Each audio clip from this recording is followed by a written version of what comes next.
para escuchar los próximos presentaciones.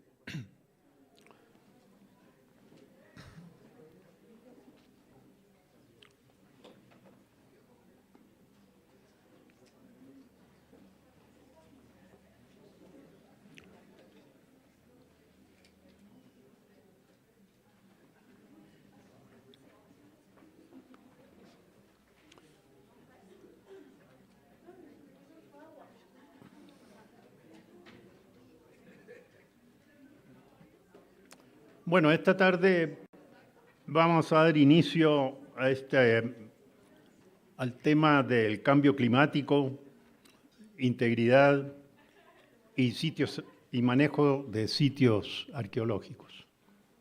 El tema del cambio climático, como ustedes saben, es una de las prioridades. ¿Se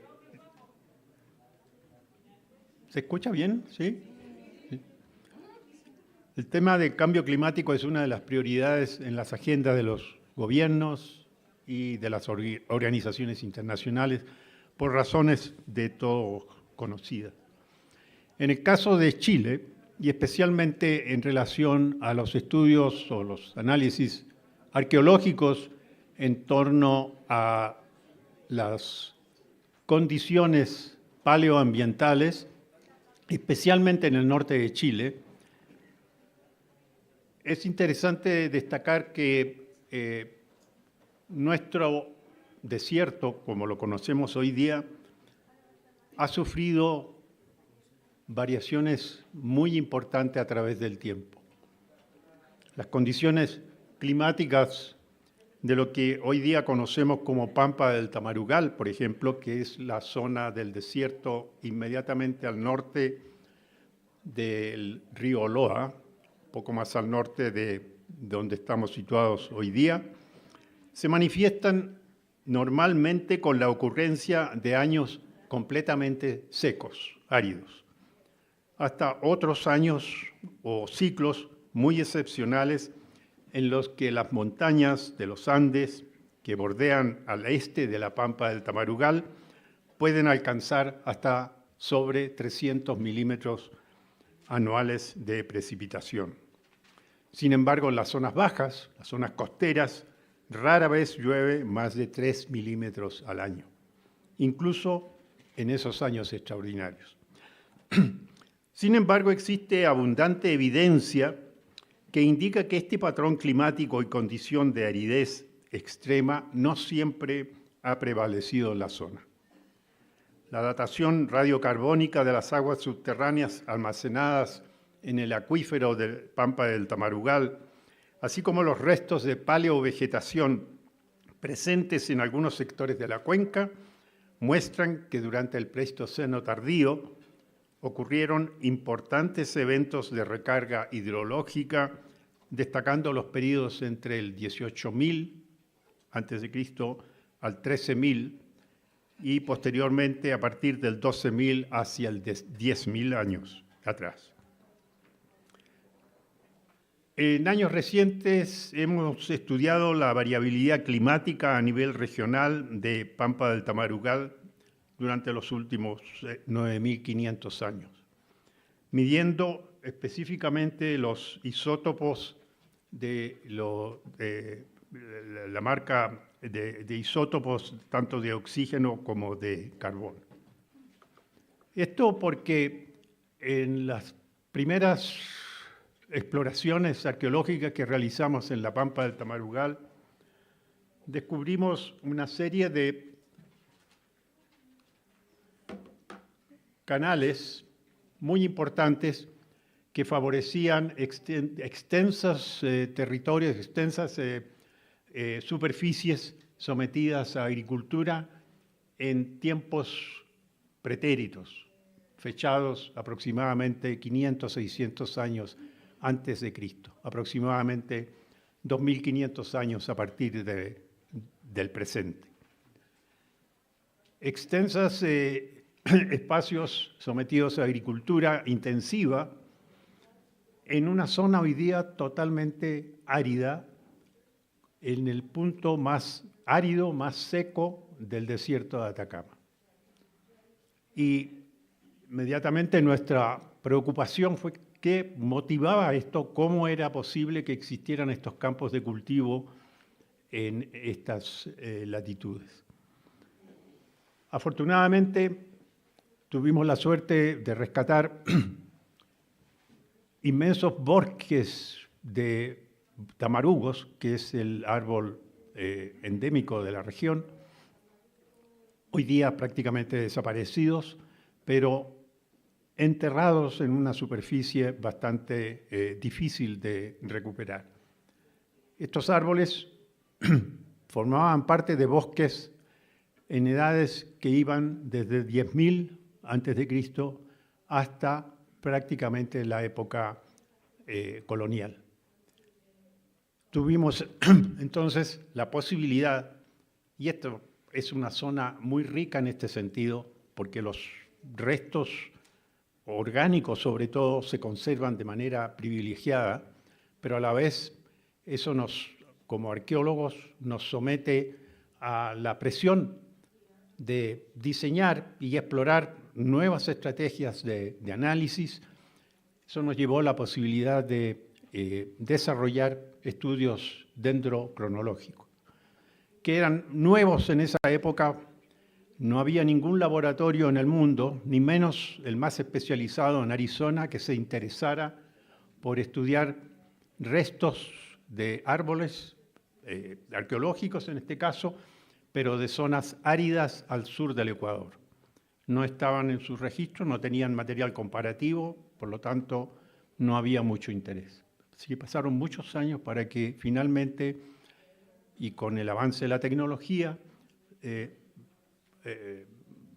expertos recientes, incluso exalumnos formados en estos trabajos de terreno, diseñaran estrategias distintas basadas, en este caso, en la celulosa alfa para recuperar mejor las anillas de los árboles que representan ciclos de humedad o ciclos de aridez a través del año.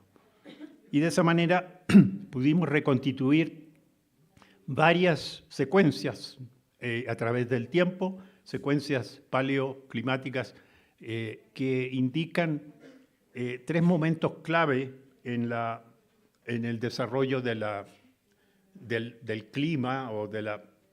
Perdón.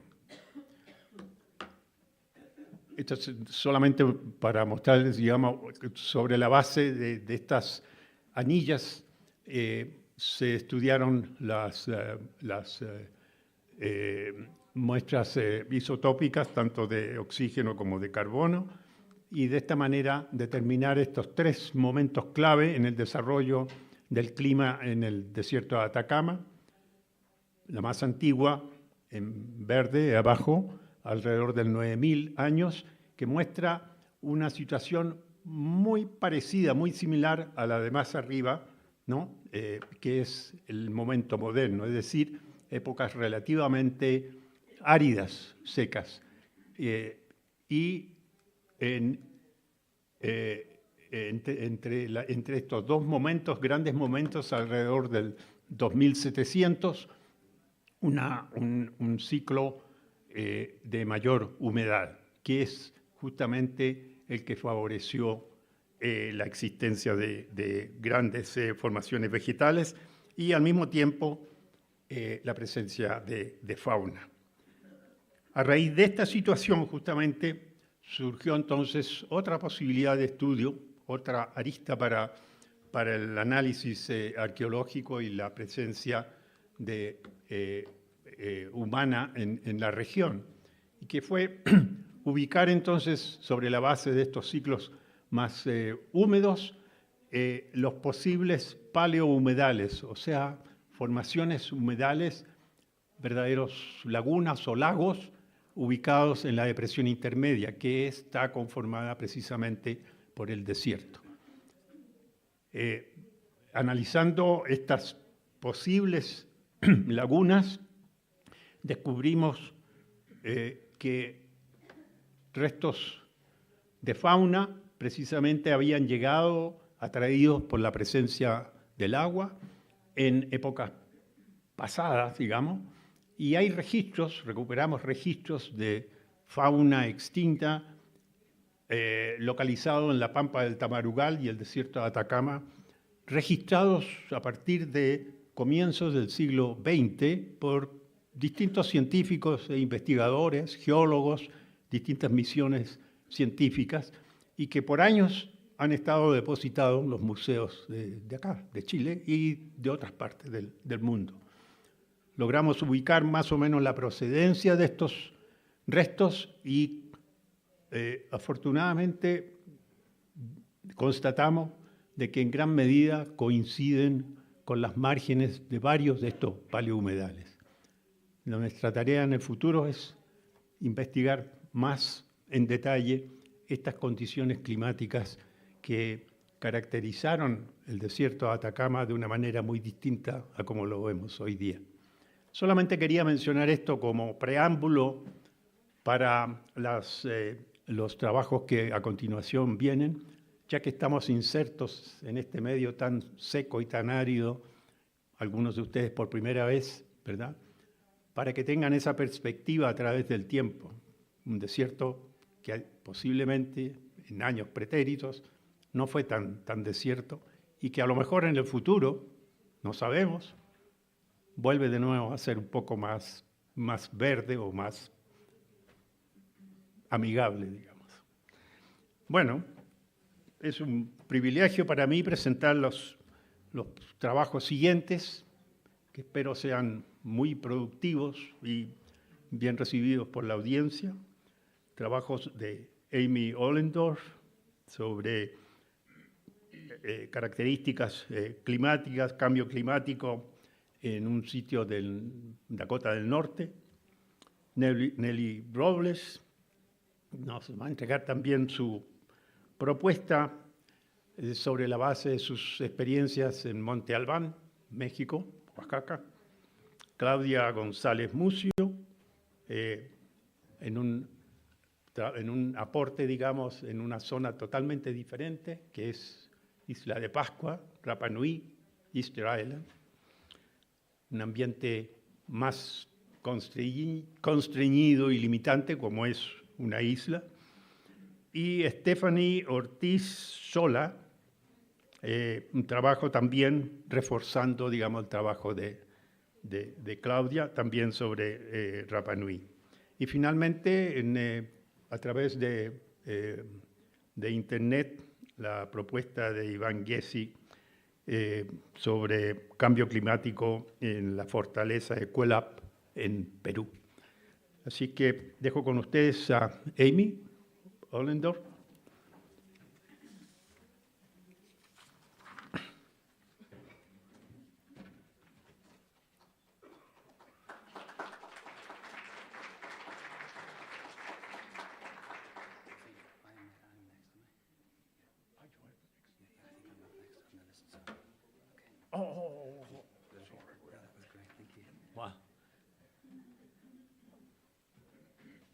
Perdón, sí, es exactamente, me saltaba mi co-coordinador, y es un gusto presentarlo a Bill William Meaghery, que nos va a entregar una propuesta ya, un panorama muchísimo más amplio a nivel de ICAHM.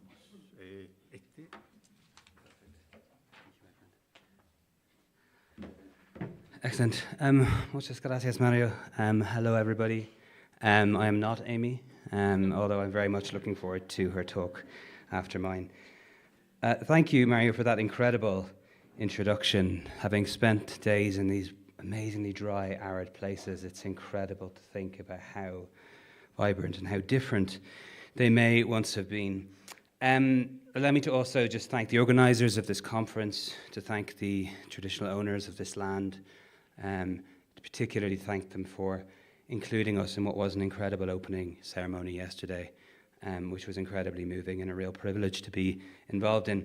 My name is Will McGarry. I'm an archaeologist based in Northern Ireland, and I was until recently the focal point for climate change at ICAHM. And I was asked to do a theme introduction here, but actually I think after last night's incredible keynotes, this is probably a theme that does not need much in the way of introduction. And so, as Matt said this morning, we've somewhat restructured the session today. I have merged our two presentations into this opening presentation to hopefully leave some time for discussions and questions towards the end. And so what I'm going to do today is I'm going to move from that local context to a much broader global context when thinking about climate change. And I'm going to do this by looking at climate action through the lens of the recently ratified UNESCO policy document on climate action for World Heritage. Now, during our time in ICAHM, we had substantial inputs into this document, so it is one that we know well.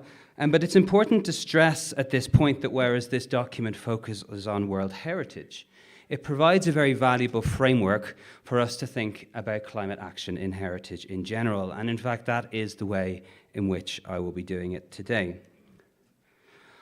Of course, when we start thinking about climate action, the first question we should probably ask is, what is it we are trying to save? What is it that really matters to us? What is it that is significant? And as people working within heritage, the idea of values-based conservation will be familiar to us. And we know even through the talks we've had here in the last few days that values are not simple things.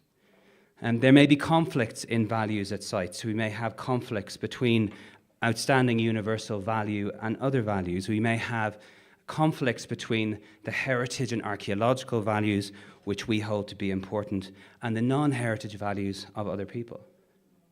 In some places, we may even have highly complicated values associated with post-colonialism, where the same places may have different values and often opposing values to different communities. And this becomes important because with the scale of the climate crisis, we're often forced to make rapid conservation decisions on specific values. And the question of prioritizing these values can become really important. This is especially important when we think about risk, and we're going to hear about risk in several of our presentations today. Now, risk is a highly dynamic concept. It is a concept that is understood differently within heritage and outside heritage. It is a concept that is even understood differently within heritage.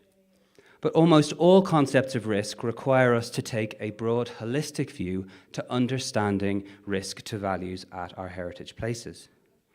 This includes understanding the nature of the hazards, understanding how exposed an attribute or a site may be to those hazards, understanding the broader vulnerabilities or the predisposition to these places to be at risk.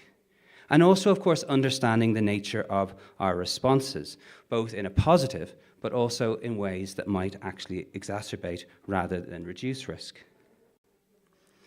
And risk is essential for many reasons, but probably the primary one is that understanding risk allows us to undertake adaptation measures in better ways. It allows us to avoid taking measures which may actually exacerbate risk and actually promote measures that will reduce it. And whereas we often think about adaptation in terms of grand measures, in terms of large sea wave bulwarks or canaling of rivers, adaptation often is just fitting into the standard conservation of sites. In fact, it might involve often quite small actions happening at sites, and as such fits into the broader action of conservation. But this becomes increasingly challenging when we think about climate change. Because as we heard last night in Adam's excellent talk, the scale of hazards and the scale of impacts is actually outpacing our ability to conserve many of these special places. And whereas our foundational charters in heritage may ask us to do as little as minimally possible to protect a place, we are increasingly being faced with the reality, which is that climate change will impact sites beyond our capacity to respond, and it may not always be possible to respond to that. And this brings me on to the topic of loss and damage, which is understood as the inevitable consequences and impacts that may happen to heritage places, regardless of what we do, regardless of the extent to which we can adapt, and regardless of the extent to which we can mitigate carbon. And loss and damage is a contentious issue within heritage because it deals, again, with values, and it deals with different perceptions of what values are. So from an international climate change perspective, loss and damage is often understood in terms of economic value, in terms of financial compensation for loss, financial compensation to the loss of our heritage, that thing which is so important to us. But of course, in the majority of cases, this is not an easy task. It's not easy to place a value on some things that mean so much to people and communities. And this falls into the category of non-economic loss, places that it is not easy to actually apply an economic value to. And if we think about this broad extent of non-economic loss, this wonderful graphic by Sarah Ferguson, who's going to be speaking later in this session, highlights the many ways in which climate change actually affects our identity, our heritage, both tangible and intangible. It touches on incredibly broad ranges of values which people associate towards heritage. And yet, unfortunately, I think as heritage professionals, we're having to get more and more used to the idea that we are going to lose places. We are going to have to respond to loss. And this is often called adaptive release. The slide I'm showing you here is Herts Castle. It's a site owned by English Heritage in the UK, where I'm from. And they have had to make the decision that this is a site that they are just going to lose. It is a site that is going to be lost to climate change. They are going to do what they can to record it, but they can't do much else, right? And I heard a presentation on this a few weeks ago. The archaeologist working on the site said, if we're going to lose these sites, let's make sure that we lose them well. And that is a real challenge for us working in heritage.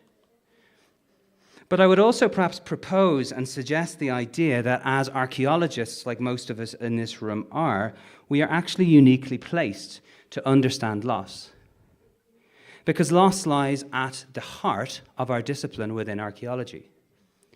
I'm sure many of us here can remember their first excavation experiences, but mine was working on a road scheme where I excavated a site, and 2 weeks later it was a motorway. We lost that site. Even within an excavation research context, we excavate subsurface deposits, and in doing so we destroy them, but within that process, we capture information about it. So archaeology is based on the presumption of loss and damage, and I would propose just here today that we are uniquely situated to actually speak into these broader conversations within climate change. It's also important to understand that this loss paradigm within archaeology is based on, like archaeology itself, on highly Western paradigms, and I want to return to that towards the end of my talk. The third theme that I want to bring up today is the question of climate change mitigation. And within the context of climate change, we use this phrase mitigation to refer to the reduction and sinking specifically of greenhouse gases. So how can we prevent carbon dioxide going into the air, and how can we take as much carbon dioxide out? And normally when we think about mitigation, we think about natural World Heritage sites. We think about carbon sinks, which are forests. We think about coral reefs and the sea. But actually, cultural heritage and archaeological sites have a really important role to play in carbon mitigation, both because they are located within wider landscapes. They may be part of cultural landscapes or archaeological landscapes or broader biospheres, as we heard last night. But also because they are incredibly powerful places for communicating and talking about climate change. I love this picture. This is a picture that I took at Petra about 2 years ago, and for me it tells a climate story. It tells me a story of the millions of tourists who fly from all over the world producing carbon dioxide to visit this site. It tells me a story of the efforts of the authority to mitigate that carbon through the use of solar panels and electric vehicles, creating a largely carbon-neutral site. It tells me the story about historic attempts to reduce flooding through the construction of walls, but also contemporary attempts to adapt to climate change through the use of this flood barrier. This place tells an incredibly powerful climate story, and yet there isn't a sign anywhere telling visitors what it's doing. And in the World Heritage Property Document, it suggests that all sites should serve as catalysts for change in the wider society. They should be places that embrace transformative change to demonstrate how we can engage in climate action. And I was just so incredibly impressed and happy last night when we saw those piles of bottles being turned into assets at the site, and then we saw a sign telling people about it, right? Every site can tell a climate story. And it's not just stories of present climate. Many of us work in places that have shown incredible resilience within the past. We just heard an incredible case study from Mario. This is an example of a place where I work in Shetland on the edge of the Western Neolithic, and that's on the UK tentative list, and it's a tentative statement of outstanding universal value speaks to the triumph of human endeavour and ingenuity against a backdrop of limited and diminishing resources, environmental degradation, and climate change. So we are custodians of places which have climate stories, not just in the present, but also in the past. And we have an opportunity to tell those stories to the people who visit our sites, to respond and to promote climate action in meaningful and impactful ways which people can relate to. The final topic I want to discuss today is the topic of climate literacy, and I was very happy to hear in Adam's talk last night this idea that in order to respond to the scale of climate challenge, climate action needs to be a baseline competency for all heritage professionals. And the policy document promotes this. It promotes capacity building, it promotes education, it promotes the needs of those making decisions in heritage to understand the decisions they make. And this responds very strongly to our own research within ICAHM in our last triennial scientific plan, which surveyed our members all over the world and found that a lack of knowledge about climate change was the single greatest barrier to actually engaging in climate action. People wanted to engage in climate action, but they didn't always know how to do it. In response to this, through a project called Preserving Legacies, which is hosted through ICAHM and the Climate Action Working Group, we have developed climate literacy resources for heritage professionals. These are not designed to turn people into experts overnight, but they are designed to empower heritage custodians with the knowledge and the language necessary to engage in collaborations and build initiatives and to sit down at the table with those making decisions on climate change and be part of those decision making. Within this context, climate literacy is an understanding of our impact on the climate and how to respond. But it's also about understanding the many ways that heritage and climate intersect with each other in all of our daily lives and in our daily practice. And it was an incredible privilege last Friday with Claudia and other members of ICAHM Chile for Sarah and myself to be able to run a climate literacy workshop in Santiago. And our plan within the working group is to see these resources translated and delivered by ICAHM members all over the world. There's never going to be enough experts in this field. We need everybody responding to the challenge. Now, I've made the case today that archaeology is uniquely situated to respond to climate change because of the way we understand loss. But I think it would also be important to acknowledge that archaeology itself is not a neutral discipline. We've heard numerous times in the last few days about the actions of archaeologists, the actions of our predecessors, which have involved plundering, which have involved the destruction of sites, the stealing of indigenous artifacts. And this is a heritage that we need to be honest about and we need to embrace as archaeologists.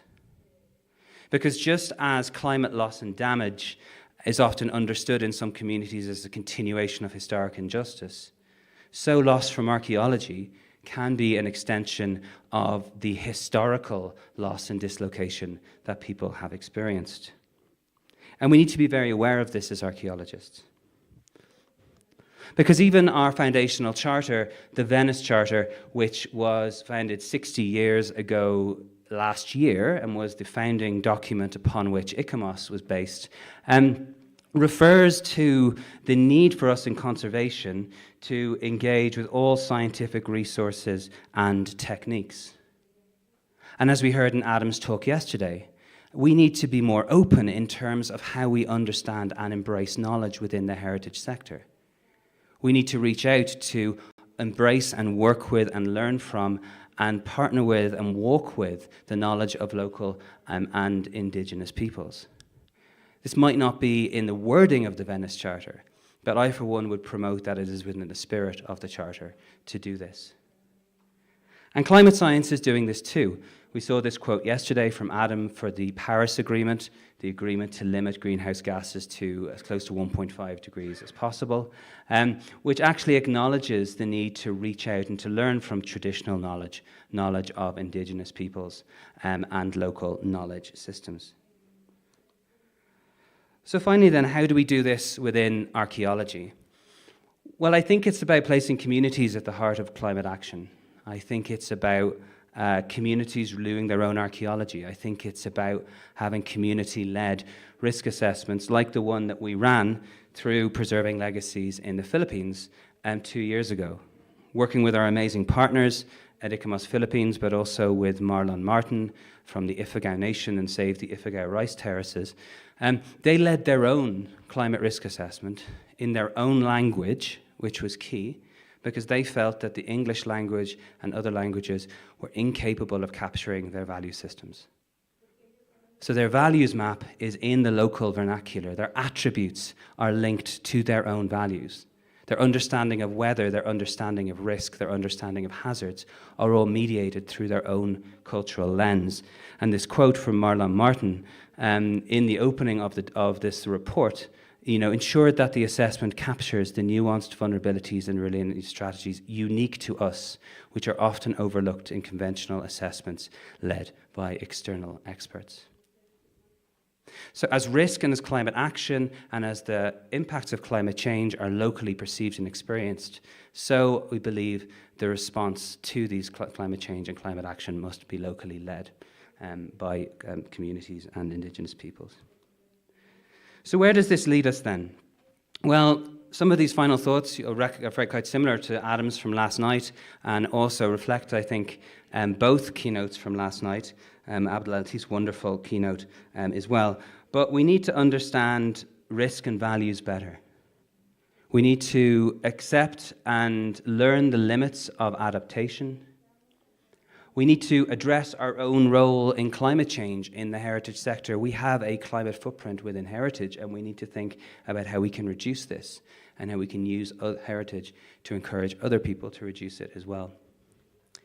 And fundamentally, and this is perhaps the most important point for me, we need to put education and knowledge exchange at the heart of our response to ensure that our pursuit of knowledge is radically inclusive, that we can use all the available tools and work with people to respond meaningfully to climate change.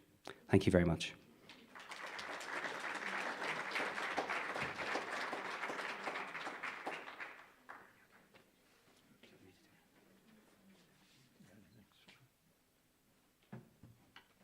Thank you, Will, for your interesting presentation. We're gonna have, since we don't have one presentation at the end of the evening, we're gonna concentrate all the comments and questions at the end. I think we're gonna have enough time to do that. So think about that. Keep your questions ready. Y al final de las presentaciones vamos a tener tiempo para ello. A continuación quiero presentar a Amy Ollendorf. Now is the right time, eh? And she's going to present something on a specific site located in the Maple River Valley in North Dakota. Hey.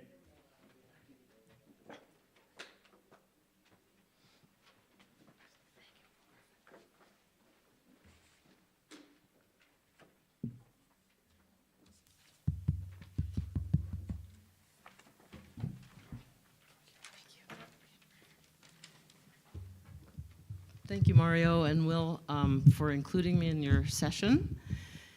I'm humbled to be in the session and at this conference in the presence of many of you who work on World Heritage Sites, national parks, and so forth. Today I'll take you to a little corner of the world called North Dakota in the United States. And I'm wondering before I start, do we have any engineers here? Will's slide that talked about exposures, hazards, and responses largely encapsulates my talk today. It'll be heavy on the responses, and I'm interested in hearing later from other people if you have some alternative ideas for things we might be able to try to help protect the sites that I'll be sharing with you. I've been working on this project for about 30 years, and excuse me, started out with archaeological site testing with my team at that time, and then led to the environmental permitting phase, and now we're in the operations and maintenance phase of a flood control dam. So keep that in mind while we're talking here. The client is a regional water control board, and the permit is from a US federal agency. So just to build a little bit of context, one of the permit conditions was a memorandum of understanding for the protection of 16 archaeological sites in this river valley that are eligible for listing on the National Register of Historic Places in the United States. So that's the highest level of protection for archaeological sites across the country. Another permit condition was archaeological site condition assessments after every flood event. I just completed year 18 of those site assessments, and I've observed some linkages to the climate change that I'd like to share.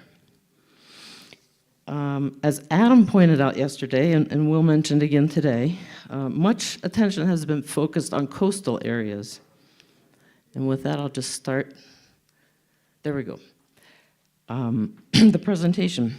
And it's logical. Coastal areas, the immediacy of adverse impacts, and the concentration of enormous populations of humans. I believe my 18 years of data will show some compelling reasons to simultaneously consider, if not also plan for interventions far from coastal areas. So to start off, excuse me, this is a 1795 map, so that's why the western half of the United States is not really shown in detail. But it shows that North Dakota is the topographic center of North America, Canada, United States, Mexico. It's landlocked, 1,500 miles, over 2,400 kilometers from North Dakota to any coastal area. The northern boundary is Canada, and it's far from the moderating effects of oceans, and North Dakota experiences enormous temperature and precipitation extremes. It's on the northern Great Plains and straddles the transition from the moist eastern United States to the semi-arid west, and we saw a presentation in the Southwest yesterday, some of those pueblos. The white box shows where North Dakota is, and I didn't know that I'd be meeting Yumiko and Teresa today, but it's half the size of Japan and 2 times the size of Portugal, just for some perspective of size. It's very rural. There's only 800,000 people, or a few less, in the whole state of North Dakota. It's very agricultural. Farms and ranches account for about 90% of the total land use. And this statistic blew my mind.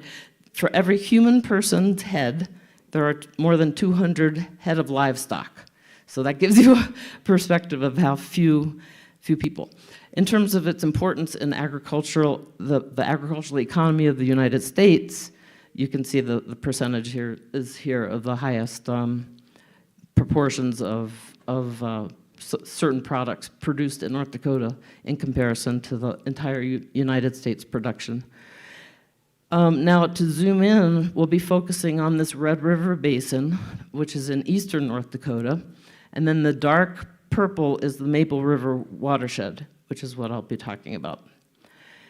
Now, to also give you some background on climate, from 1900 to 2020, we have seen a trend especially since 1990, of cooler summers.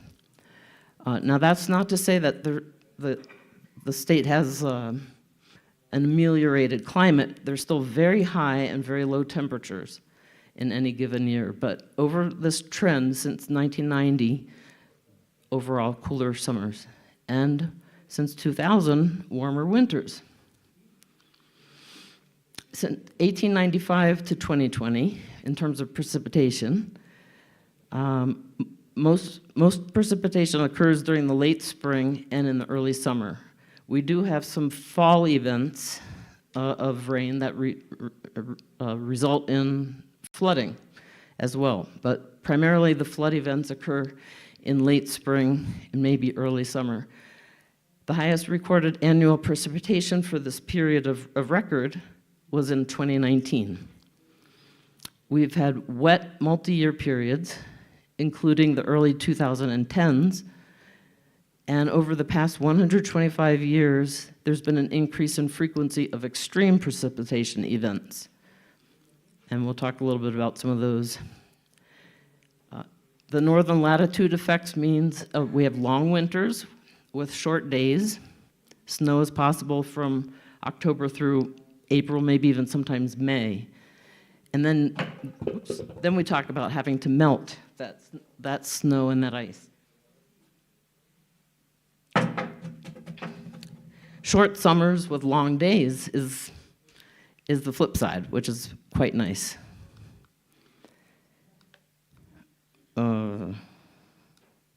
It's not advancing.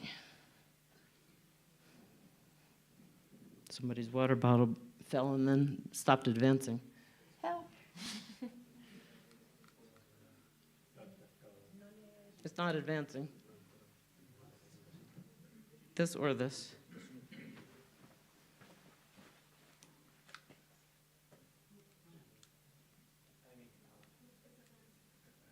Oh, it's advancing. Okay, that's good. Yeah, gracias. Oh, back. Back. Yeah. Okay, we're good. Okay, so the last factor about the climate, it's windy. North Dakota has the greatest wind energy potential of all 50 United States. And I have a couple of embedded videos that I think I'll pass just in the interest of time, but the first one with the guy standing there is a summertime video showing tremendous wind, and the lower one is during the winter. Every year in North Dakota, there's more than a 50% chance of a blizzard, which is defined here. So very high winds to contend with. So I talked before about the coastal areas having such high population concentrations. North Dakota is kind of a microcosm in that the human populations here are concentrated along rivers. So the less than 800,000 people are mostly concentrated in these 4 cities. Fargo has, on the eastern side there, the southeast. I don't think you can, sorry. There, I don't think you can see it with this pointer, but the southeast there. And you can see significantly, it's at the confluence of 3 major rivers. And it's also the most populated city. So there have been some historic flood events, and I'll just show you a picture of something. The Red River of the North flows northward into Canada, all the way up into Hudson Bay. And the 3rd largest populated city, Grand Forks, also as a result suffers from the same floods. So there's been a major effort. It's called the Cheyenne River Flood Diversion Project that's been created, and they've been constructing it. And the Maple River Dam, the one that I've highlighted there in red at the bottom right, that's the first construction that was put in place. And that's what I would talk about. That's been my project area. So flooding and drought. North Dakota is highly prone to flooding and drought. The Red River Basin is one of the most flood-prone in all of the United States. And I had details, but I had to take them out in the interest of time. Important to think about is spring thaw. In addition to the soil moisture, that results from just normal spring thaw, it's exacerbated by rain that has fallen in the fall and frozen underground. So it's a cumulative effect. So on top of that, you also get spring rainfall. So there's a lot of water coming in a lot in the spring. And then you can also have fall floods, like I mentioned. If the ground freezes and it still keeps raining, then that rain just washes off into the watershed. So in 1997, Fargo and Grand Forks had a 100-year flood. It was historical. And just most significantly, the Red River of the North at Fargo exceeded flood stage every year from 1993 to 2011. And that's why they're willing to spend these billions of dollars on this flood diversion project. Since 1897, 60% of the top 10 floods at Fargo have occurred in the 21st century. So that's a pattern that's new. And 2009 was the highest level of flooding in recorded history. So the Lower Maple River Dam, that's why what brought me into this project in the first place. There's some details. It's an earthen dry dam, so it's designed to not have a permanent flood pool, but just to slow that rush of meltwater and rainfall, slow it down to the downstream effects. And it became operational in 2006. And the area of potential effects, so with that the high floodwaters being backed up behind the dam in the springtime, the engineers calculated that a certain elevation was the highest that the floodwaters were expected to reach. And those archaeological sites within that part of the watershed to that elevation were calculated to be within the area of potential effects. So that's what we had to concentrate on. Because the dam was going to be built and now is built, the frequency, depth, and duration of downstream flooding is significantly reduced. Makes sense. That was the engineer's purpose.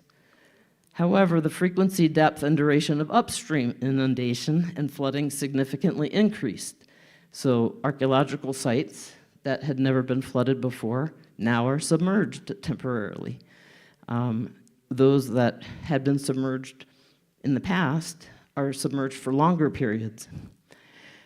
So here's the dam, excuse me, and here are the sites, the 16 sites that are all eligible for listing on the National Register of Historic Places. Although you'll see 2 red stars, and those 2 sites are listed on the National Register. Excuse me.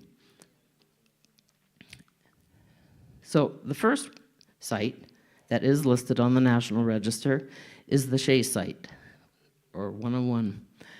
This is a picture from June 2007 showing the flood from above average rainfall event. So not only was it the first time that the dam was operational, but it was also an above average rainfall event. Why not, give it a real challenge and a real test? You can see I've put an arrow there showing where the site is. It's a little peninsula in these conditions, and you can see where the dam is. Oops, I keep hitting the wrong button. Here we go. Right here, that's the dam, and here's the site. This is a very swollen river, and you can tell, this graphic that I have on the right side, you'll see over and over again when I talk about the different sites. You can see how swollen that river gets under flood conditions. The Shea site is a hilltop village enclosed by a fortification ditch and earthen embankment, and it's associated with the Northeastern Plains Village Complex, AD 1000 to 1780 approximately. And you can read more about the site there. I'll skip the details. I've got a couple of topographic maps to show you there. The red box, this little call-out box, the baseline conditions in that spot before the dam became operational, you can see the very steep slopes it was already very challenged. There was already signs of erosion. And we call that slope at all of these sites, just, you'll hear me say it over and over again, it's either the riverbank or the cut bank. So when you hear that, that's what that means. And then the red circle on the photograph, that was taken in, I think, the 1980s as part of the National Register nomination. You can see some signs there of erosion and collapse already. So in June 2007, you can see that the river and wave caused erosion at multiple elevations along the site embankment, and there were livestock trails, which didn't help any. June 2009, remember back to the climate discussion, that was a historically bad year for flooding, and there's some evidence there. So we instituted mitigation measures, and that means that I put in some control points along the river and then at the site itself. And we also did some hardscaping and softscaping, which I'll show you in a second. So every year, when the floodwaters subside, a surveyor goes out and takes measurements from point A to point B along the river, or wherever the riverbank happens to be that year, every 30 centimeters. And we've seen at some of the other sites big changes that I'll show you in a second. Here's cross-section. The other mitigation measures that we instituted: slope restoration and revegetation, and some costs associated with that, and we put fencing around the site to keep the livestock off. Here's some pictures during the construction, the hardscape, softscape. May 2010, this is after the floodwaters subsided. You see it was all exposed from the floodwaters. But by July, there was some vegetation that had infilled. Still, it wasn't 100% successful. 2015, we did some partial restoration and had some successes. And one of the things I'm happy to report is those self-seeded poplar shrubs that you see in the distance on this bottom right photograph. Some trees started growing on the slope. And so the trick is to try and get the vegetation to hold the soil in future flood years. We did similarly at the Sprunk site, which is the other Red Star site, which is another hill fort that's fortified, a little bit more cultural habitation there from different periods. And here the baseline conditions were almost like badlands. It was really severely eroded to start with. There were burrowing mammals and birds in the face too. Somebody else mentioned having seen that somewhere too. And livestock trails as well. So here we did the same baseline conditions. And the most movement you can see up there at the far north is kind of interesting. But significantly different, you can see that the river is so much closer to the base of the site at the Sprunk site than in comparison to the Shea site. Here we put riprap and fabric. So here's what it looked like 4 years after the installation of riprap to try and keep the river in its channel and away from the base of the site. And you can see the vegetation has naturally grown up nicely along there from a couple of different viewpoints.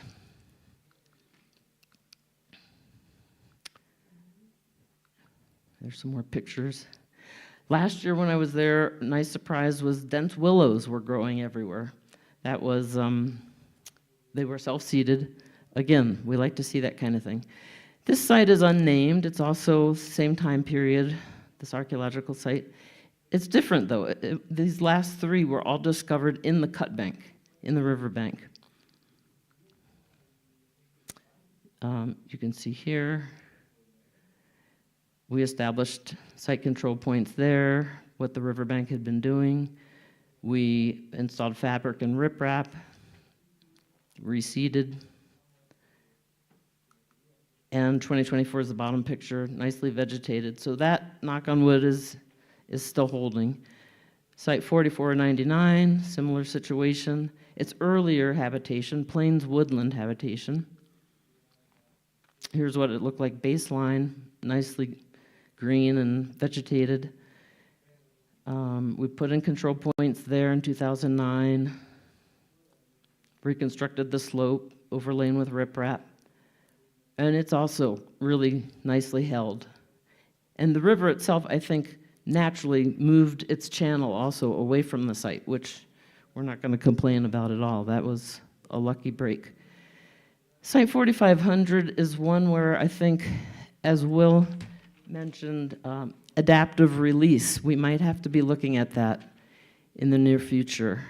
It too was discovered in the cut bank. It's a very small site. It's also Northeastern Plains Village. You can see, look at that movement of that riverbank over time through those control points. We reconstructed and reseeded it just 2 years ago, and it's filling in nicely, but I think it's going to take only one more flood event before we have to go back to ground zero.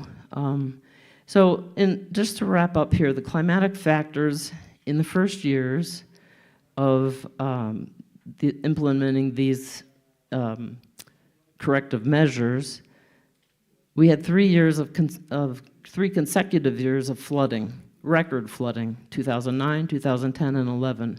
So that really impeded our efforts. This is another way of showing, in recent years, the record floods, same time period that I just discussed, early 2009 through 2011. Also, we had one in 2020, which would explain why we had to do some remedial corrective actions. But still, you could consider at least things are holding for 10 years. Maybe replenishing every 10 years is what we're going to have to live with. Riprap seems to be an effective stabilizer of the riverbanks. Fencing is effectively used to prohibit livestock. The Sprunk site, we put in a small coffer dam in the river just to try and slow the flow, but it really wasn't successful against the site embankment, but it might have helped slow the flow of the river downstream. So there might have been some positive effects downstream that I'm not monitoring. The vegetation effects, I mentioned that. Also the bird nests and the mammals, those have moved on. And we also use public education to encourage the farmers to participate in stewardship. Help us by not cutting new access routes through these sites, and don't cut down the enclosure gates. Riprap is expensive, and erosion can occur downstream as a result of its emplacement. I already talked about the Sprunk site. There was oak die-off as a result of the flood control dam in the first place. And there are other animal effects too that I won't go into. Just to wrap up, climate change and implications for archaeological heritage management. Since 1900, annual temperatures have increased and continue to increase with warmer winters that are especially noticeable. Historically unprecedented warming trend is projected throughout the century. That's what this graphic shows. Increases in evaporation rates from increasing temperatures also might increase the rates of soil moisture loss and the intensities of naturally occurring droughts. And lastly, precipitation is also projected to increase during the colder months. Increases in the frequencies and intensities of extreme precipitation events are also projected. And there's a whole assortment of federal agencies and state agencies that were involved in this, and thank you for your time.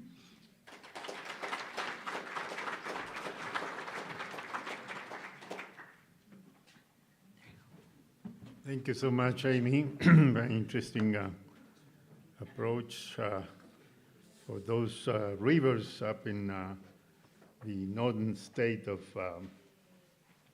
North Dakota. A continuación, quiero presentar a Nelly Robles.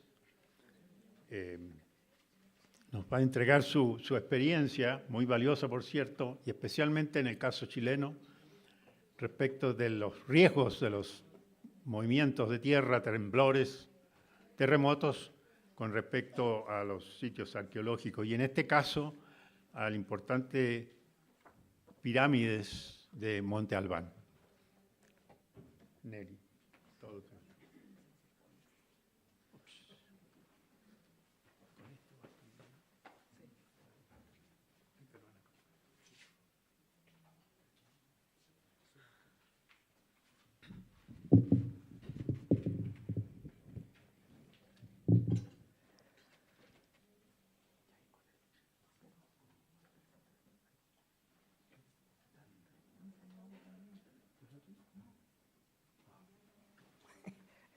Buenas tardes a todos y a todas.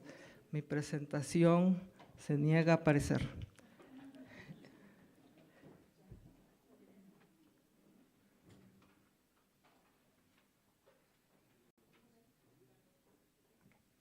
Muchas gracias. Muchas gracias. Pues como lo comentaba Mario, que le agradezco la presentación mía, yo quiero transmitirles un poco la experiencia que hemos tenido en Monte Albán, sitio de Patrimonio Mundial, uno de los primeros que se declararon en México, en cuanto a la temática de los sismos. Nosotros estamos ubicados en Oaxaca y pues Oaxaca es famoso por su tendencia a moverse todos los días. En este sentido, tenemos una vieja consigna entre los mexicanos: a las zonas arqueológicas nunca les pasa nada. Si llueve, se seca; si tiembla, se mantiene.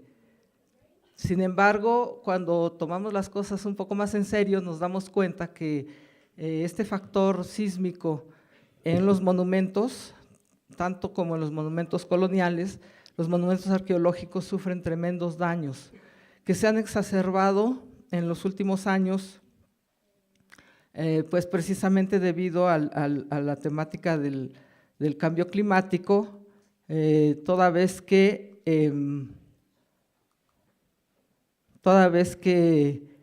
los sismos obviamente probablemente no se multiplican, sino más bien es el efecto de los sismos hoy en día en terrenos más áridos, más secos, con lluvias menos predecibles. En este sentido, pues tenemos toda una variedad de circunstancias que hoy por hoy nos representan un verdadero reto a los que nos encargamos de mantener estos monumentos. Y pues el caso de Monte Albán nos ha servido como un gran laboratorio para trabajar diferentes estrategias de atención a los efectos de los sismos. Pues nosotros estamos allí en el Valle de Oaxaca, en el sur de México, y este es el plano arqueológico de Monte Albán. Los dos círculos rojos nos ubican los dos polos de desarrollo turístico, las dos zonas que se han abierto al público. Una es Monte Albán, la de la parte de abajo, y más recientemente la de Atzompa, que es algo que estoy trabajando desde hace ya 15 años. Entonces, el resto del sitio, como ven que es enorme sitio con un montón de estructuras arqueológicas, pues está apenas en inicios de su investigación o nada de su investigación. Total que tenemos un polígono de protección muy grande, más de 2,000 hectáreas, que han sido declaradas por el presidente de la República como un bien arqueológico nacional. Por lo tanto, nuestro ámbito de acción es todo el sitio. Este es sacado de los archivos del ICOMOS, es el expediente original que se hizo allá en los años 80, cuando los expedientes prácticamente se hacían sobre las rodillas, y este fue el plano en el que se declara Monte Albán y el centro histórico de la ciudad de Oaxaca como un solo sitio cultural. Esto es Monte Albán, para los que no lo conocen. Monte Albán es un sitio construido en una meseta que fue realizada por la mano del hombre. Son trabajos de ingeniería prehispánicas muy interesantes para poner este centro ceremonial que, bueno, ha sido pues el gran sitio desarrollado para Oaxaca y que, bueno, de ahí depende toda su economía por el turismo. Algunos elementos de Monte Albán, donde se pueden observar su fina arquitectura, su fina escultura. Y bueno, Monte Albán en muchos sentidos es muy importante porque nos enseña muchas lecciones. Es de los primeros sitios que se exploraron en México también y que pues significó toda una escuela para hacer la arqueología en el país. Sin embargo, pues nos toca hablar de los sismos, que es un fenómeno que al que todo el mundo le tememos, pero que pues nos da una gran oportunidad a los arqueólogos y demás profesionistas para establecer algunas líneas de trabajo que nos permitan a la postre hacer programas de trabajo que nos pueden ayudar a sobrevivir estas contingencias. El caso de Monte Albán pues nos ha enseñado que es un sitio donde a lo largo del tiempo se han presentado una cantidad de deterioros enormes, que no solamente tienen que ver con el sismo, sino que son deterioros de un sitio arqueológico tan grande que pues evidentemente nunca va a haber presupuesto suficiente.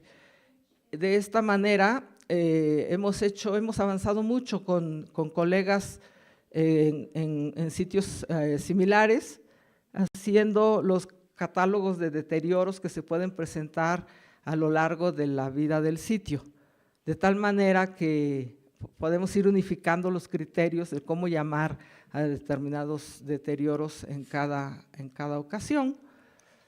Este es el caso del sitio monumental de Atzompa, el conjunto que está a la parte norte de Monte Albán, que es de recién apertura, pero que obviamente al ser parte de la misma problemática geológica, sufre también los embates de los sismos. Por cierto, déjenme decirles, Oaxaca está construida la ciudad en la confluencia de 5 placas tectónicas. En este sentido, los temblores allí pues son todos los días. Son temblores que pueden ser muy leves hasta temblores que pueden ser desastrosos. Nos ha tocado sismos en el tiempo que yo llevo en Monte Albán, pues nos han tocado sismos de más de 8 grados, por ejemplo. En este sentido, sí es un sitio que es muy vulnerable, toda vez que se ubica en la parte alta, está 500 metros arriba de la ciudad de Oaxaca, está construido sobre una meseta que fue rellenada artificialmente y por lo tanto al movimiento telúrico, las placas geológicas al moverse obviamente tienen un impacto tremendo sobre las estructuras culturales. Entonces nosotros nos hemos dado a la tarea de establecer pues todo tipo de planimetría para tener a la mano al momento de los sismos y poder establecer una respuesta rápida para hablar el mismo lenguaje cuando se trata de dar toda la información, sobre todo a las compañías de seguros, que son las que proveen los fondos para los elementos, para los movimientos telúricos o para cualquier otro tipo de desastres en las zonas arqueológicas y monumentos históricos en México. Este paso, sin embargo, puede ser muy tortuoso y muy tardado. La atención a los sismos del 2017, que nosotros terminamos hace ya más de 2 años, apenas se está ejerciendo ahorita en Oaxaca.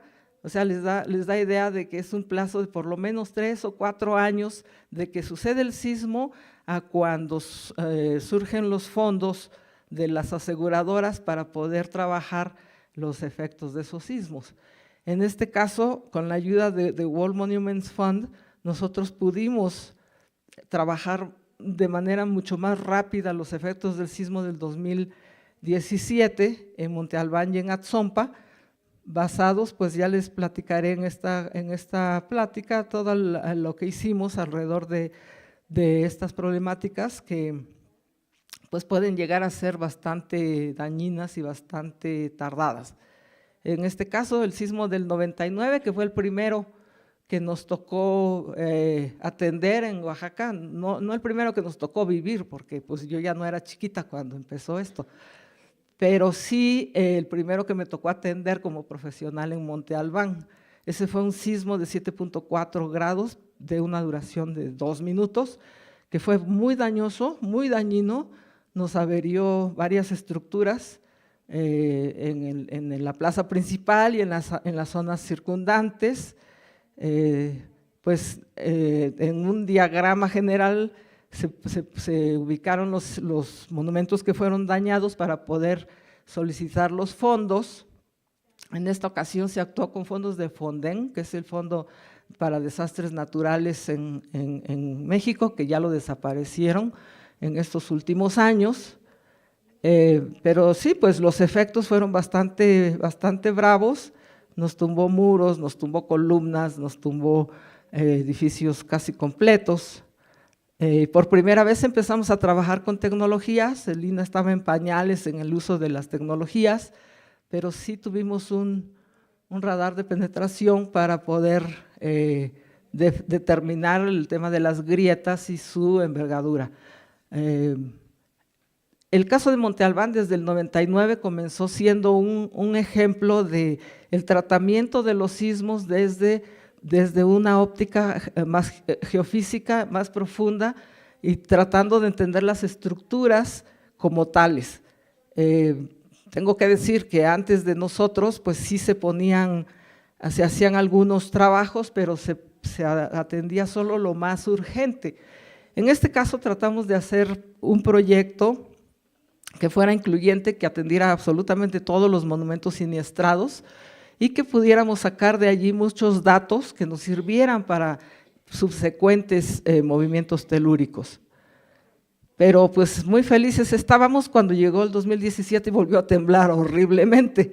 En este caso fue un sismo bastante considerable, cuyo epicentro fue la ciudad de Oaxaca, y este fue de 3 minutos y fue de mucho mayor intensidad, 8.2 en la escala de Richter, que fue muy dañino y que nos siniestró varios monumentos, pero nos siniestró monumentos de manera más profunda. No fueron muchos más edificios, sino fueron edificios que se siniestraron de manera más profunda.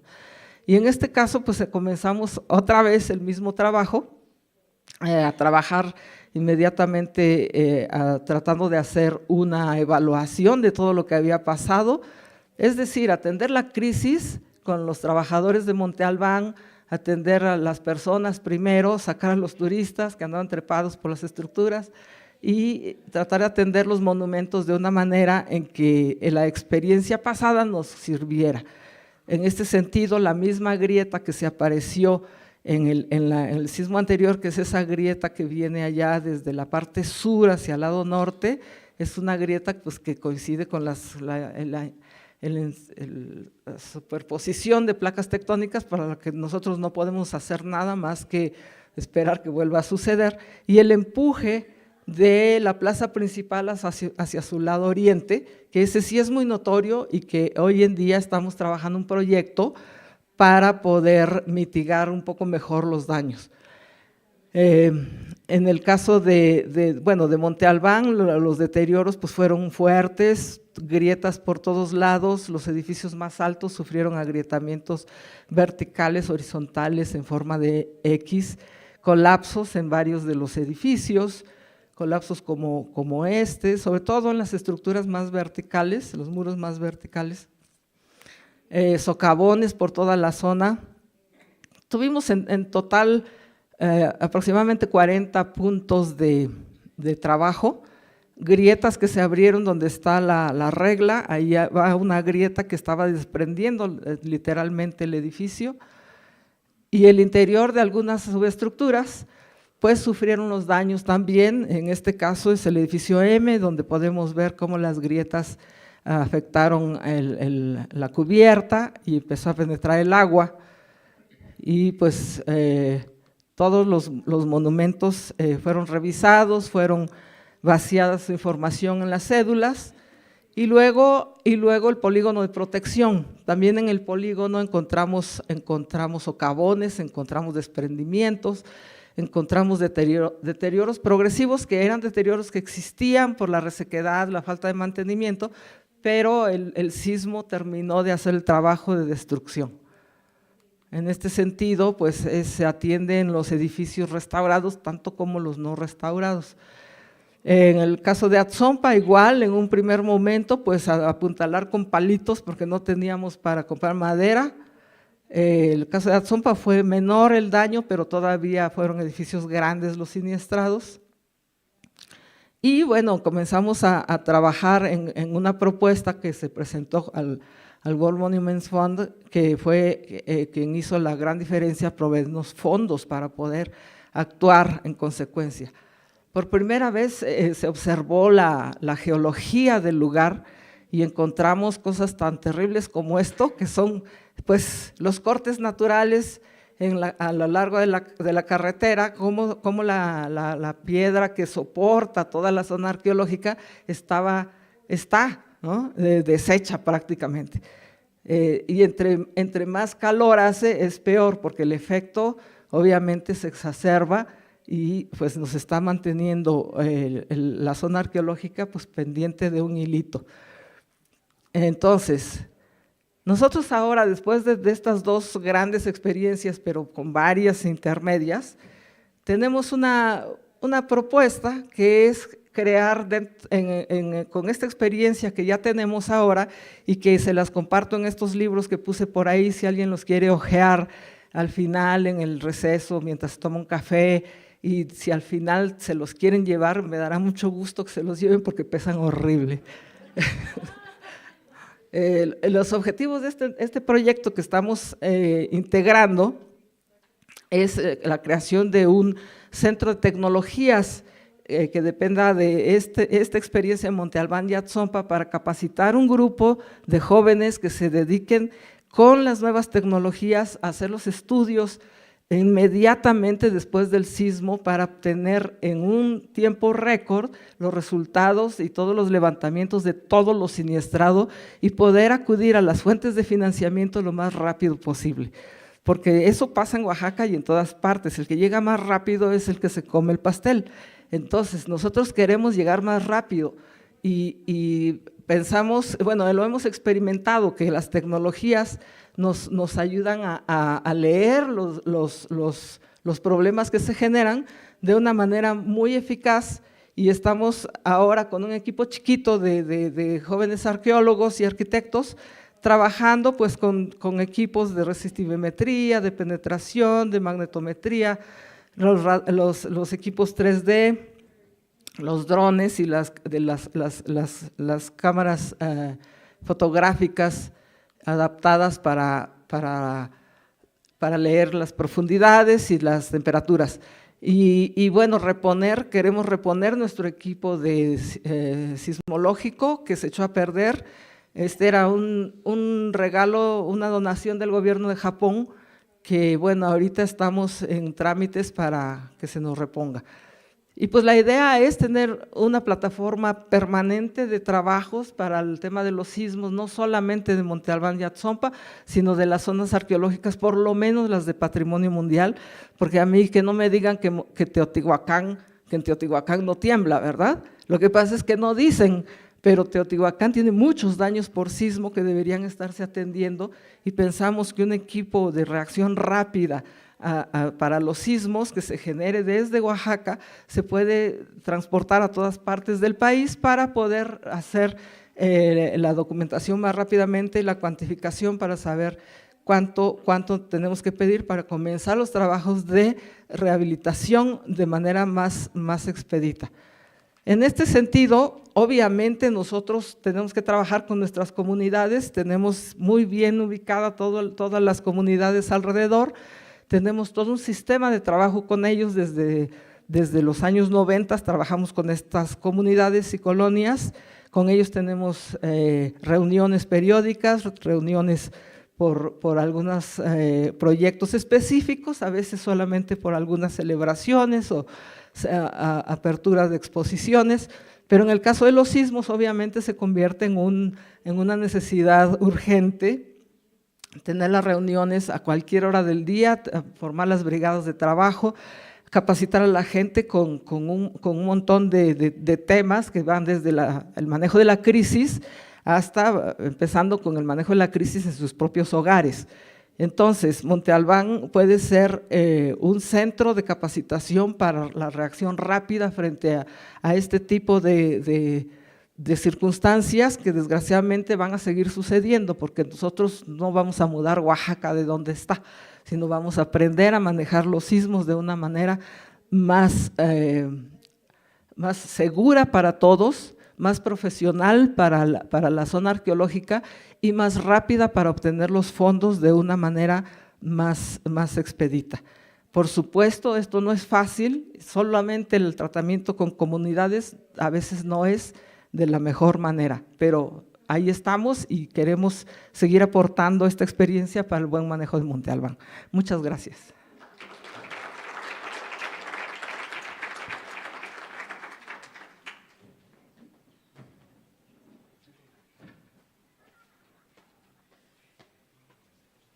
Muchas gracias, Nelly.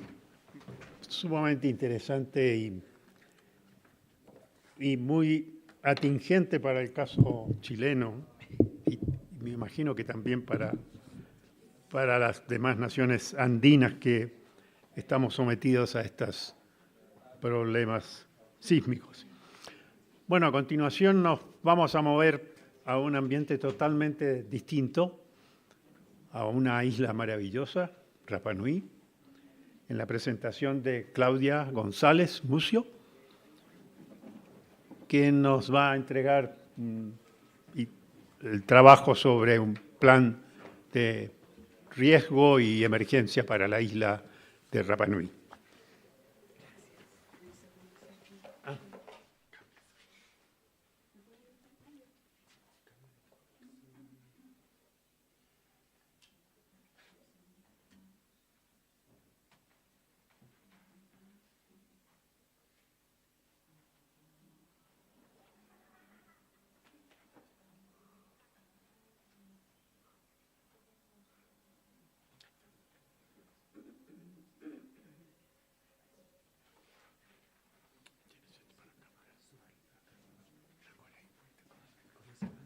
Igual no me veo. Sí. Ok, gracias. Bueno, buenas tardes a todas y todas. Ok. Lo que vamos a presentar hoy es parte de un grupo en realidad de presentaciones sobre un plan de gestión de riesgos y emergencias que se hizo para el Parque Nacional Rapa Nui el año pasado y que fue desarrollado por la consultora Ámbito Consultores, de la cual soy parte, con el financiamiento de World Monument Fund y con la participación más que activa, sino que protagónica de Maugenúa, que es la organización de la cultura Rapa Nui que administra actualmente el Parque Nacional. Básicamente, el porqué de hacer el plan de gestión de riesgos en Rapa Nui tiene varias fuentes. World Monument Fund, como explicará Stephanie en la próxima presentación, lleva un largo tiempo en Rapa Nui trabajando y, sin embargo, no se había hecho un plan de gestión de riesgos en Rapa Nui porque tal vez parecía menos importante en comparación con otras cuestiones que siempre tienen urgencia. Pero la UNESCO recomienda tener planes de gestión de riesgos de los sitios. De hecho, tener cuantificados o identificados los riesgos es parte de los requerimientos actualmente para poder declarar un sitio como patrimonio mundial.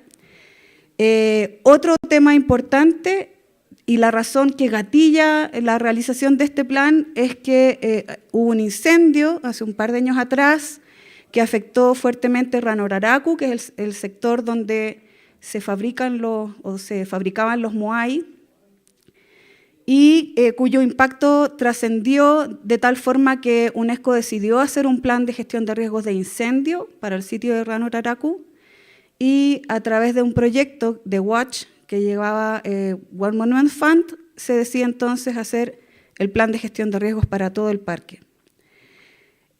Otra base del por qué es necesario hacer un plan de gestión de riesgos tiene que ver con los acuerdos nacionales, o sea, internacionales con los que ha suscrito Chile, en este caso el marco de Sendai y sus prioridades, que el marco de Sendai es el acuerdo que existe entre los estados de las Naciones Unidas para reducir y gestionar los riesgos de desastre.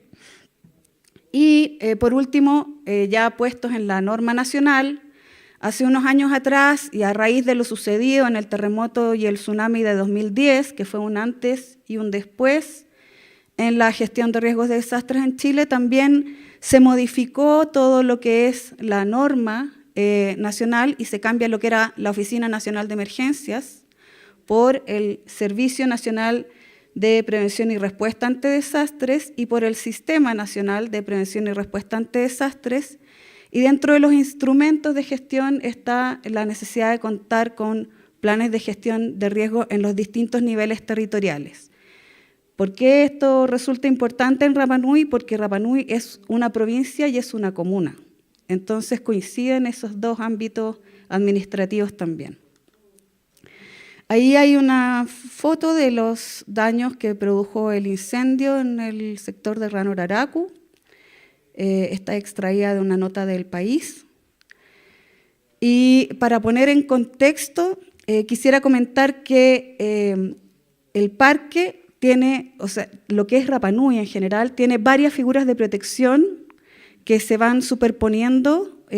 Bueno, el Parque Nacional Rapa Nui como tal nace en 1935, y del mismo año también se declara Monumento Histórico Nacional, pero toda la isla, ¿ya? El parque ocupa una sección de la isla. Los límites del parque se han ido modificando varias veces y ahora está conformado por todo lo que se ve en rojo en esa figura. En celeste está Jangaroa, que es el poblado. En magenta y en verde están áreas que están siendo o que fueron en su momento restituidas a la comunidad Rapa Nui y que hoy día están ocupadas con parcelas, algunos otros con viviendas o con cultivos agrícolas. Y en amarillo es lo que aún pertenece, digamos, al fisco, pero que siempre está, digamos, en conflicto o en disputa. El valor universal excepcional, según la declaratoria, se basa o está declarado en base a 3 de los criterios, ¿ya? El criterio 1, el 3 y el 5, no los voy a leer, ahí los pueden mirar después. También hay unos, aprovecho de pasar inmediatamente el aviso, ahí hay unos resúmenes ejecutivos en español e inglés del plan de gestión de riesgos de incendio que después pueden tomar. Y básicamente la protección de la isla como sitio de patrimonio mundial, que ocurre en 1995, fue el primer sitio chileno en contar con esa categoría o digamos contar con esa declaración.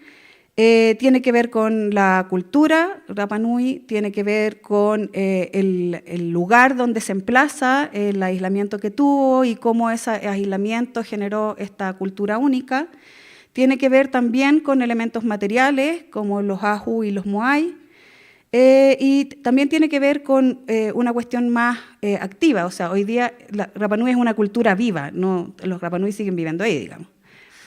La metodología, lo que vamos a hacer aquí en esta presentación es explicar un poquito la metodología del plan, ¿ya?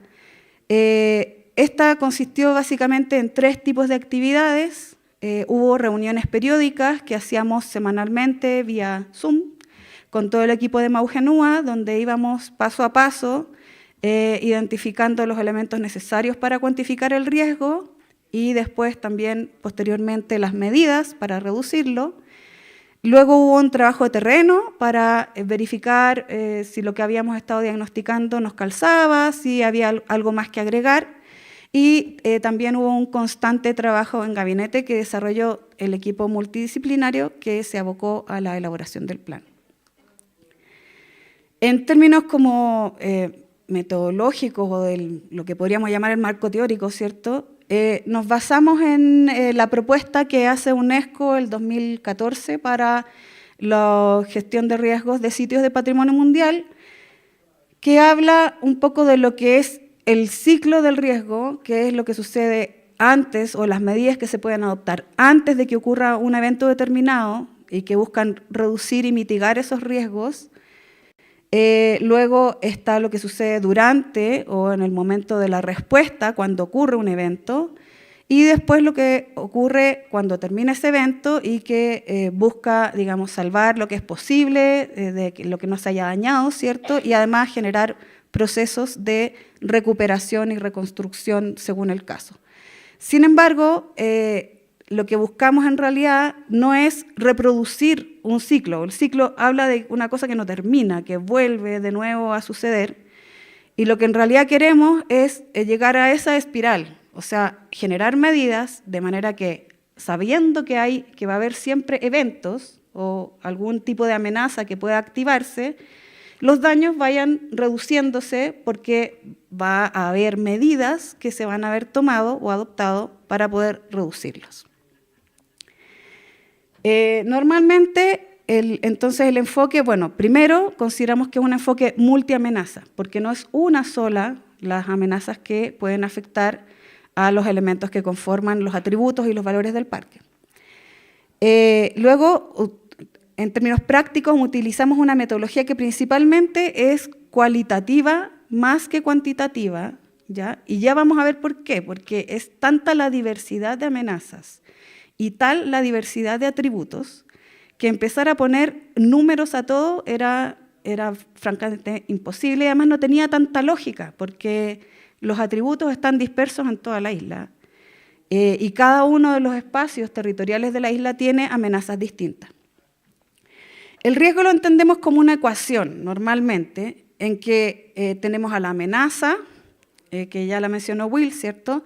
La vulnerabilidad, que son aquellos elementos que pueden hacer más susceptible a un elemento a sufrir daños cuando ocurre una amenaza, y la exposición, que es básicamente los elementos que pueden tener daño porque están en un espacio donde puede ocurrir una amenaza.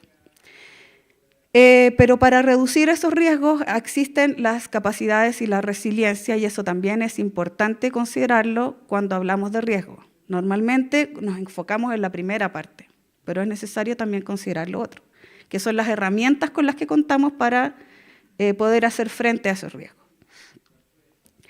En cuanto a los valores y atributos, que fue lo primero que identificamos, porque lo que diferencia a un lugar patrimonial de otro al momento de hacer gestión de riesgo es precisamente las razones por las que queremos protegerlo.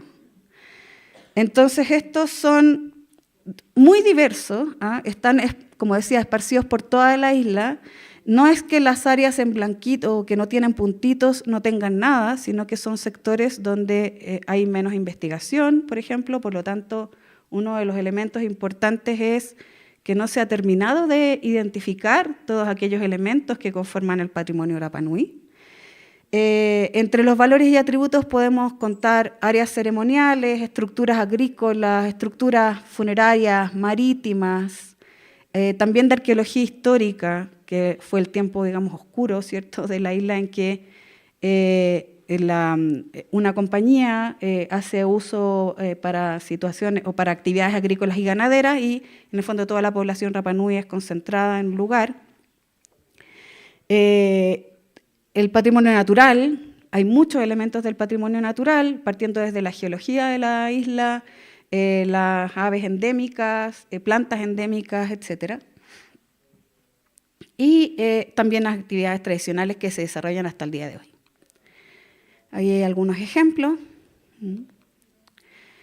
Y lo que hicimos en términos operativos, considerando toda esta dispersión de elementos, fue, al principio nos pusimos, y lo vamos a ver más adelante en una figura que no tratan de leer porque es absolutamente ilegible, pero lo que hicimos fue finalmente definir sectores que estaban caracterizados por determinados tipos de atributos o elementos, o porque hay un sitio que se visita más regularmente. Actualmente hay 13 sitios definidos para la visitación, esos cuentan con cierros, la mayoría, con guardias o personas que están, digamos, ahí al cuidado del sitio, que forman parte de las personas que tienen contratada Magugenúa para la gestión del parque.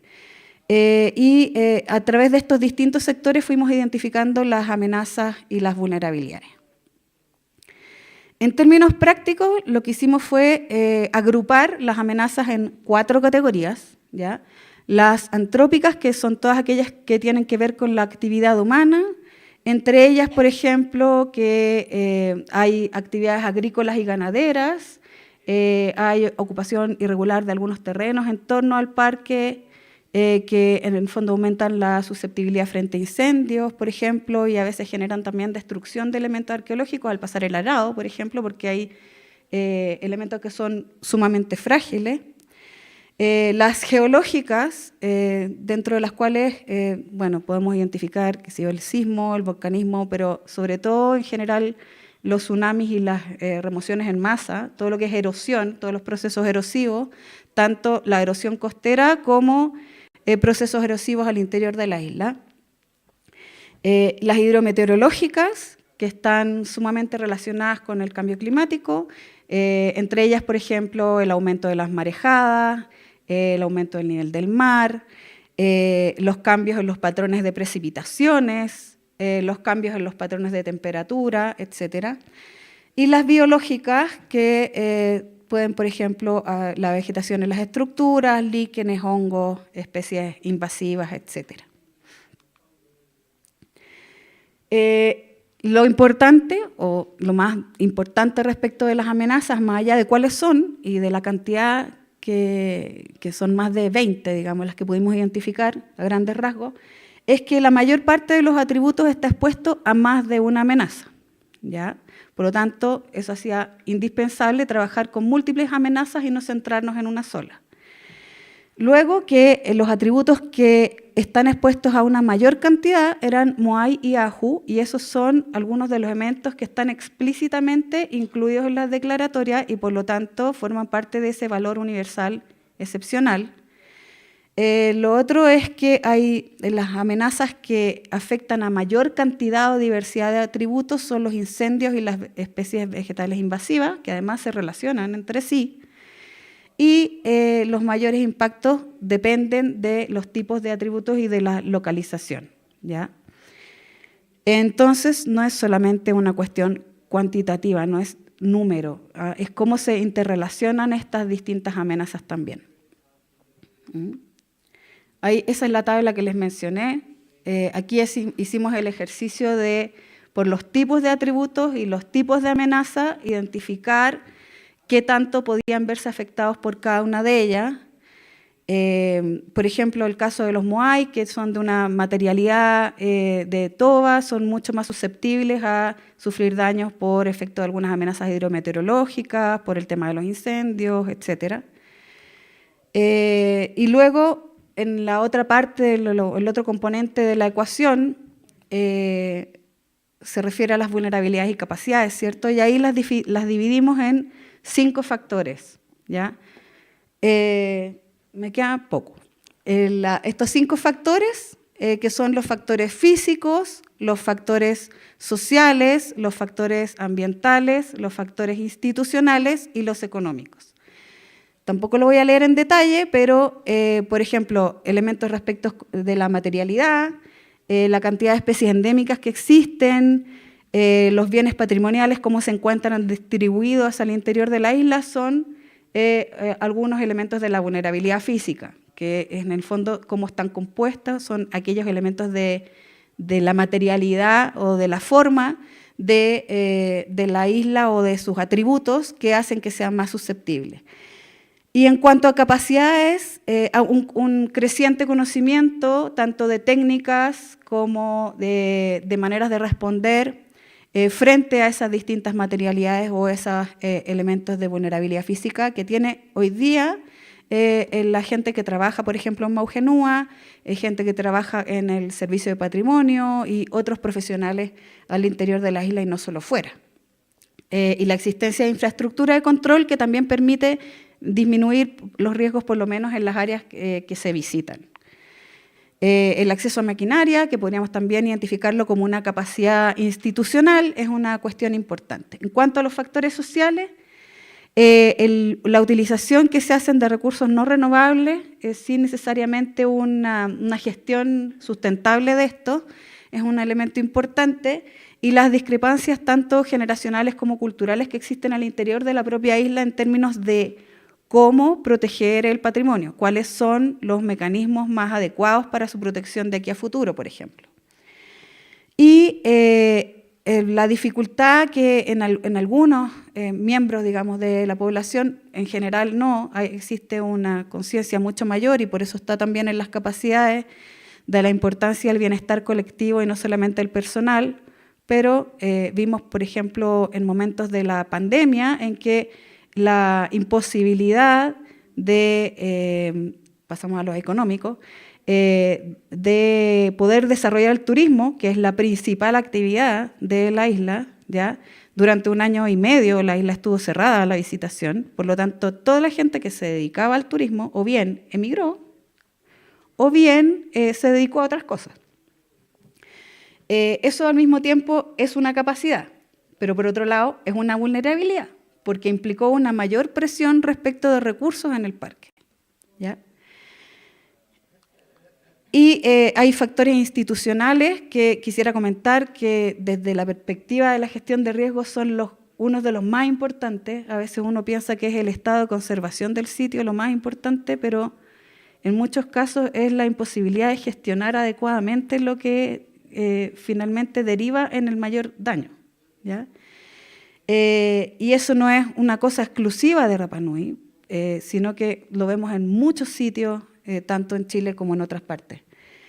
En el caso de Rapa Nui y del parque en particular, la alta complejidad de la gestión que tiene, porque tiene múltiples figuras de protección, ¿cierto?, que hacen mucho más difícil su gestión. Es uno de los elementos principales y la falta de coordinación interinstitucional también lo podríamos indicar.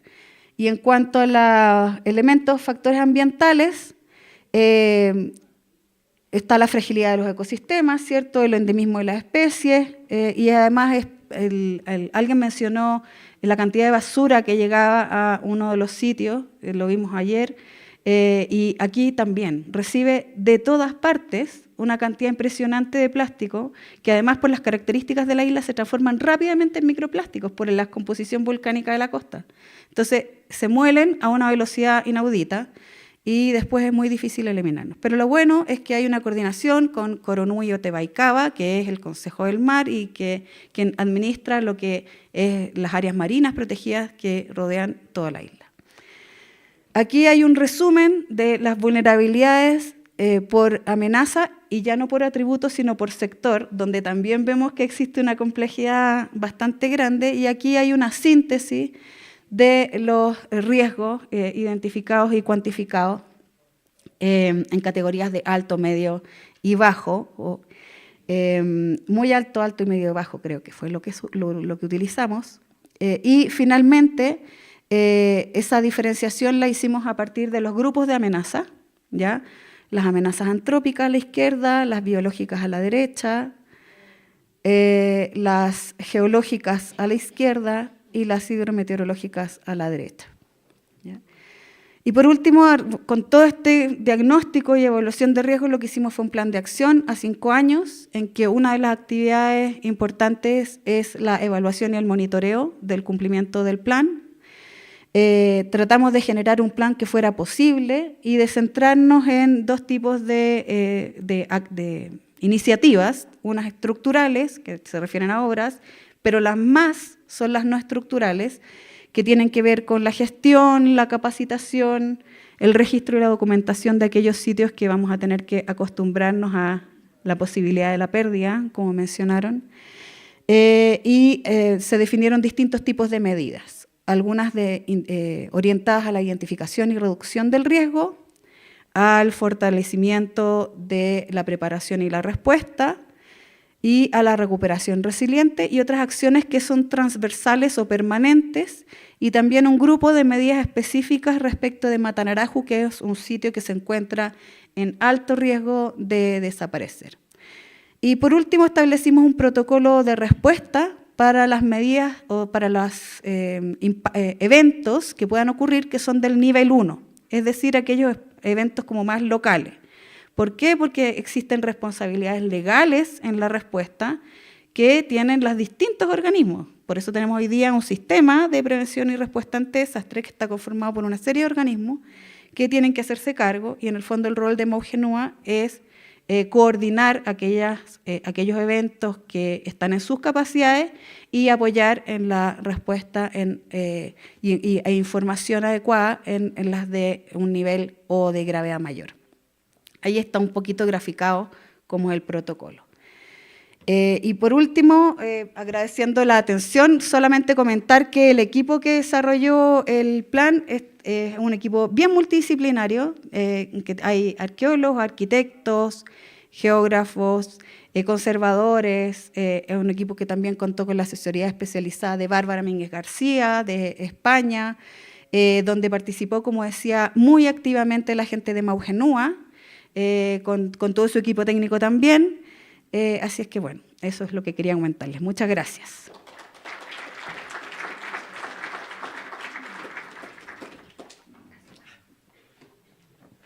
Muchas gracias, Claudia.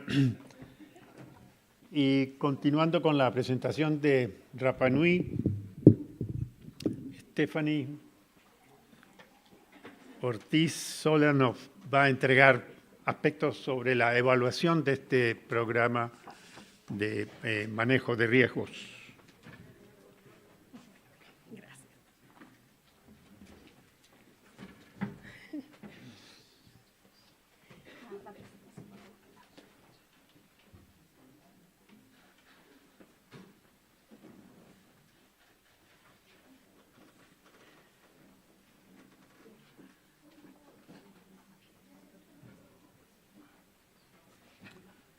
A continuación de la presentación de Stephanie, vamos a tener un receso de 15 minutos y al regreso la presentación de Iván Gersi por internet online.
Gracias.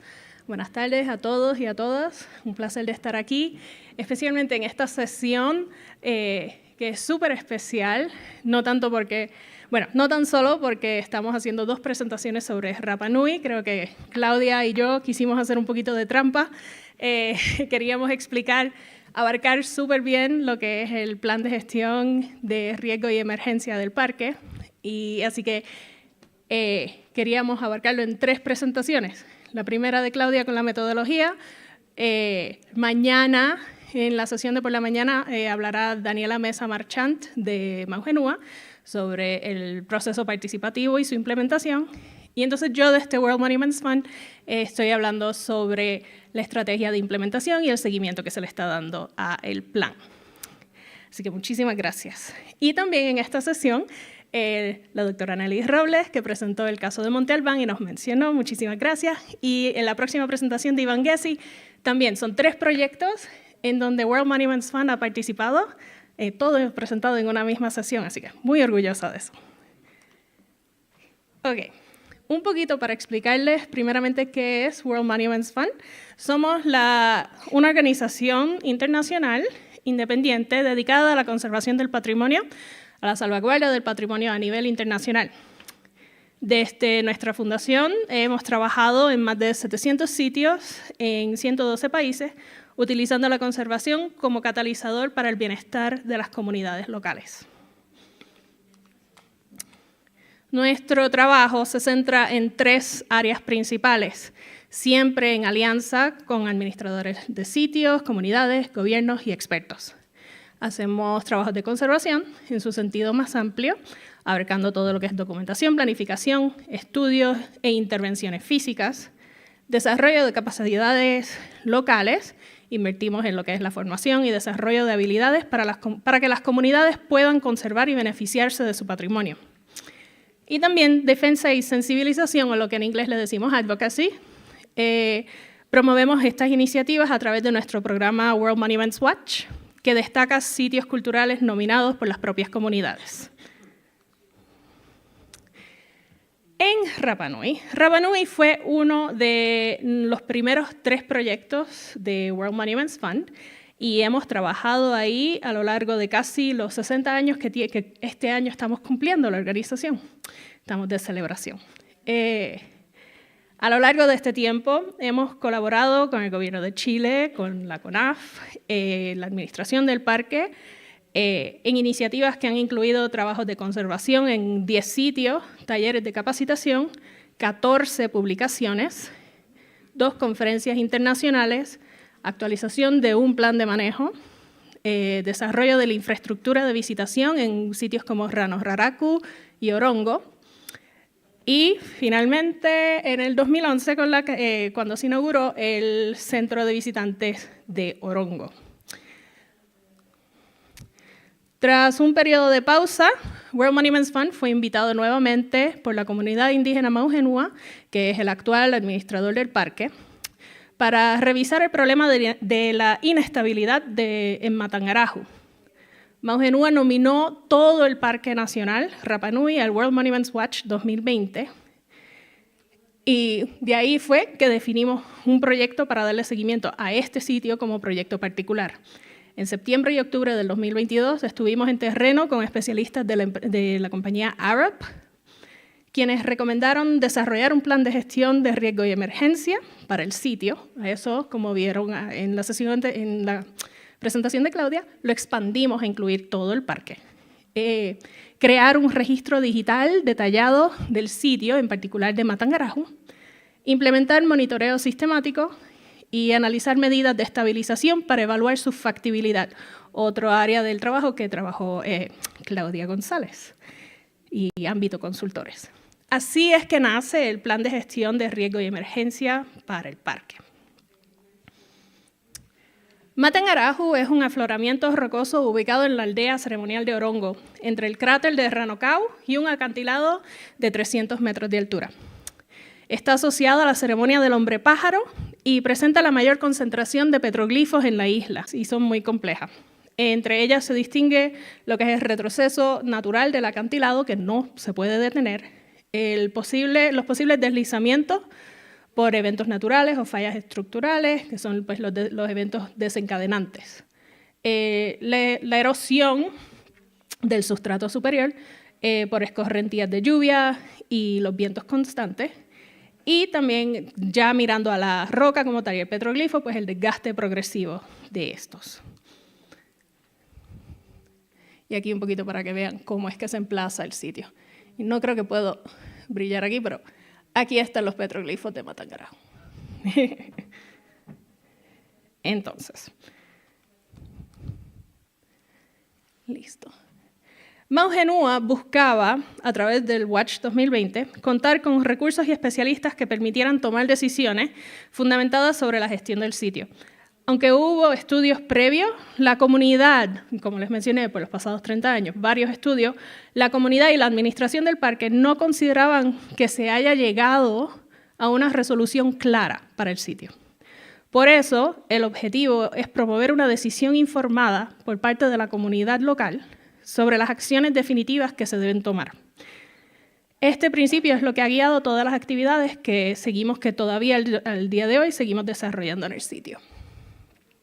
Entonces, el plan de gestión de riesgo que describió Claudia se organiza las acciones en 5 categorías, que las tienen ahí. Esta clasificación, que es principalmente cronológica, es súper útil para comprender que las acciones no deben limitarse a reaccionar ante emergencias, sino que también enfocarse en la preparación y en la recuperación. Sin embargo, para una estrategia de implementación, que es lo que estamos proponiendo de este World Monuments Fund, trabajando con Mauhenua, proponemos una reorganización bajo objetivos generales para facilitar la comprensión del impacto de cada acción frente a riesgos específicos. Para esto, desarrollamos una estrategia preliminar de implementación diseñada para adaptarse con Mauhenua. Luego de este viaje voy para Rapa Nui, en parte para hacer talleres sobre este tema. Reorganizamos las acciones del plan en 5 temas, incluyendo una específica para Matanarahu, que es en lo que me voy a enfocar hoy. Usamos el formato de teoría de cambio o Theory of Change, que permite definir metas claras, vincular las acciones a estas metas, establecer indicadores de seguimiento y también visualizar, tener un recurso visual de cómo las acciones contribuyen a los objetivos a lo largo del tiempo. Ayer se discutió, creo que fue Matías Rip, que dijo de empezar mirando al objetivo futuro, a lo que quieren llegar, y entonces ir trabajando un poquito, reverse engineering, lo que hay que hacer para llegar a eso. Eso es lo que proponemos hacer. Para cada tema, también se identifican 2 áreas transversales, las capacidades necesarias y las medidas de socialización para que el plan sea efectivo. En el caso específico de Matanarahu, el objetivo es que Mauhenua y la comunidad Rapa Nui tomen una decisión informada y cuenten con los medios para implementarla. La teoría de cambio propuesta es que los petroglifos de Matanarahu requieren un plan de conservación a largo plazo aprobado por la comunidad.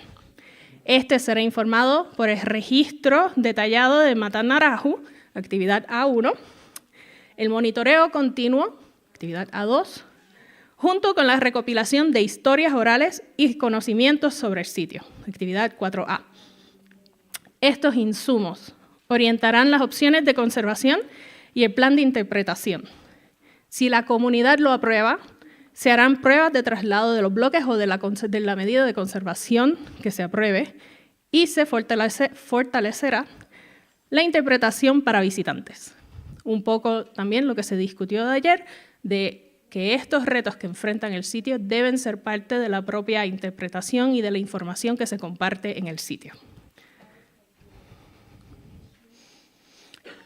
Junto a Mauhenua y a SciArc ya realizamos el registro digital detallado de Matanarahu. Recopilamos narrativas locales que formarán parte de una experiencia digital que se publicará este mismo mes, así que lo compartiré en el chat de ICAHM. Se analizaron también las opciones de conservación a largo plazo para el sitio, las opciones que habían, cuál es la factibilidad técnica y económica de estas. Todo esto apunta a una decisión comunitaria informada sobre el futuro del monumento por parte del administrador, que en este caso es Mauhenua, y socializadas a cabalidad con la comunidad Rapa Nui, para que quede una documentación formal de este proceso y de la toma de decisión, algo que ha faltado en los pasados 30 años que se han llevado a cabo estudios y se han implementado soluciones tangentes para la gestión de sitio en momentos muy particulares. Por ejemplo, cuando hicimos con la CONAF, que colaboramos en desarrollar todo un plan de visitación para Orongo en el 2003, 2004, todos estos senderos sí tenían el objetivo de proteger el sitio ante la presión turística, pero la presión turística en aquel momento era 22.000 personas. Hoy día estamos hablando de que el parque recibe sobre 100.000 personas anual. Entonces, estos senderos que igual no se han trabajado de una manera integral desde esa fecha, requieren nuevas consideraciones. Bueno, aquí un poquito del área que hicimos es registro, solo para que vean. Y algunos de los resultados preliminares de estos registros 3D que se hicieron de Matanarajo. Como pueden ver, los petroglifos vistos en fotos en la mano izquierda no son legibles y también el visitante ya no puede llegar a ellos, como quizás pudieron hace muchísimos años atrás. Entonces, estas tecnologías también permiten mejorar lo que es la interpretación del sitio y poder mostrar la riqueza de estos petroglifos. Entonces, como reflexiones finales, nosotros desde World Monuments Fund queremos seguir trabajando con Maugenúa para adaptar esta estrategia de Theory of Change, teoría de cambio, y esta estrategia de implementación a las necesidades. Hoy día, como explicó Claudia, existen condiciones muy favorables para avanzar esto, incluidas que es una administración indígena local que garantiza continuidad del conocimiento y los procesos. Las capacidades han sido fortalecidas. Hoy día desde la isla se cuenta con las capacidades y muchas de las herramientas de comunicación y las tecnologías para conservación y gestión están disponibles dentro de la isla. También un favorecedor, pues las alianzas duraderas con organizaciones como World Monuments Fund, que tenemos el compromiso de continuar trabajando en Rapa Nui y con Maugenúa. Y un poquito reflexionando sobre el rol de organizaciones como la que represento, nuestro rol es acompañar como aliados estratégicos o thought partners, thinking partners. Reconocemos que nuestro mayor desafío como World Monuments Fund y como organizaciones similares suele ser el tiempo y los recursos que están definidos por donantes. A pesar de que nosotros nos llamamos World Monuments Fund, nosotros no contamos con fondos inmediatamente disponibles, sino que desarrollamos proyectos en alianzas y para ello tenemos que recaudar fondos. Entonces, más que un donante, somos un partner de proyectos, que creamos alianzas. Reconocemos que el presupuesto de cada proyecto que desarrollamos, en particular proyectos de gran envergadura como Rapa Nui o como muchos otros que tenemos en nuestro portafolio, deben considerar el presupuesto de cada uno de estos proyectos, debe considerar el seguimiento, el monitoreo y la evaluación de su implementación, particularmente cuando estamos hablando de planes de manejo, planes de gestión y riesgo, planes de conservación y demás, cuando son planes. Nuestra trayectoria en Rapa Nui y el compromiso que tenemos permiten dar seguimiento a este proyecto. Y esto con el objetivo de que el plan no sea el producto final, sino una herramienta viva. Y esto, porque medir el progreso es mucho más significativo que limitarse a medir los resultados específicos. Entonces, le agradecemos desde World Monuments Fund a Maugenúa por su invaluable colaboración como socio principal de este proyecto. El compromiso y visión que han tenido han sido fundamentales para el desarrollo del proyecto. Asimismo, extendemos nuestra gratitud a los especialistas de ámbito, consultores, a ARUP y a SciArc, cuya experiencia y dedicación han enriquecido cada etapa del proceso. Sin su valiosa contribución, este proyecto definitivamente no hubiera sido posible. Así que, muchísimas gracias.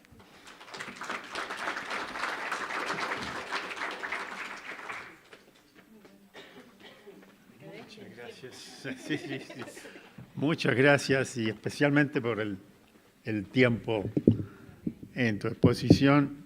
Y los invito entonces a un corto receso, 10 minutos, me parece suficiente, para no alargar en demasiado las intervenciones que vienen a continuación.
a trapdoor, guys.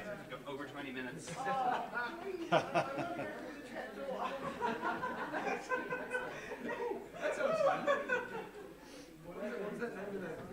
The trick is transitioning from those types of ones to back to PowerPoint. It's already going. I know, but I don't know how to. For inviting. No, you go. No, but we need to just pause it. So. But you can't see it. That's the problem. Well, I'll just kill it and then we can start. Kill it and start it again. We just can't see it on here to rewind it. It starts. Well, is it, we just need to Well, project. I killed it, so I'll just restart it. They changed the screen to duplicate, not expand. Oh, that's right. Yeah. Duplicate or Perfect. expand, Yeah, that's perfect. Okay. So then I can start that. You should have straightened this out. Okay. Ready to go? The translator's back.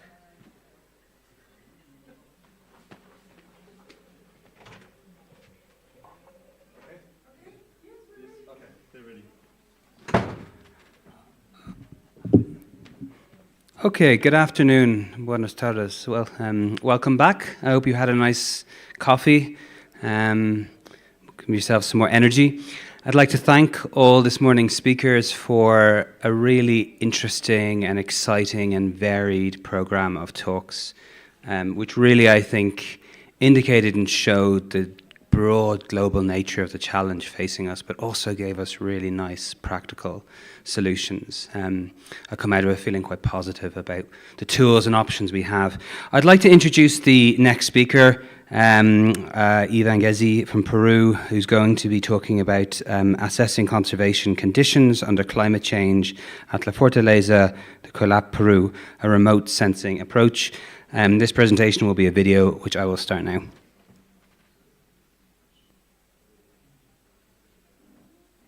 Good afternoon. My name is Ivan Getzi.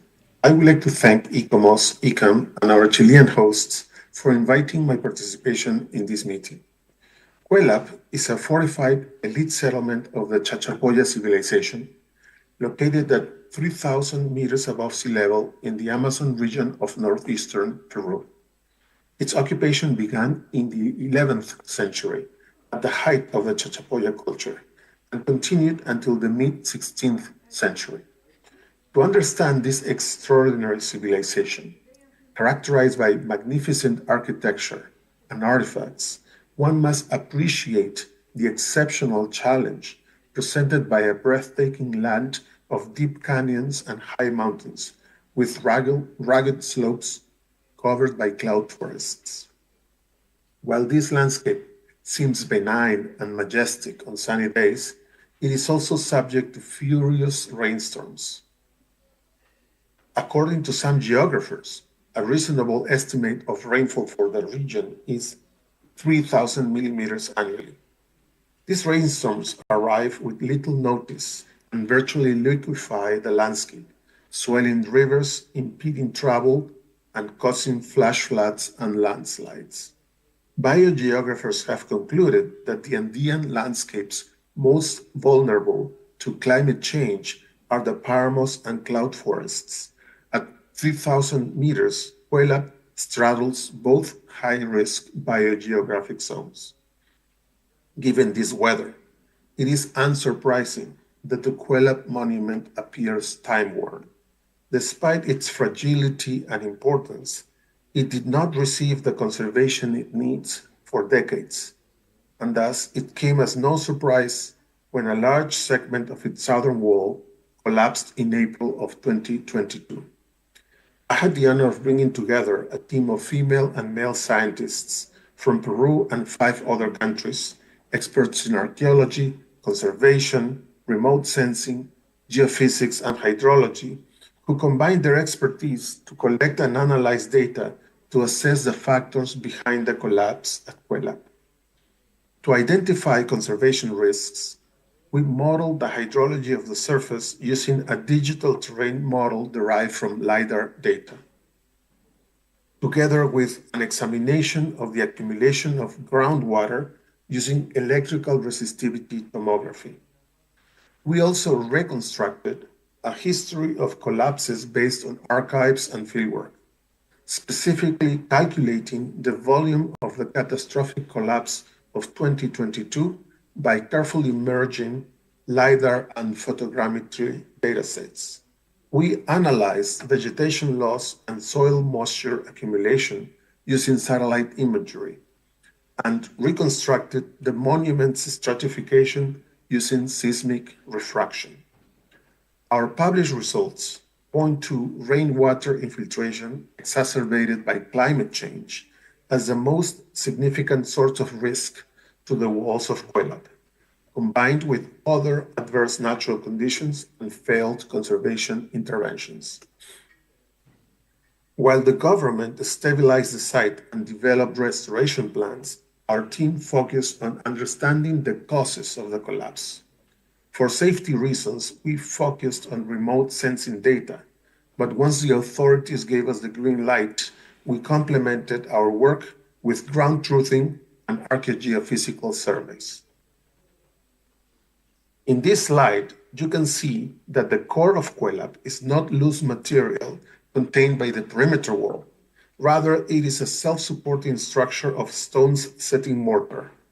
In this example, the perimeter wall has partially disappeared on both sides of the gate, but the structured fill inside maintained its position, verticality, and integrity almost all the way up. Thus, our hypothesis is that the main factor of deterioration of Cuelap is the infiltration of rainwater into the deeper layers of the field behind its perimeter wall. As a result, the layers become plastic and exert pressure on the perimeter wall. This graphic summarizes the causes of deterioration we have identified and studied. The range goes from pre-existing natural conditions, such as the shape of the underlying bedrock, which favors the circulation of infiltrated subsurface waters towards the areas that have suffered the most collapses, to recent conditions caused by human interventions, such as deforestation and the use of a very tight conservation mortar. The compounding effects of these and other unknown factors are, to a certain extent, captured in our measurement of the deformation of the building and surrounding terrain.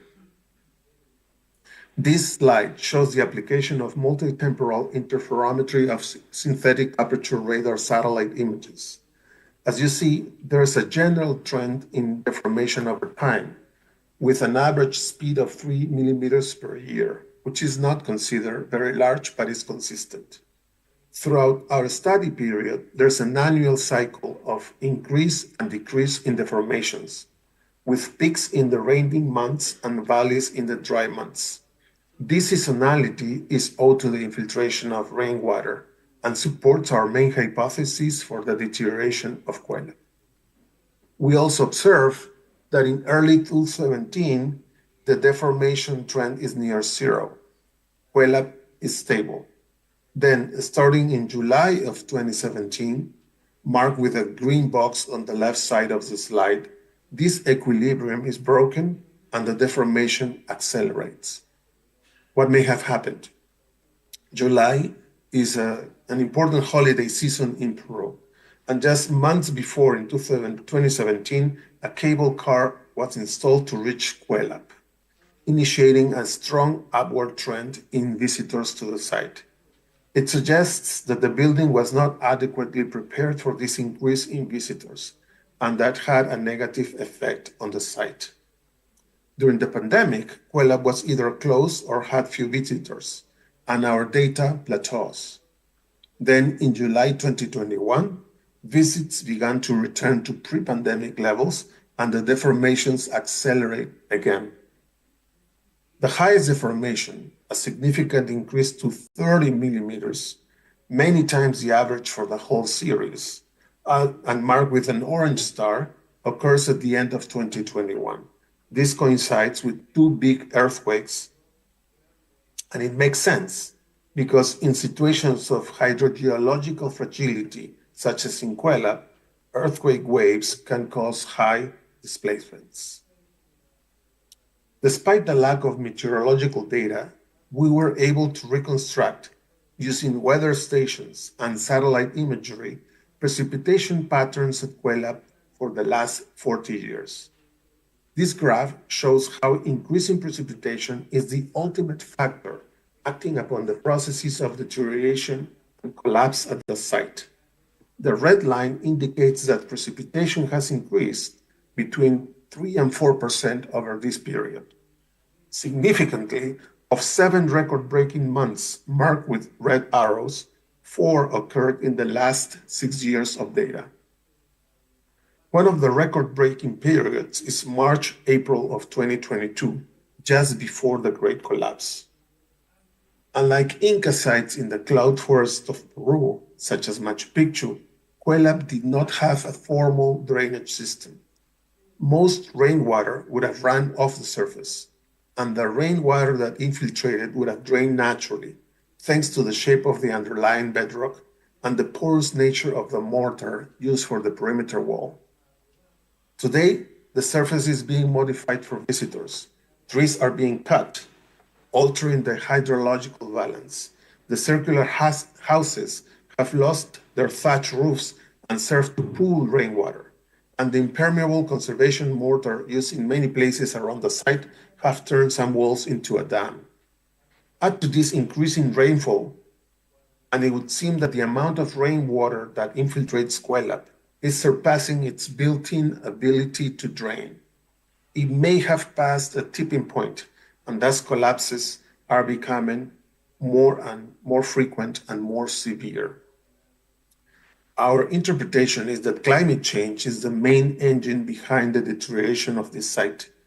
It still requires an in-depth study, which is in progress, but today we can state that only the increasing temperatures brought about by climate change can explain this upward trend in precipitation, the recent increase in the frequency and severity of rainstorms, and thus the acceleration of the processes of deterioration at Cuelap.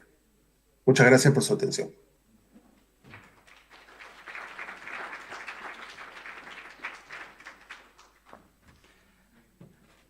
Wonderful, Evan. I'm not sure if you're following us online, but if you are, thank you for that really fascinating presentation, which I think reiterates a trend we've seen across many of the presentations, which is that good data and good knowledge facilitates good decision-making and good management planning. And that was another really lovely example of that. I'd like to now introduce our next speaker, Dr. Sarah Forgeson from New Zealand, Aotearoa, who's going to be speaking on heritage management in the climate crisis in the South Pacific.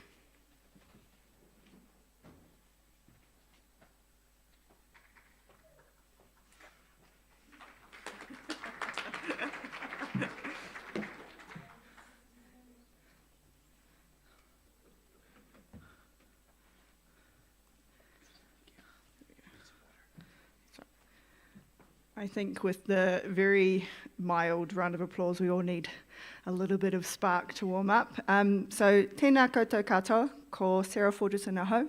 Nā uri tēnei no Ngāti Whakaue te Arawa, mihi atu ne. So first, just wanted to extend a very sort of thankful extension to the Indigenous peoples of Atacama who welcomed us so gracefully yesterday. Thank you for allowing us to be on your land and to be a part of that ceremony, and also a big thank you to the organisers of this amazing conference and to be here in this incredible landscape and country of Chile. So as Will said, I am here to present on the climate crisis. I will be putting two hats on today as the Education and Knowledge Director of the Preserving Legacies Project, which you've heard a little bit about sort of in bits and pieces across the conference. In the words of Matt, if you want to know more about it, please come and find us with a pisco sour. That tends to be the trend of how to have conversations and talk to people.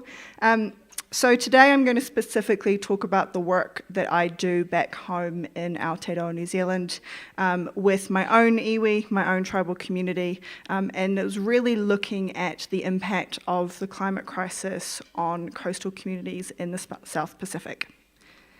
And so this research was very much focused on three core aims. The first of which was really to understand how the climate crisis was being perceived and observed by communities in Aotearoa, New Zealand.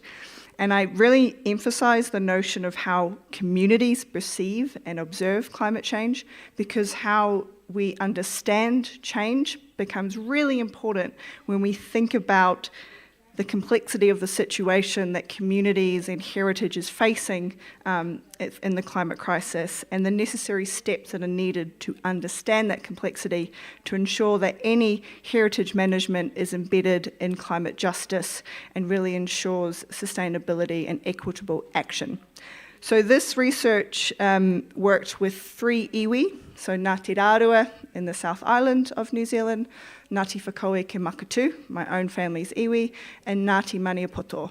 So the research really focused on trying to develop potential pathways for climate adaptation that centred on Indigenous knowledges, specifically Te Ao Māori and the knowledge system Mā Tauranga Māori. And this feeds back to what Adam brought up yesterday about the need to really ensure that climate risk and climate adaptation embeds itself in Indigenous and local knowledge.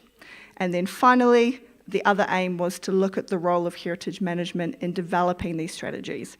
And it goes back to what Will was talking about a little bit earlier when he introduced this theme, which is how heritage already speaks into loss and damage in many forms. Heritage management is about managing change.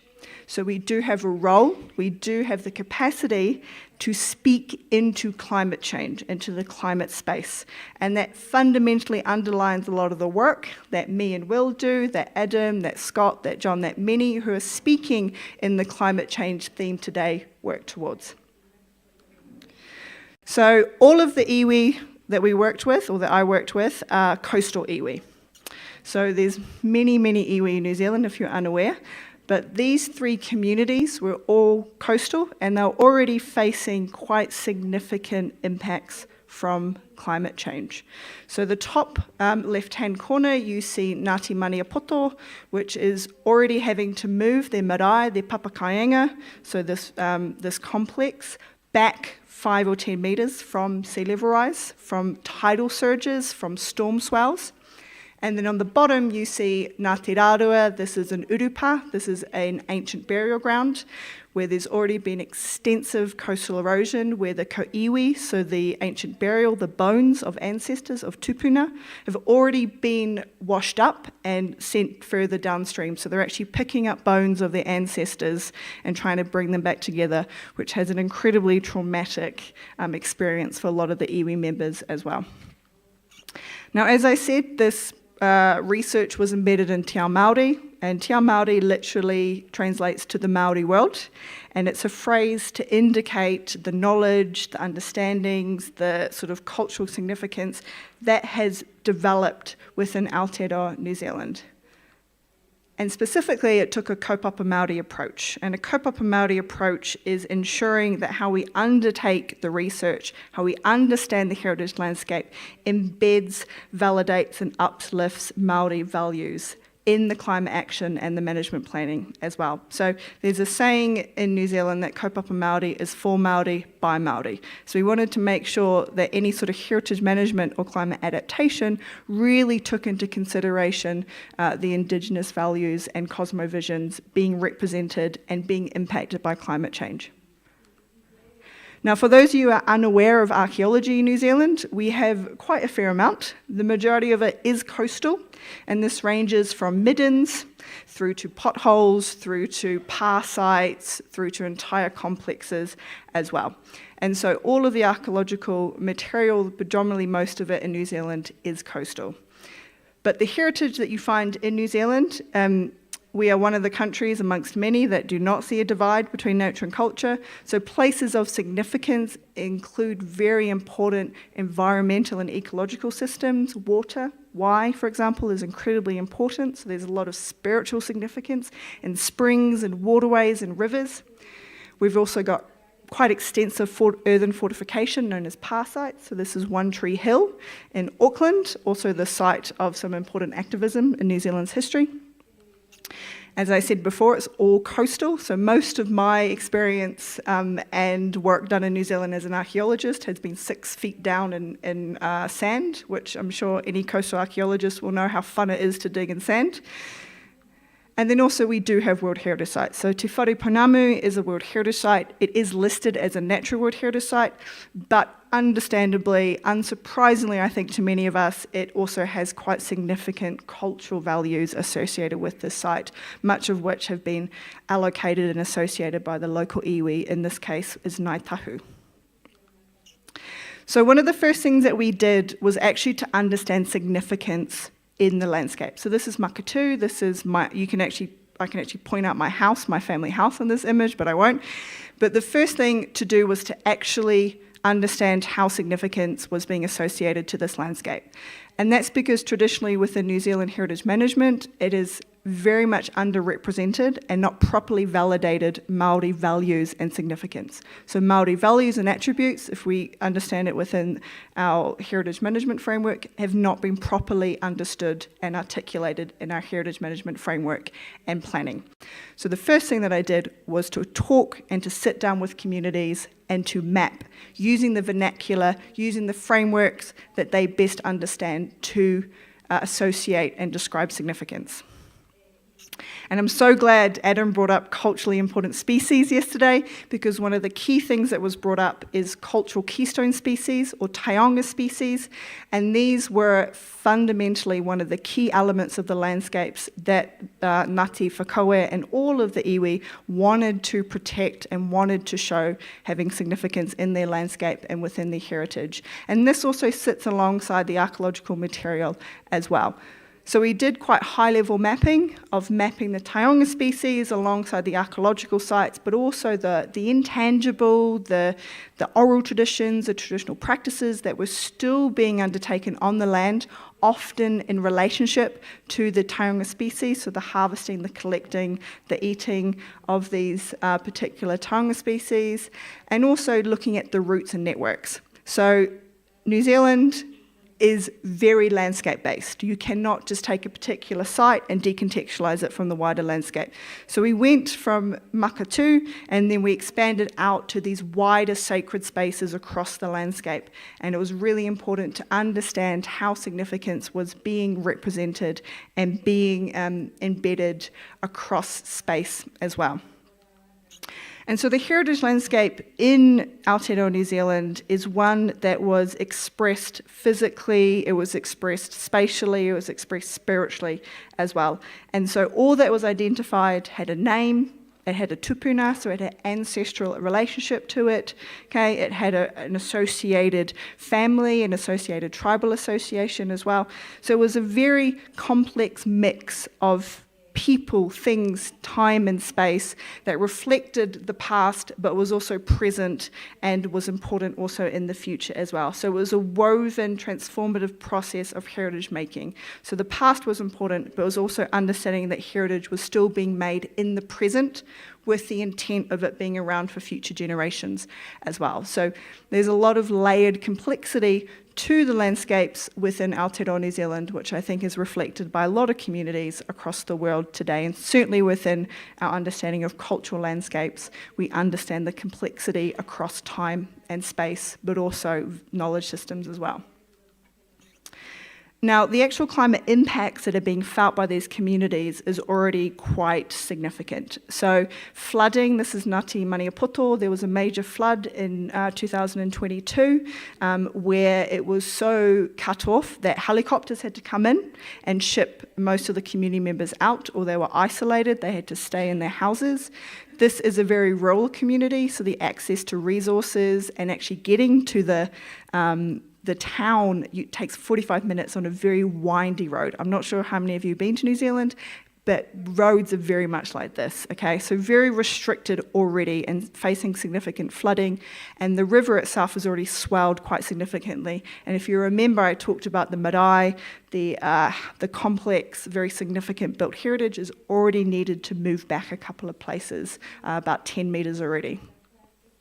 For my own community, there is a par site, which is quite an ancient par site, one of the first par sites, so earthen fortification. It's already facing erosion. So this is an example after a storm surge that occurred in about 2023, and most of the earthen material has already been fallen down the cliff face. And what we didn't know was there was actually an urupa, so a burial ground.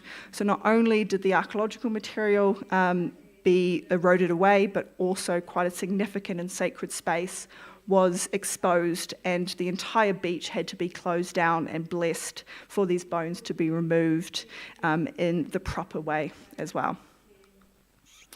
But what was really important was that there was already a very sophisticated understanding of climate change within the community. So they were already identifying climate change, and they were already identifying what indicators within the environment were telling them that the climate was changing. So from understanding the changes in flowers blooming, the changes in the movement of particular species, they already understood that things such as coastal erosion were occurring, that there was increased temperature, that there was increased chances of drought. So there was already a sophisticated understanding of how to read change in the environment, which they began to associate with climate change, but also, as I'll speak about a little bit earlier, was also a continuation of the environmental violence that a lot of these communities had already faced as a result of colonisation as well. And within New Zealand, we already have quite a sophisticated and quite established risk assessment. So this was done by a Māori research institution, Ngā o Pa Maramatanga, which did a risk assessment on Māori assets. And they've already done it's very high level. It's not, very down to the absolute details, but they've already begun to understand what is at high risk for Māori communities. And that does include heritage, so cultural and historical artefacts and practices, language, history. We can already see through this high-level risk assessment that there is moderate to major risk to these elements of Māori heritage. And New Zealand has also got quite a good climate science that has been established through organisations such as NIWA. So they've got the Sea Level Rise project through NZ Sea Rise, looking at all the different projections and what the sea level rise will look like. We also very recently released a whole bunch of downscaled climate modelling, and if we understand that one of the challenges for assessing climate risk is access to data. And so this is all open source. It's 5 kilometre sort of resolution, but it's a way of communities to begin to go in and understand what the climate scenarios and projections are saying might occur for their particular places. And also within regional authorities, there's already quite sophisticated coastal erosion kind of modelling. And so this is actually the urupa that I spoke about earlier, where it's honestly going to be completely flooded under these particular scenarios and projections. But what I found very fascinating, and I think which, through the work with Preserving Legacies and other work in climate change, was that the perception of climate change was very much entangled and needed to be understood by local socio-historical events, and specifically the impacts of colonisation. So New Zealand, Aotearoa, faced significant land alienation by European settlement, and this meant that our landscapes had been surveyed, mapped, blocked, subdivided, it had been legally described, it had been broken up, and iwi were facing chunks of their landscape separated from one another. And there's a really clear intergenerational trauma of what settlers brought to the landscape. So there was draining of wetlands, there was agriculture and horticultural practices that broke up and made these wetlands be drained. There was pollution, there was urbanisation, there was all of these different impacts intersected with climate change. And this is where several iwi members saw climate change as a continuation of colonisation. So this continual environmental and ecological violence that was being felt in the past was just being continually felt today with climate change. This does make it more difficult to try and conceptualize change as being specifically for the climate crisis, but I think understanding those processes of change is very important when we come to risk assessment as well. And so, as I said, most of the impacts of climate change in New Zealand have been understood as ongoing consequences or repercussions of colonisation. And this includes a lack of engagement and acknowledgement of the Māori sense of place and the visualisation of the cultural landscape. So just a couple of the examples of some of the violence that was done across the landscape, from the burning down of forests to the dredging to mining to fossil fuel extraction, all these different elements as well.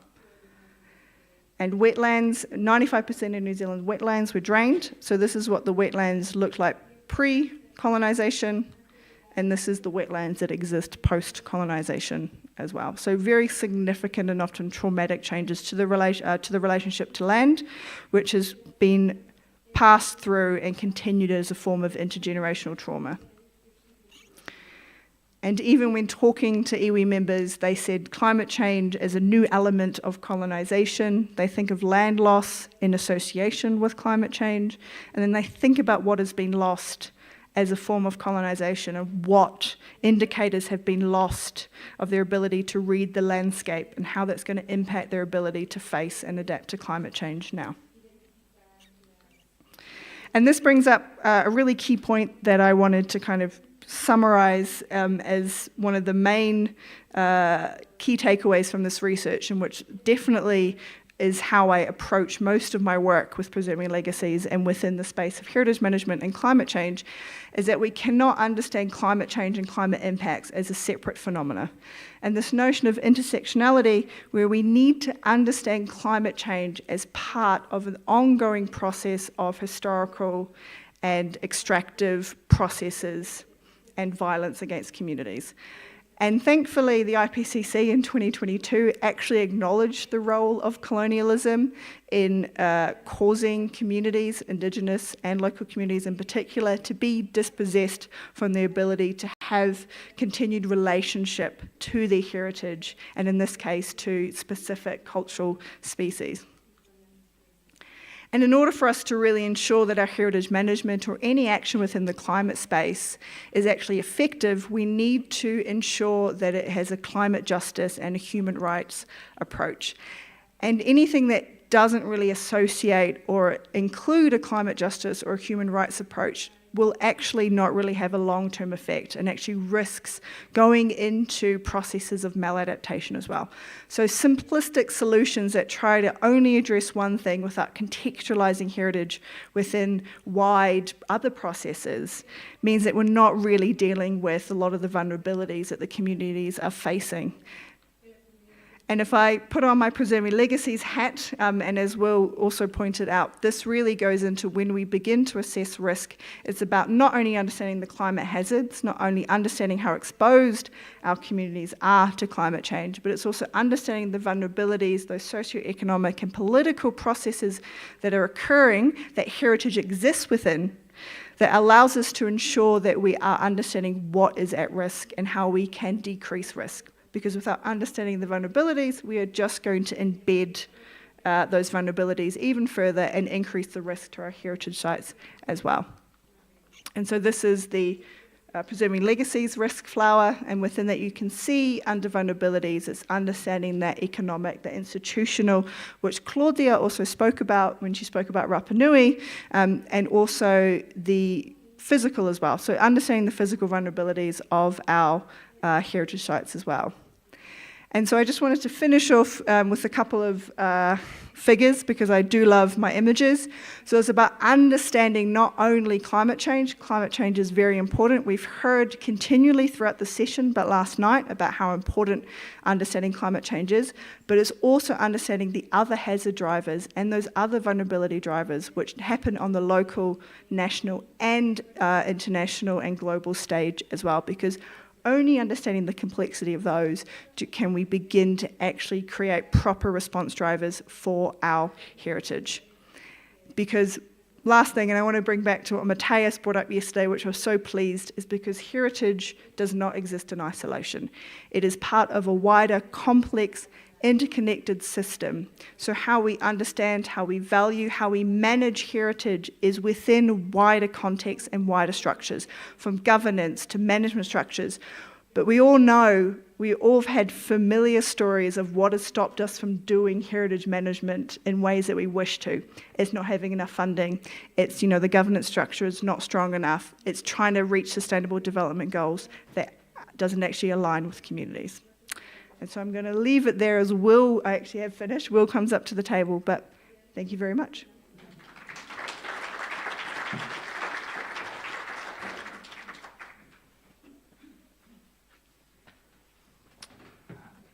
Wonderful, Sarah. Thank you very much for a presentation, which I think reiterates another theme we've had when talking about climate change, which is complexity.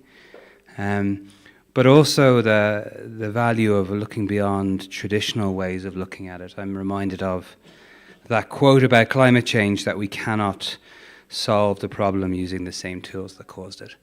And I think that was a really nice illustration of how we can look beyond our traditional perspectives to engage in meaningful climate action. And that leads me on to our next presentation from, there he is, Professor Scott Heron, who wins the award for having the most co-authors of papers at this conference. And he's going to be giving a talk titled Assessing Climate Impacts on Archaeological Heritage Using CVI. Oh, and I'm one of the co-authors. I sincerely hope that the prize is a pisco sour. As Will is bringing up the presentation, I would like to begin by acknowledging the First Nations people and the land in which we are meeting. I would also like to acknowledge the First Nations people in my part of Australia, the Bindal and Bulgarukaba peoples, who are the traditional owners of the land in which I work and live. You can see here, as mentioned, there are several co-authors, and this slide contains a bunch of report covers that are going to be addressed through the course of this presentation. Climate change is a problem. We've already heard about that yesterday. I'm not going to spend any time on that. But the problem that John and I began encountering about 8 years ago was the question of how, in a World Heritage context, can we respond to help managers understand their greatest threats and then also be able to begin taking action in response to those. And so we sought to develop a tool that had some of these attributes, and that's what we'll be speaking about. It's called the Climate Vulnerability Index, CVI. It's down there in the bottom right-hand corner. It was a tool that is able to be consistently applied across all types of World Heritage properties. It builds on a systematic framework to provide proactive information. It puts climate impacts into context. Again, we've heard repeatedly that we need to set ourselves in the context of other threats as well as other conditions of the places of heritage. Through the process, we identify adaptation strategies, and these help to lead towards more effective management. The CVI at any given time provides a benchmark for monitoring and evaluation, including evaluation of those adaptation strategies that are implemented, and it provides a repeatable framework, which is important because climate is changing, and so is our understanding of how climate is changing. Every time we go through an IPCC cycle, we learn new things about what may come down the pike in future decades. So the CVI, we say it's values-based, science-driven, and community-focused.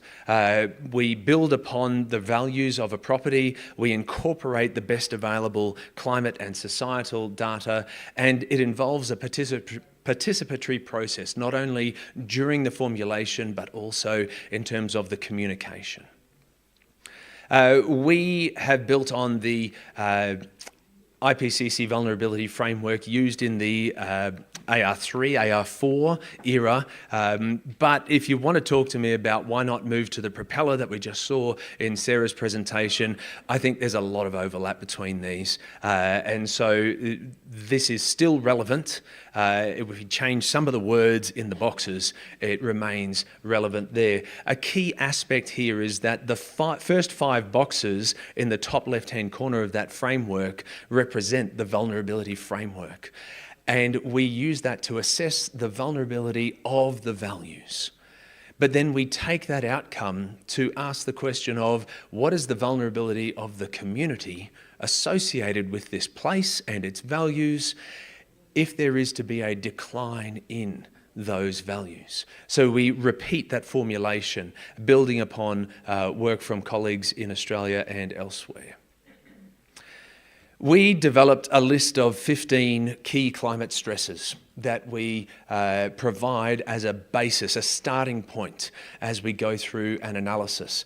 Some of these are primary variables of climate: change in temperature, change in rainfall. Others are secondary. They integrate one or more factors as they come through.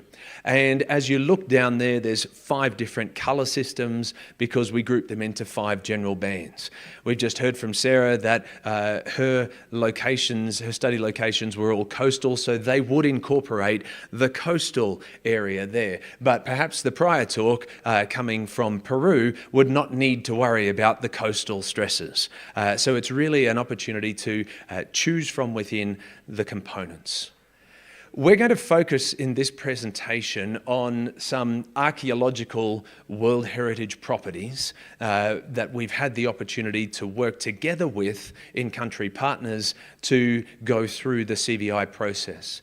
The first of those in the far north of Orkney identified these 3 climate factors as being the most important, the most likely to be threats for that particular property and its values. A little further south in Scotland, the Antonin Wall, a component of a broader property, identified a different set of key climate stresses. St Kilda, 60 kilometres to the west of the Scottish mainland, a mixed heritage site, again identified a different set of 3. Do you see a theme developing here? If I click across to Sukur, the Sukur cultural landscape, we saw some pictures earlier, we'll see some more, and the ruins of Kilwa Kiswani and ruins of Songo Manara properties. Again, we're seeing different combinations of climate threats. Those locations are in 2 countries in Africa. If we step across to Norway, the Vega Archipelago, once again, it's a unique combination of these 3 climate threats. This is not something that we engineered. We don't make these decisions. We facilitate the process with the partners who are in the room. Briggen in Bergen, again, a different set. The Røros landscape, Røros mining town and its circumference. Again, an identification there. In fact, if we extend this and apply this same process of looking at which are the top 3 climate threats for all of the World Heritage locations that we have assessed to date, there's 2 things that stand out for me. Some of those Manhattan towers get tall. Do you agree? And so when we look and say long-term changes in temperature are having influences on properties, changes to storm intensity and frequency, changes in precipitation are being identified at multiple places. That's nice. The more compelling thing to me is that if you look through the approximately 20 locations there's only 2 of those where the same 3 climate threats were identified as the most important. And in those, they both encountered the storm intensity and frequency. One of those was rain-related storms, the other was wind-related storms. So even when they overlap, there's a distinction between the climate threats that have come for every application. At some point, we're going to run into a pairing that does not get separated.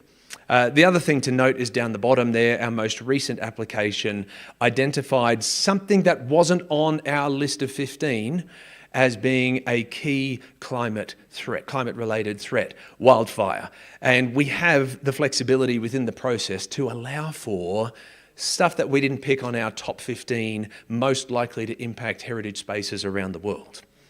So there is the flexibility within that. If we take a look at the 10 World Heritage criteria listed in the rows in this table, we can look down and see, we're going to blot out the natural criteria for the purpose here because we're focusing in a cultural space. But we can see that there's coverage of all 6 cultural heritage criteria, and I'm going to highlight some of these archaeological value containing properties. We mentioned the Orkney property, Sukur cultural landscape in Nigeria, the Antonin Wall, a Scottish component of a property, the Røros mining town, St Kilda out there off the west of Scotland, Kilwa Kisiwani in Tanzania, and Briggan. I'd like to jump into just a small grouping of those, and I'm going to start with Briggan. What do we know about Briggan? It's in the city of Bergen. It's set in an urban environment, and that left-hand image there, the brightly coloured warehouse facades are a key highlight for all tourists to the city of Bergen. That's an attraction. In the right-hand side, we see that there's some of the the maintenance work that's being done on these wooden buildings because repair is necessary. But of most interest perhaps to this particular meeting is the image across the bottom, the hidden values. Below ground, the archaeological heritage that was identified only in 1955 because there was a great fire that damaged many of the warehouse buildings and revealed the hidden gems of this particular property. And that includes pottery, a lot of organic matter. This is an archaeological heritage property. In fact, it was that revelation that led to a lot of the medieval studies, archaeological studies in medieval Northern Europe context came flowing out from this particular unfortunate revelation, which was a wonderful thing in retrospect. When we look back to Briggan, this is in communication with the key manager at Briggan, Hege Bakker-Alasoy, who provided us with some feedback of things that have happened since we had a workshop together, identifying adaptation strategies, actions that have taken place since. There is a revision of the World Heritage Management Plan that's underway for the property, but the City of Bergen is also undertaking a disaster risk management plan for the site, its setting, and the city beyond, which is being informed directly out of the CVI workshop and analysis. The new management plan is going to include the knowledge gaps that were identified through the workshop, and it has fostered a great cooperation with the Norwegian Centre for Research, NORS, and it's coming through the partnerships that were strengthened through the workshop. And there is improved communication amongst the participants from that workshop working together to partner for conservation actions.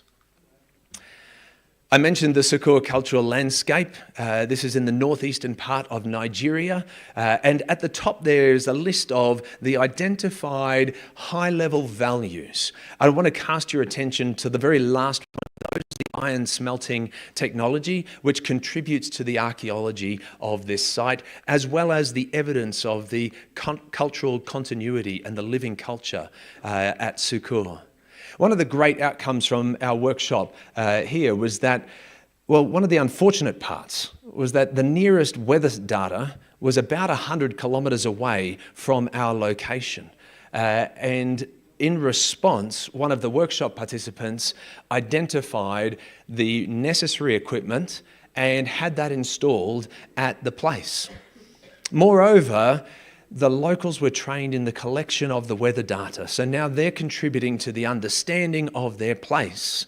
And the built capacity through that is of great importance to the ongoing engagement and connection with the community. I also want to point out that this CVI and the one you're about to see following were a part of the CVI Africa project that was led by our host for the session, Will McGarry. The second of those properties, I mentioned that Kilwa Kisiwani is a coastal site in Tanzania. And again, you can see information at the top of the high-level values that were assessed for this property based on the consultation with the participants and based on the World Heritage document. A couple of archaeological notes, the ruins in both Kilwa Kisiwani and Songo Manara, the Great Mosque, which has porcelain shards inside its coral and limestone structure. Some of the adaptation strategies that I wanted to highlight here were the mangrove growth and protection in the face of sea level rise as a threat to the property, and the implementation of soft capping on the ruins and the installation of drainage channels in response to the projected increase in heavy rainfall events. The final stop on our whistle-stop tour is the Antonin Wall, which, as I mentioned, is a part of a larger serial World Heritage property. In fact, on the map there that I hope you'll recognise spans Europe and to Northern Africa and parts of the Middle East, the Antonin Wall is located here in Scotland, and it looks a bit like this. It's a turf wall. You can see in the top right-hand corner some of the excavation activity to understand what the turf wall was comprised of. And it was found out that it was bricks, turf bricks, stacked on top of each other on a stone foundation, the base there that you can see in the lower image. And today it's a great place for recreation and understanding of heritage because of the work of our project partners, Historic Environment Scotland and others in Scotland. The other two components of this particular World Heritage property are Hadrian's Wall and the Upper German lemurs. That you can see marked by red arrows on that map. And that's going to be important in just a moment. So keep that in mind, please. Our key contact, one of our key partners in this work, ongoing, Dr. Rebecca Jones, who was at the time at Historic Environment Scotland, went through and provided an analysis out of the CVI workshop itself of the most likely to impact the Antonin Wall climate threats. And we developed this new bicycle wheel approach. It was Becky doing this was the first time that this had been tested. And you can see there that heavy rain events and total rainfall, apparently rain matters in Scotland, who'd have thunk? But more importantly than just the consideration of the effects on the Antonin Wall, Becky then took this to colleagues across the broader elements of this particular serial World Heritage property and repeated the queries in conjunction with those colleagues for Hadrian's Wall and for the Upper German lemurs. And you can see that, I hope you can see like I do, in the first two images on the left, there's a fair degree of similarity in climate threats.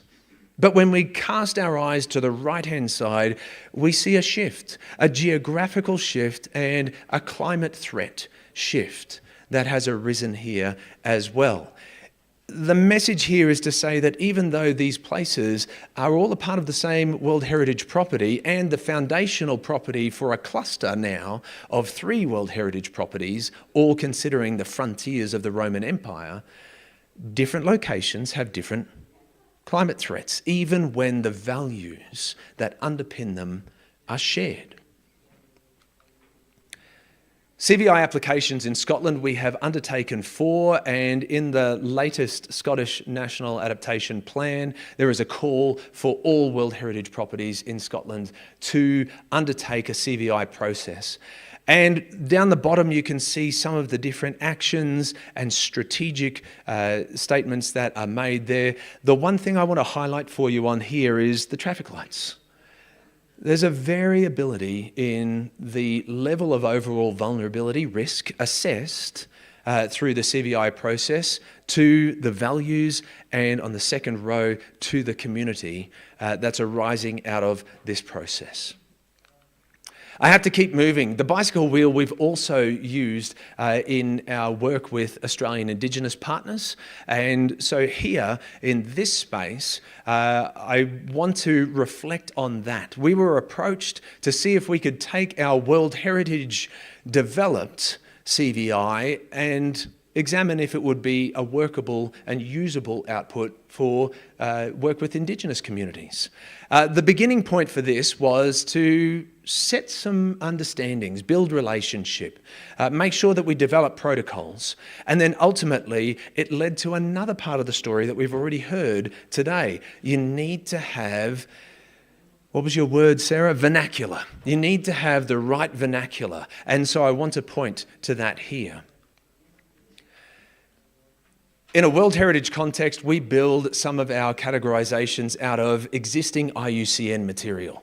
If it works, don't try to create something new.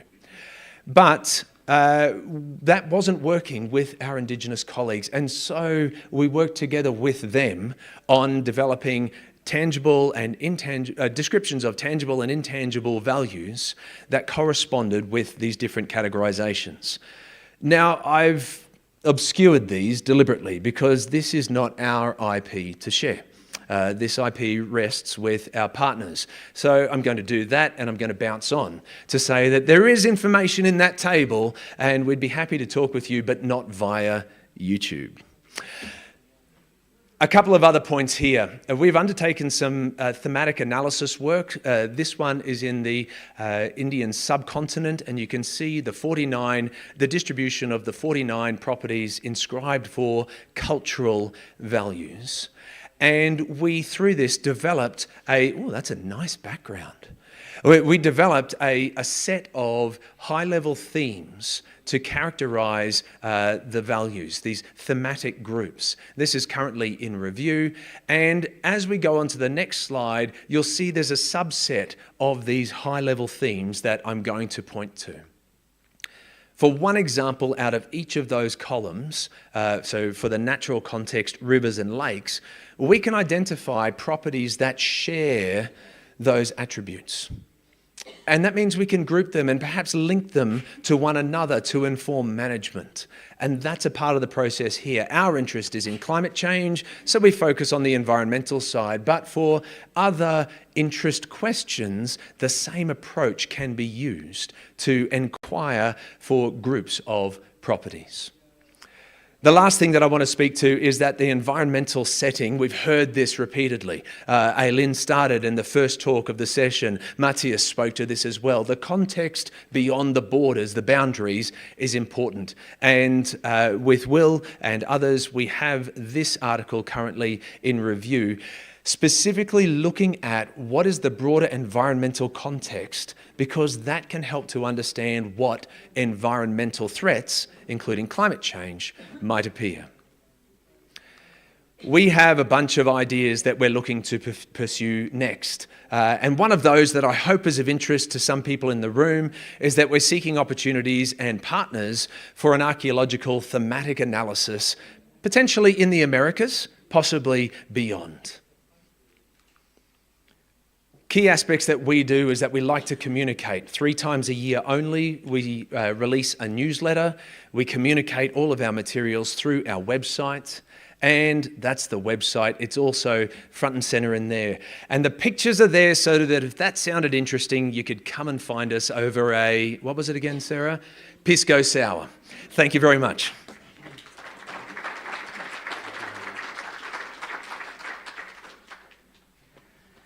Scott, thank you for that wonderfully engaging, exciting presentation, which I think actually illustrates so much in it. But one of the things I took out of it is just the value of good partnerships and of listening to partnerships to understand and get over some of this complexity which we're hearing about. So Thank you very much. If you any more questions, find these two handsome gentlemen in the audience. Our penultimate presentation this afternoon, and I'm delighted that I think we're probably going to have some time for some questions towards the end of this session, which is great, is from Gertrude Branco and Leonor Rocha. Excuse my pronunciation, I'm afraid if I got that wrong. And it's called Portuguese Archaeological Sites, Climate Change, Integrity and Management. I'm very excited to hear this. Thank you.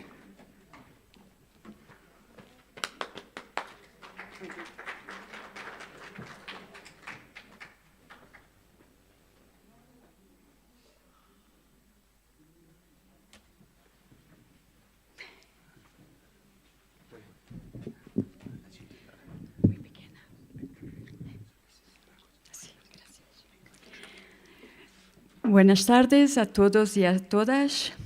Hoy vamos a hablar de los problemas de los yacimientos portugueses con los cambios climáticos.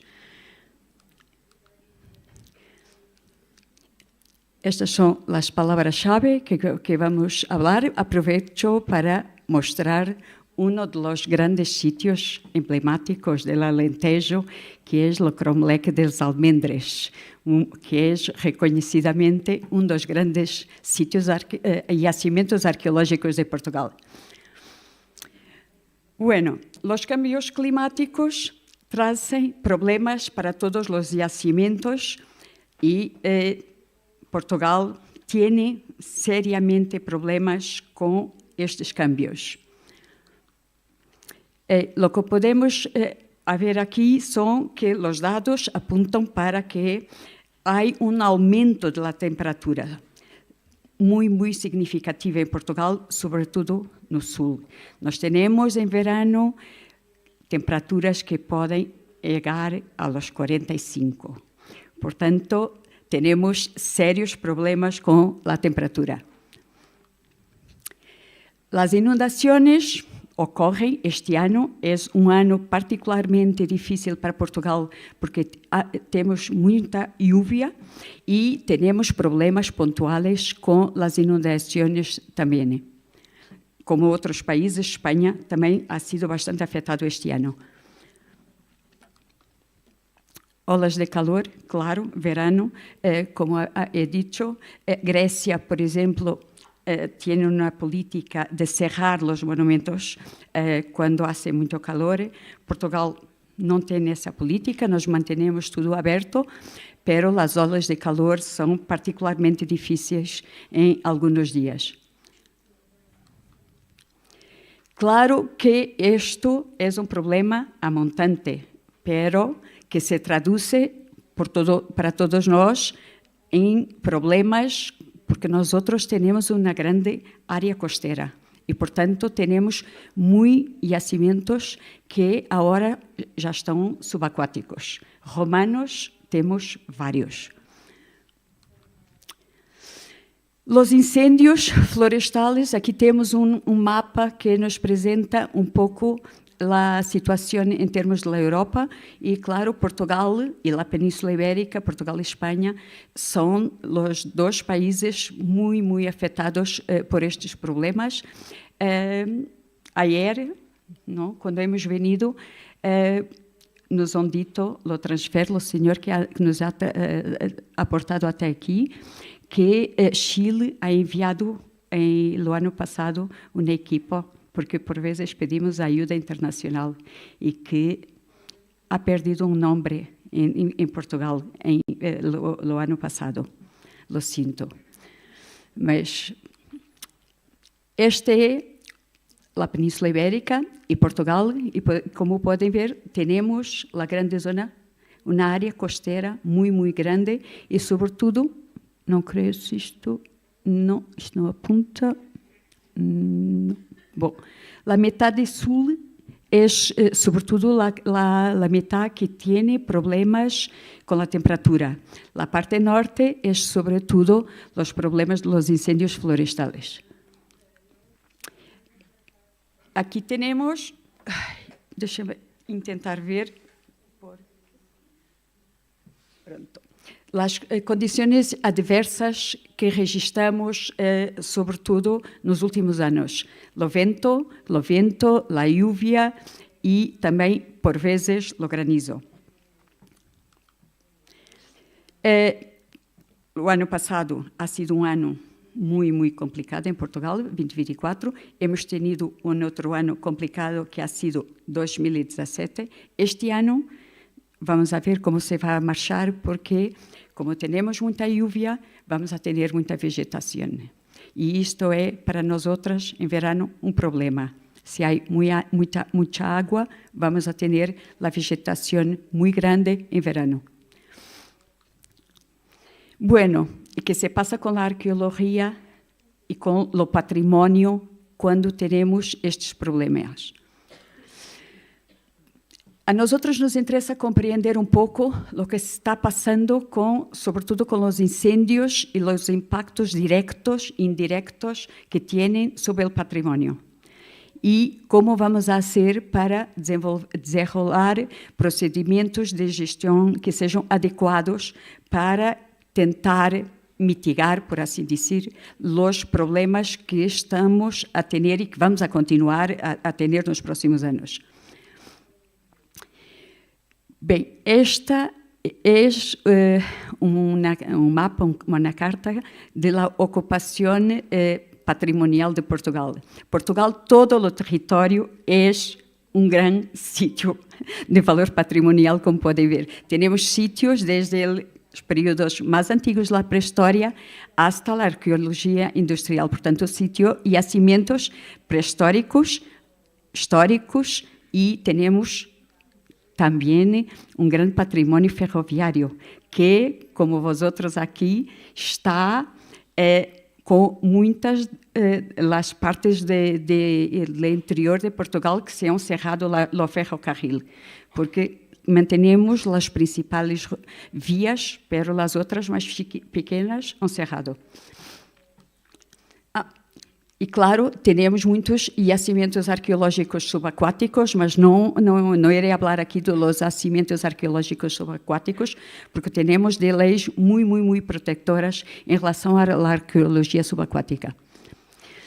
Bueno, como vos ha dicho, 2017-2024, temos áreas queimadas muito grandes.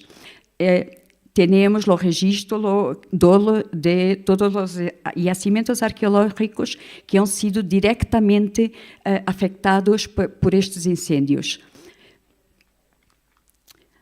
Dados importantes, temos que tipos são mais afetados. Claro que são os tipos que têm estruturas que são positivas. Os monumentos megalíticos, os poblados fortificados, estamos a falar de poblados que são protohistóricos, a arte rupestre, as tumbas e as necrópolis. Por quê? Porque as altas temperaturas têm um grande impacto direto sobre as estruturas que, como podem ver aí, este é um dos monumentos megalíticos do centro de Portugal. Este é outro, povoado protohistórico, da Idade de Bronze, também na área mais central de Portugal, que ha sido completamente devastado por incêndio. Outro, este é povoado também de protohistórico, Idade del Hierro, e, mais uma vez, centro de Portugal. E aqui de tumbas medievais, que também muito afetadas. E, claro, que temos a afetação direta provocada pelas temperaturas dos incêndios, mas, a seguir, temos as afetações indiretas, que são os trabalhos para recorrer à madeira, para proceder a los trabajos agrícolas de reflorestação, e que são trabalhos mecânicos e que provocam muitos danos aos yacimentos arqueológicos. E aqui temos túmulo que ha sido praticamente todo danificado com estes trabalhos. Aqui temos outros com uma intervenção arqueológica. Aqui temos uma via romana que ha sido afetada por a passagem dos veículos del incêndio, por um lado, e por outro, para recorrer a madeira e para seguir a fazer os trabalhos de reflorestação. Outra parte é a sinalética, claro, porque os incêndios todos destruem tudo, as árvores, a vegetação, mas também todos os sítios que estão, os yacimentos, que estão valorizados e que se perde completamente toda a sinalética que teníamos.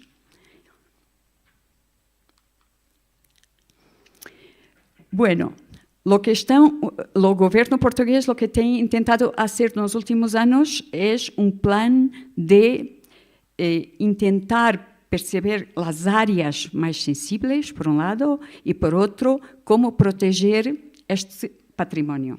É difícil porque temos uma grande área florestal e todos os anos vamos a continuar a ter incêndios.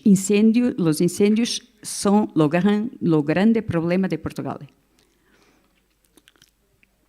Neste momento, ayer eu vos ha dicho que temos vários institutos, várias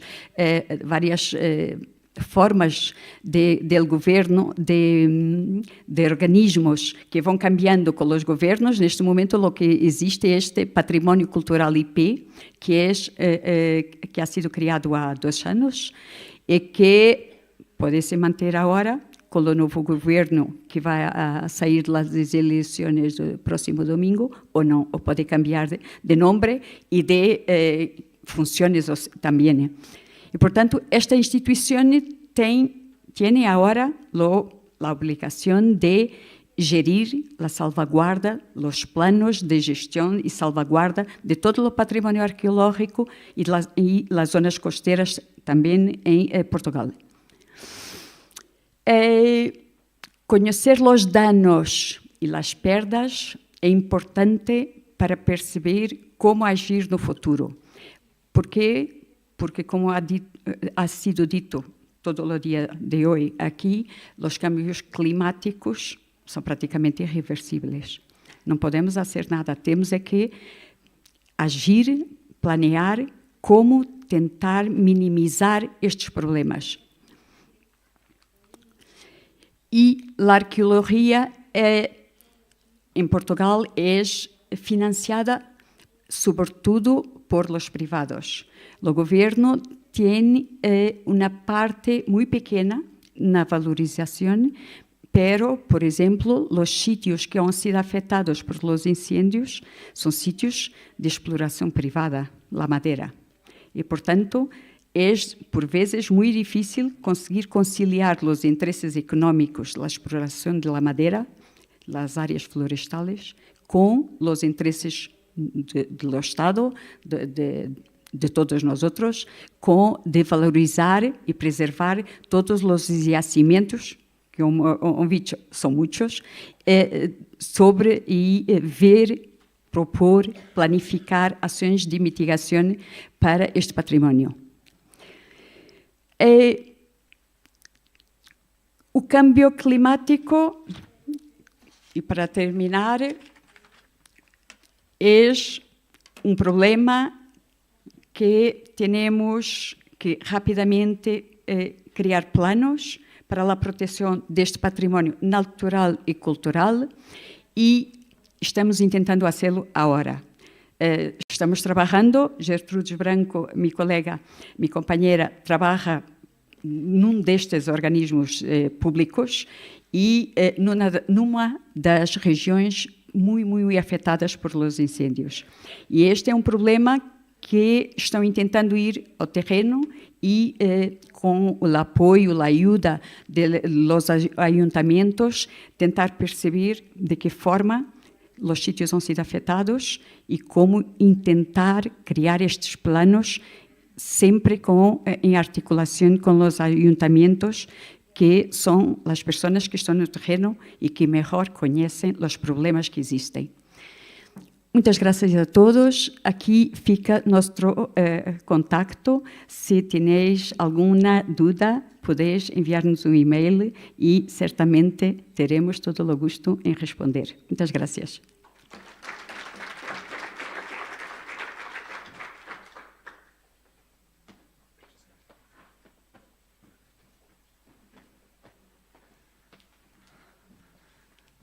Wonderful. Muchas gracias, obrigado, for that wonderful presentation, which, I mean, one of the key points to come out of that, I think, that's come up a few times, is that the governance and the systems within WeWork are crucial to consider when we do climate action. That's public-private partnership, the role of politics and government.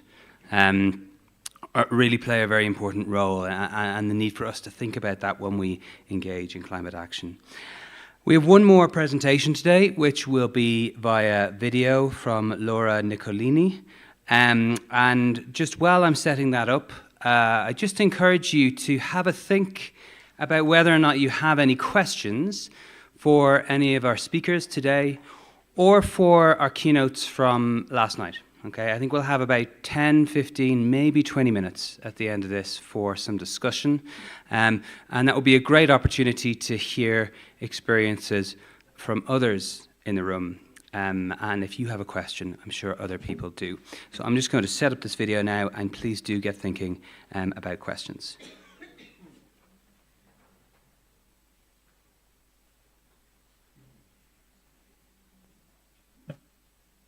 Good afternoon, everyone. Nice to meet you in this fantastic conference, even if remotely. I am Laura Nicolini from Italy, Senior Conservation Architect with a specialization on cultural heritage and landscape conservation. I am a PhD candidate with international mention at the Alcalá de Henares University in Spain. I am also a Senior Project Manager at Ars Progetti SPA, an international consulting firm based in Italy and working in several countries of the world. The presentation provides a short overview of my doctoral research in the section 1. Emphasis on Butrint as a unique case study considering its cultural richness and vulnerability is provided in section 2. The research project benefits from a grant by the European Union assigned to me as individual professional and implemented under contract with the Goethe Institute. Research context is the ongoing doctoral investigation on the archaeological world heritage in the Mediterranean basin under threat by climate change. The investigation aims to analyze and integrate the CMPs with adaptive conservation policies and safe tourism experiences. General objective is to assess the effectiveness of 5 relevant CMPs in addressing the challenge that the climate change poses to preservation of their outstanding universal values. The 5 selected sites are Butrint in Albania, Tyre in Lebanon, Paestum in Italy, Neopaphon, Cyprus, Carthage in Tunisia. They are representative of 5 environmental, geographical, cultural, and management different conditions. The evaluation of the CMPs integrates qualitative method and quantitative methods.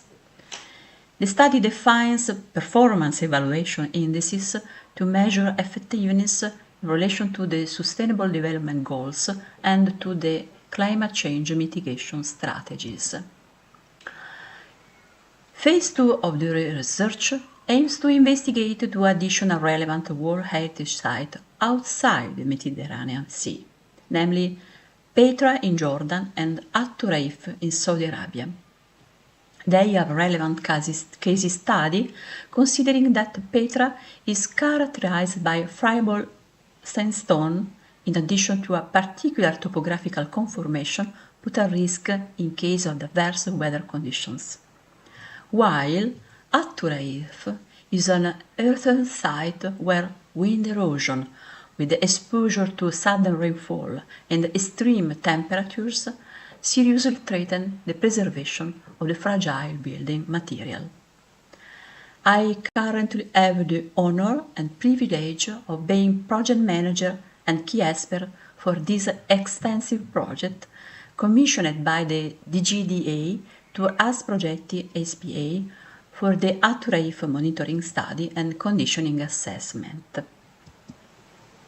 In section 2, the phase 3 of the PhD research is described. It is an experimental study to define an innovative method and tools for preventive and adaptive conservation of the cultural heritage in one of the UNESCO, a unique combination of natural beauty and impressive archaeological stratifications. Surrounded by a channel that connects a saltwater lake to the Ionian Sea, Butrint has been affected by persistent tectonic activity and flooding since ancient times, leading to its abandonment. Today, the site faces intensified exposure to both permanent and periodic flooding, threatening its priceless heritage, including remarkable mosaics. Butrint boasts, in fact, a significant collection of mosaics, most of them remain in situ, with high integrity and rich figurative composition, unique to the Balkan region. Currently, all mosaics are kept covered by a protective layer to prevent deterioration. However, this measure impedes regular maintenance and public appreciation, as the covering prevents full understanding of their cultural significance.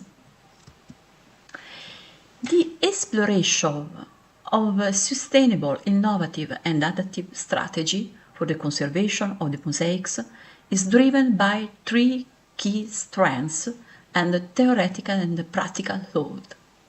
The first is detachment and musealization of mosaics certainly can contribute to their conservation, but distorts the perception of place where they are located, drastically reducing the understanding of the context and consequently resulting in a detriment in the appreciation of the mosaics themselves. Second point is that the excellent results of the Getty Conservation Institute's Mosaicon project. Third point is the superb educational content that the San Major mosaic have as a strongly evocative suggestion of the inexorable future we face. The study established a baseline knowledge framework for the Butrint's mosaic conservation, providing a comprehensive analysis of environmental conditions affecting the mosaics, an assessment on values, significance and integrity based on the study by Renaud and Islami on construction techniques, iconography and conservation status, and a material vulnerability assessment considering chemical, physical and mineralogical characteristics in relation to the environmental parameters. This image that you can see is the house of Venetian merchant, showing the effects of the devastating earthquake in Butrint in 360 AD. This photo, with the water channel at the back, is a clear documentation that the site is subject to tectonic activity, sedimentation and rising water level. Mosaic construction at Butrint covers three primary periods: Hellenistic, Roman and Proto-Byzantine, which are rich in geometric and figural motif. The mosaics have, of course, a variety of tesserae materials, including local limestones, glass and terracotta brick tesserae. In some of the inspected floor areas, the mortars used show hydraulic properties, Materials data collected includes substrate properties, stone typologies, and aesthetic significance.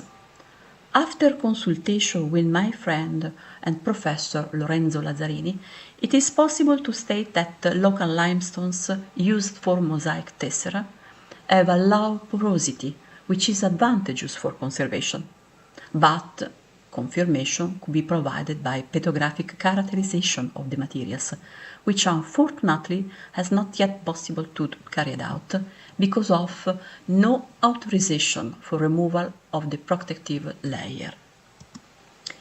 The integrity of the mosaics is appreciable, however, their preservation is seriously at risk because of fluctuation of the seawater level.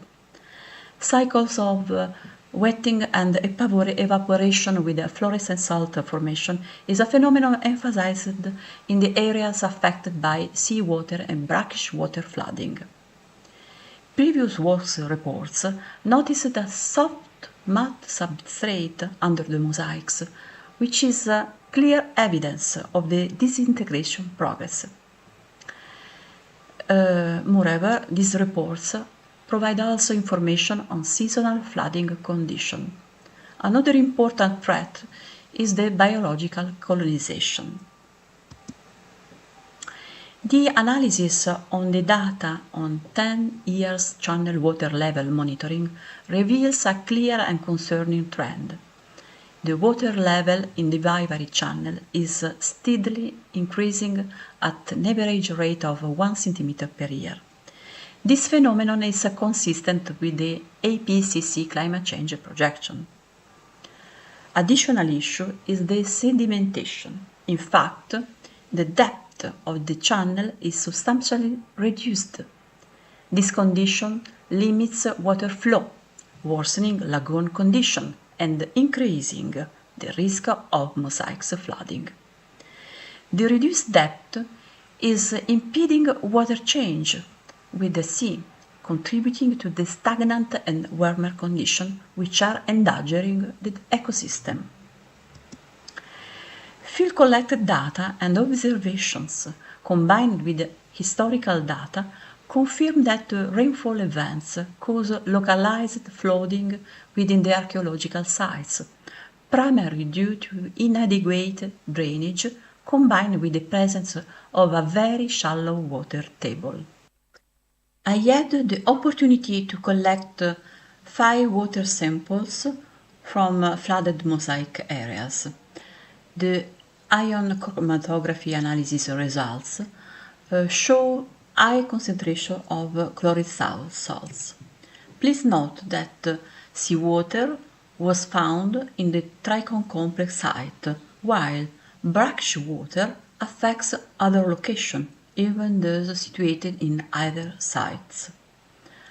The presence of salts at elevated areas may result from marine aerosol and or groundwater, complicating interpretation framework and conservation efforts. Let me underline that while sea and brackish water have a mildly alkaline pH, which does not involve significant chemical dissolution of calcium carbonate in stones and mortars, acidification due to organic decay can increase calcium carbonate dissolubility, worsening degradation. Moreover, temperature change and weather extreme further contribute to their decay. Data collected provides a comprehensive understanding of the factors influencing the deterioration of the mosaics. Summarizing, these integration processes are driven by repeated cycles of salt dissolution and recrystallization, which are directly related to the flooding fluctuation. Lack of a system for collecting and removal rainwater is the main factor of the flooding in the archaeological excavations. An exception is the Tricon Talax complex, whose portico is now permanently flooded and its water level is equal to that of the channel water. It is important to underline that seasonal and mixed water flooding are more damaging than persistent submersion, considering frequent wet-dry cycles.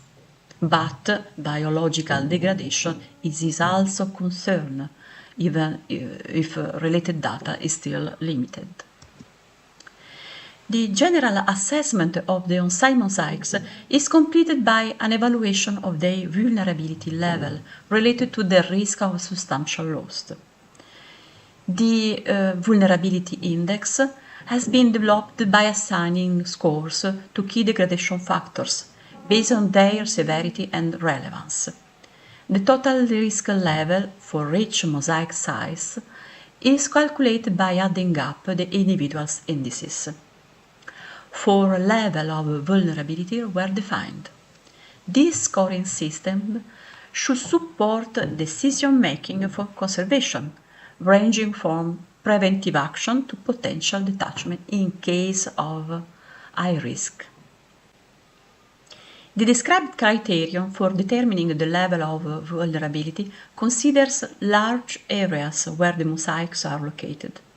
Of course, a more advanced model, georeferenced and organized by individual archaeological rooms with mosaics, can be refined once a 12-month monitoring activity will be implemented, based on a recommended comprehensive topographical and hydrological survey and in-depth biological data collection. As a result of the described interpretation framework of the decay factors, urgent conservation measures are recommended and consisting in the following hydrological interventions: rainwater runoff control, floodwater drainage for downstream sites, protective suitable barriers along the channel shoreline, sediment removal from the Vivary Channel. 3 main different approaches for conserving flooded mosaics have been identified. The first aims to counteract flooding by lowering groundwater using depth monitoring probes and high-capacity pumping system.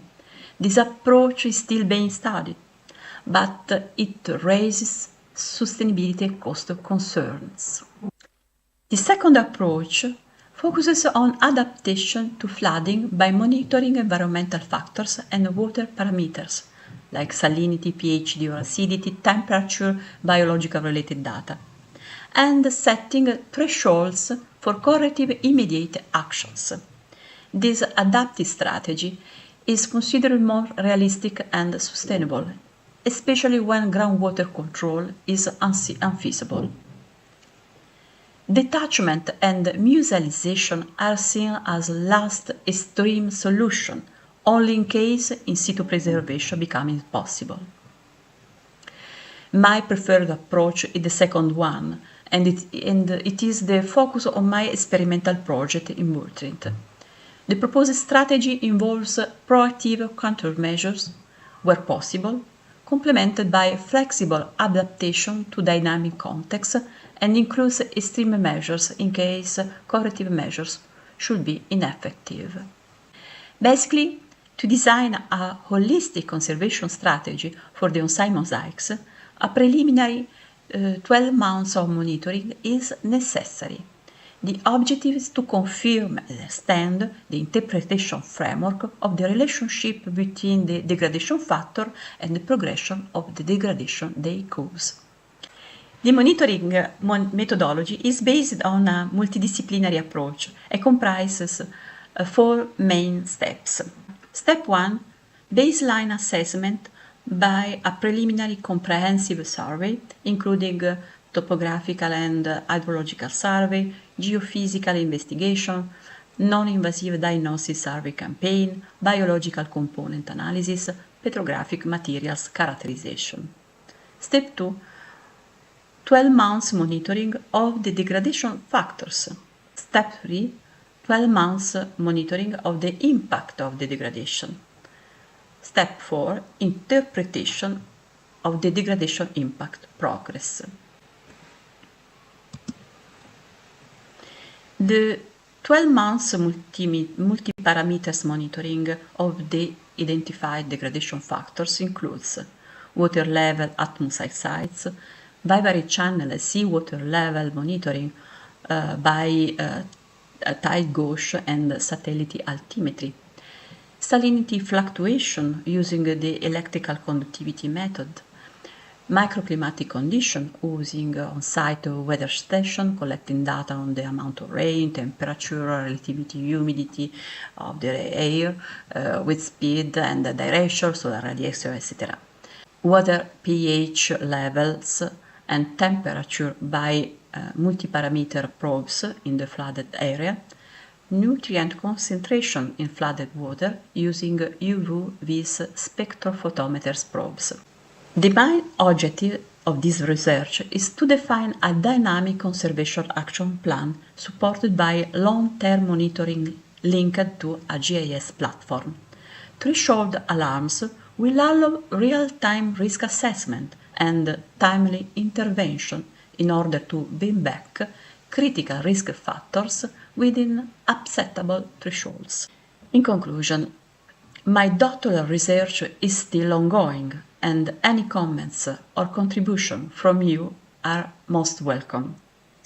Addressing the challenges of climate change in heritage sites means first and foremost protecting them from excessive interventions. We have two tools to achieve this goal: cooperation among a wide range of multidisciplinary expertise, and love and passion for these wonderful sites, working so that they may continue to inspire wonder and enchantment in the eyes of our children and grandchildren. Thank you for attention and keep in touch. Let's have a common mission, take care of our cultural natural heritage while maintaining our humanity.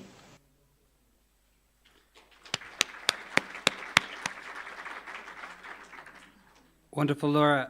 I hope you're joining us online, but thank you so much for that wonderful presentation, which I think really brings together a lot of the themes from today in terms of understanding value and significance and the need for making decisions based on good data, but also understanding the vulnerabilities of these places when thinking about climate action. Okay, our plan for the next 10, 15, maybe 20 minutes is just to have a bit of an open question time, specifically to our keynote speakers from last night, or to anybody in the session today. And what we'll do is we'll aim to finish at about 5:45, just to have a bit of a leg stretch before our wonderful keynote this evening. Does anybody have any questions? Would anyone like to get a ticket? Take it off.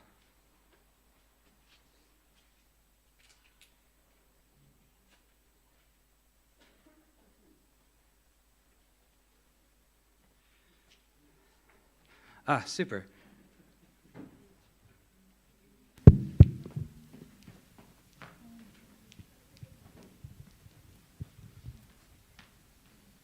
Thank you. In Spanish for Nelly Robles. Qué bueno que estés todavía aquí. Una pregunta sobre los terremotos. Realmente me extraña que los edificios monumentales, de los cuales tenemos mucho en Mesoamérica, hayan sobrevivido más o menos sanos tantos años de terremotos. Y una pregunta subsecuente, me dio la impresión que varios de los daños que enseñaste eran en estructuras consolidadas y consecuencia del uso de materiales bastante rígidos, ¿no?, que se rajaron. ¿Podrías comentar a estas preguntas?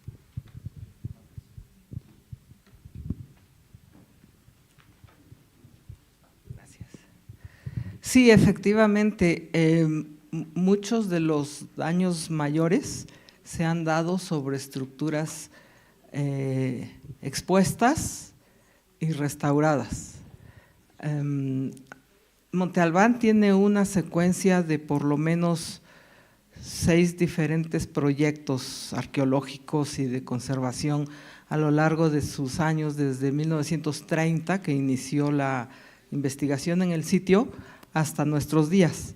Entonces ha sido una secuencia de trabajos de restauración, de estabilización, y no siempre con los mejores criterios. Y hay que recordar que en lo que en Mesoamérica llamamos la época dorada de la arqueología, que fue cuando se expusieron los grandes sitios monumentales al público, se utilizó muchísimo cemento Portland. Y ese ha sido un factor muy, muy importante para el deterioro de los sitios, de los monumentos, porque a la hora de un sismo, los materiales trabajan de manera diferente, porque la construcción original normalmente es adobe, es piedra, es cal, mucha cal, y las restauraciones fueron hechas con cemento.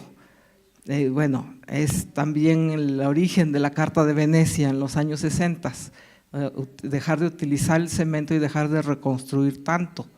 Entonces sí, efectivamente, el impacto de los sismos es mucho más notorio en edificios restaurados en esas épocas, restaurados con cemento y con criterios de conservación, de restauración muy abusivos en cuanto a la reconstrucción, que no necesariamente correspondía ni a los sistemas constructivos ni a las medidas originales. Entonces tienes toda la razón, lo que se ve son sobre todo daños sobre las áreas más restauradas de los sitios.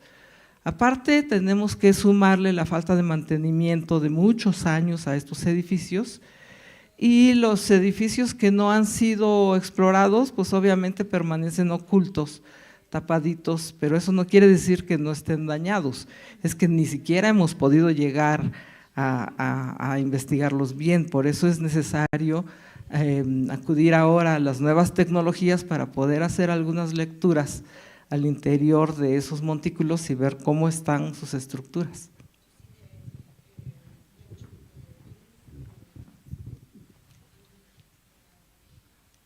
Brilliant. Amy, yes, please. I had a follow-up question for Nellie too. Earthquakes are not new there, and I'm wondering if you learned anything on how the ancient inhabitants treated restoration or made fixes, and if they were more successful or not. Any of those still intact?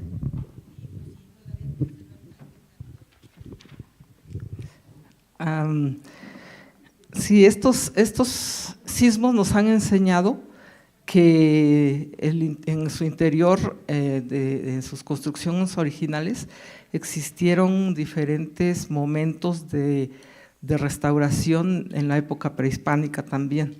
Y no solo restauración por sismos, sino adiciones de los monumentos o ampliaciones de los monumentos por diferentes motivos religiosos y por el crecimiento normal de la ciudad, que creció y creció durante por lo menos 3 épocas diferentes.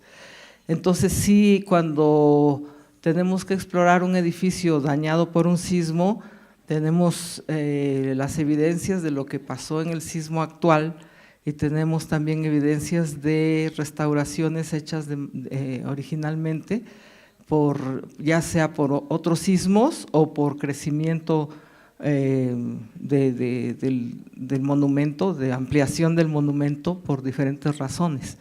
Tenemos muchas evidencias de digamos, un manoseo de las estructuras, pero el cambio drástico de materiales fue ya en la época moderna.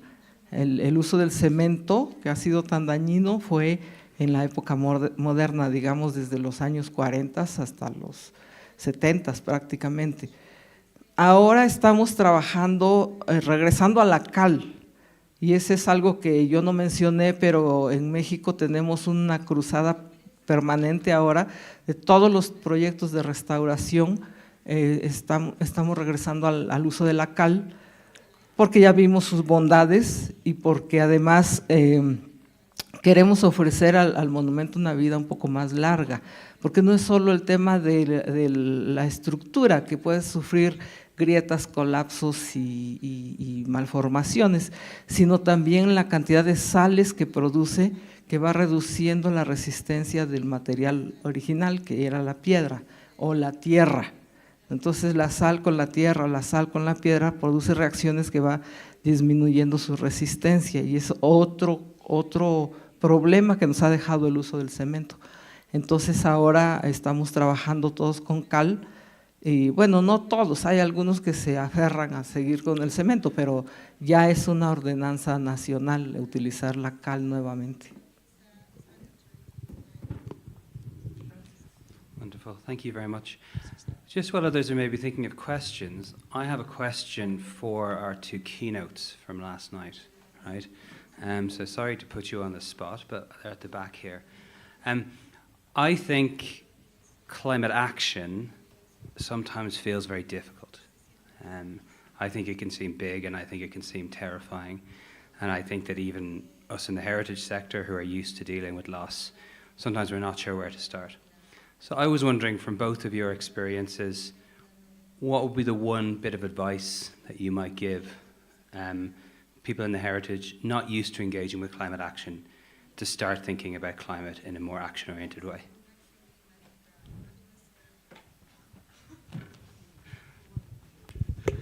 Thank you, Will. No prep whatsoever.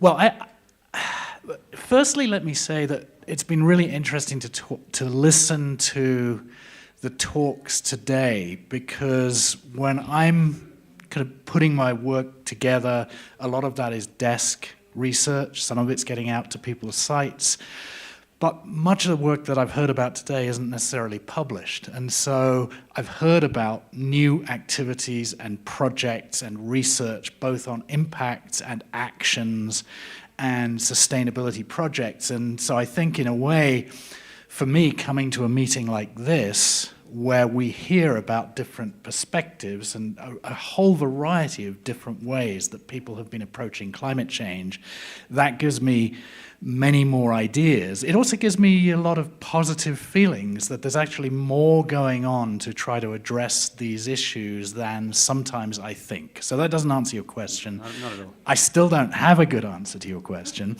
but I think it does come down to understand. I mean, Sarah talked about climate literacy. It comes down to having some understanding about what the potential climate impacts in a particular area are. And I think it was important in New Zealand, Aotearoa, that there is downscaled climate modeling available so that people can see, not just for a big region, but for a 5-kilometer grid square, what some of the changes are likely to be. So that kind of comes back to having a good understanding of what really is happening. So we heard in North Dakota from Amy that, contrary to most of the US, you have cooler temperatures in the summer there, and that's not the case if you look at the US. So I think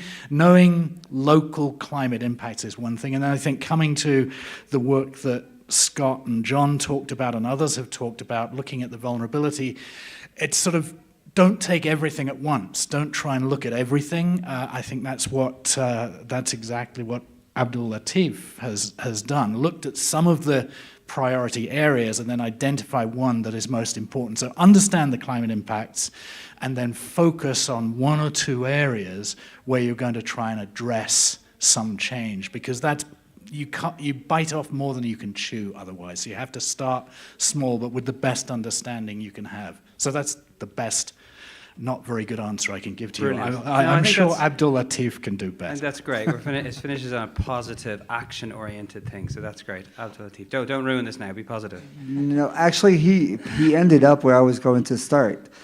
You need to make your goals realistic. You can't set up a major alarm about climbing Mount Everest. It's just not achievable. You know, it takes a lot to kind of impact climate at a site level, at a state level, at a regional level. So you want to do some micro actions. Start with something basic. I noticed something that you've done here in the center. On day one, there was no dedicated waste bin for recycling, and then within an hour, it was there. Try to focus on something that you can achieve, and bit by bit, you're kind of withering away at the problem. But what I wanted to say is, at the end of the day, you're talking about a common pain spoken in like 1,000 languages. People may feel the same pain, but as much as I tell him I'm cold in Arabic, he's never going to understand me. So the idea of trying to kind of focus on the pain itself and not on the solution will ultimately get more and more people kind of agree on an action, because inherently when it comes to climate, it overlaps with so many sectors. It overlaps with so many action owners. You don't want to focus on who owns what. You just want to focus on, if we collectively agree that in this room we are feeling cold, somebody's going to stand up and turn off the AC. Yeah. Brilliant. Thank you very much. Scott, please. If I can just bounce off that and give a couple of thoughts in there. The climate literacy is an excellent way to begin.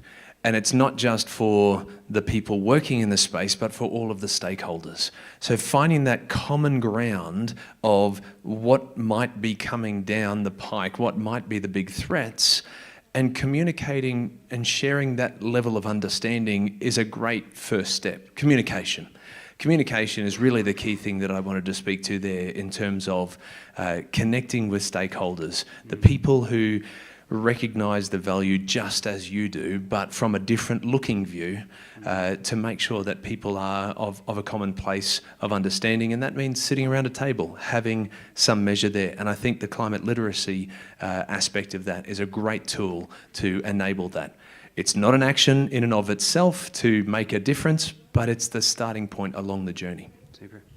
Yeah, thank you very much. And I think there's that great, I see hands shooting up everywhere. This is great. But I think there's a great point. So we're going to come to Sarah, and then actually I might have a question for Stephanie if we have time, because one of the things we found is we can get people to the table, but that doesn't necessarily make everyone able to talk to each other, even if they're climate literate. And I was very impressed just with the history of engagement, Stephanie, you guys have at Rapa Nui, and the trust that's clearly built to enable you to take action, which I think is really important, and I think has come across time and time again in presentations today. But Sarah? We're just doing a ping pong of thoughts and ideas across all the different climate people. But I think just to build on that climate literacy, and also the importance of having the right vernacular and getting around the table, but also it's what we're trying to do with the climate literacy, me and Will, is to enable people from the region, from the culture themselves, to be able to run the literacy themselves, to feel empowered for their own knowledge system, their own lens, their own cosmovision, to have a space in climate action. Because a lot of times they're not validated, they're not uplifted in the rightness, and not the right ways that it needs to be done. So just really, not just us coming in and saying, this is how you should be thinking about this. We're sitting around the table, as Scott said, and said that we need to find the familiarity and the similarities from which the knowledge needs to be spoken, and the language upon which it needs to be told into as well. So just, uplifting and validating all the different knowledge systems and their own understanding of climate change and how they do perceive it and how they observe it and how their observation is just as valid in the space of climate change as well. Amen. Anyone else? We've got time probably for one or two more questions. Does everyone want to stretch their legs a little bit? Or even just reflect on those comments about getting people around tables. People are packing up their bags. Matt? I've got just a comment on, and I think it was in Sarah's talk, that the vernacular or the language that's being used, and often when we're talking about impacts on the environment, it's quite passive language. And I was quite surprised at one of the terms that Sarah came out with, which I think was landscape violence, or ecological violence, and it's quite, it's a much more impacting word. And I think, using those sorts of language is going to help us understand the immediacy or the importance of what's ahead of us. I think that's brilliant. Over here.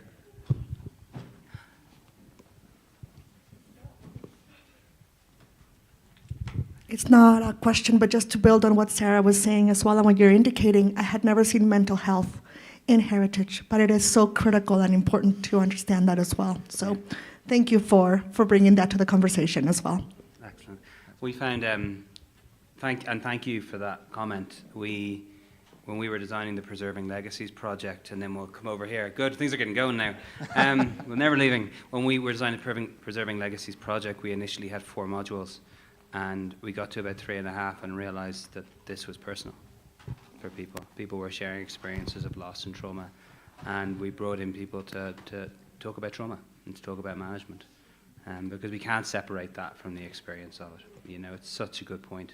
And I know all of us who work in climate heritage struggle with that, right? We struggle with the mental health implications of what it all means. So thank you for that comment. Yes, please. Exactly to that note, I'm not sure who attended the inauguration ceremony on the 8th when Chrissy mentioned conference fatigue. Being at all of these conferences and repeating the same comments or the same concerns and then not seeing any action happening on the ground. So you have to also be mindful of how to get the message across, not to just communicate. I mean, micro plugins. If there is an angle, if there is an environmental angle to any prospect that you have, I mean, I think I mentioned that predominantly I don't work with the environment. I work in heritage laws, heritage regulations, capital development. It's too far removed from an environmental project. But if you start making it part of every action, every education, every journey, every transport, taking taxis, they're electric. You're going to an airport, there is sunlighting. Essentially, it has to become a way of life, not necessarily an extra action. Otherwise, you will experience that fatigue. Come a year, 10 years, 20 years, it's inevitable. I think that's a great call for change, call for action, and a great place to finish up our session. So thank you very much. Thank you to all speakers joining us remotely. Thank you to everybody listening to us on YouTube. Thank you to all our speakers in the room, and thank you to all of you for a wonderful session. And there's clearly an announcement. I just wanted to say that to remind you that we do have another keynote this evening at 6 o'clock here, and it will be Marcus Rendell talking. I can't remember the title of it, but we'll introduce him in due time. But we've also been advised that the local governor, the governor of the local municipality would like to come and say a few words at 6 o'clock just before the keynote. So please be back in here within sort of 13 minutes, please, so that we're on time for the governor. That'd be great. Thanks.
Buenas tardes a todos y a todas quienes siguen y están esperando también para la próxima charla magistral. Les contamos que está con nosotros señor Ricardo Díaz, el gobernador de la región de Antofagasta. Es un placer para nosotros, señor gobernador, tenerlo acá. Vamos a darle ahora unas palabras para que nos pueda dar un pequeño saludo y así poder después seguir con nuestra conferencia. Muchas gracias.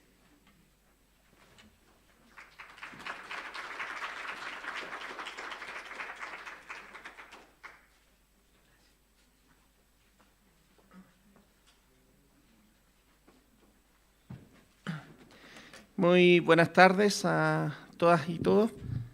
Muchas gracias por poder invitarnos y muchas gracias por haber tenido la oportunidad de desarrollar este encuentro acá en San Pedro de Atacama.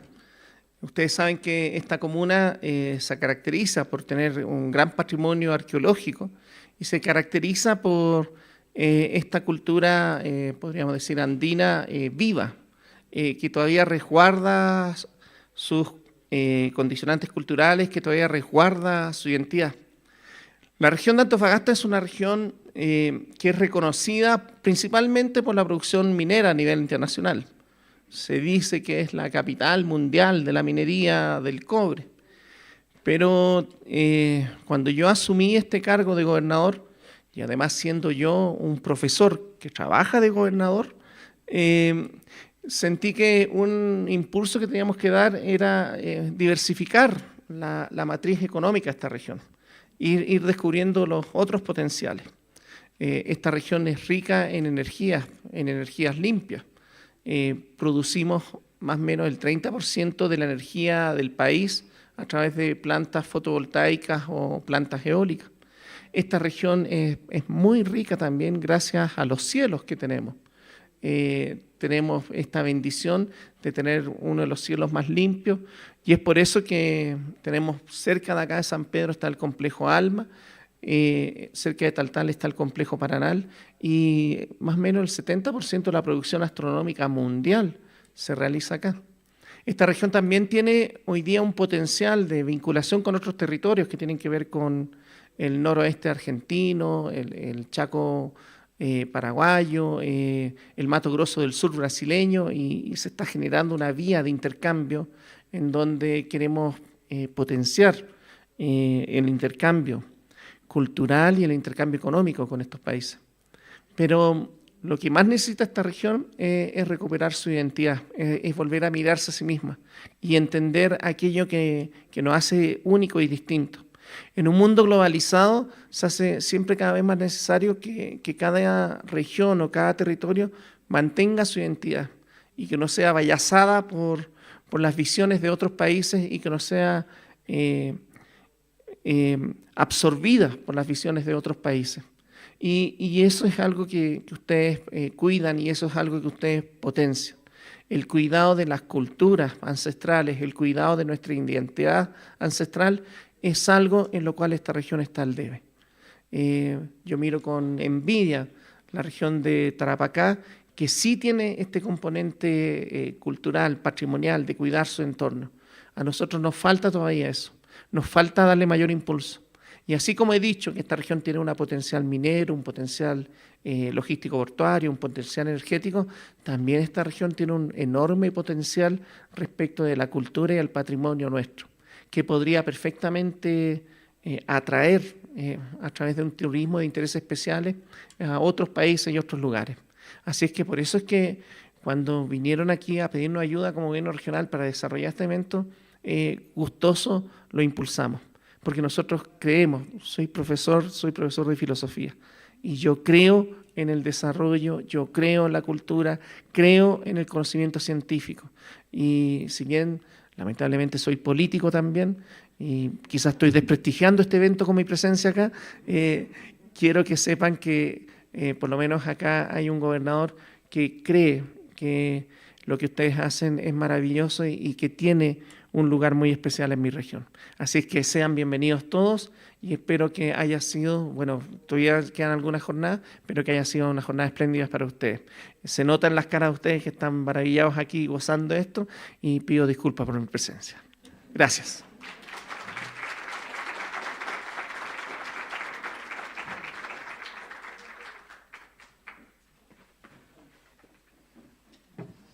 Agradecemos nuevamente la presencia del gobernador. Sin el apoyo del gobierno regional de Antofagasta, esto definitivamente no podría haber sucedido, así que estamos realmente agradecidos de su presencia, de su participación y también desde su apoyo desde el minuto en que lo contactamos con este pequeño sueño. Así que muchas gracias nuevamente y continuamos con la conferencia académica.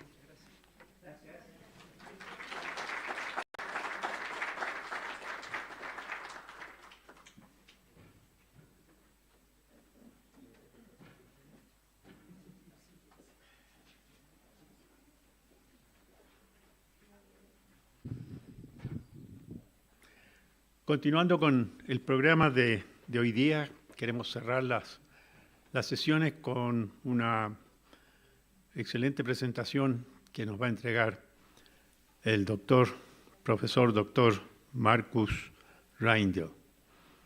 Me enorgullece la presencia de Marcus en estas reuniones.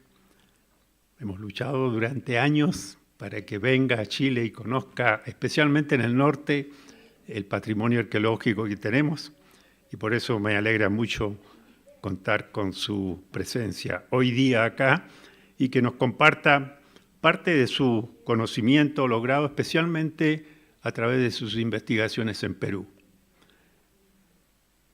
Marcus estudió en Fribourg y posteriormente obtuvo su doctorado en la Universidad de Bonn, donde lo conocí varios años atrás. Ha investigado profusamente, formando parte de un equipo con arqueólogos peruanos, especialmente la zona de Nazca y de entornos que se reflejan maravillosamente a través de sus geoglifos. Sabemos que Nazca es un sitio de patrimonio mundial precisamente por la presencia de estos geoglifos.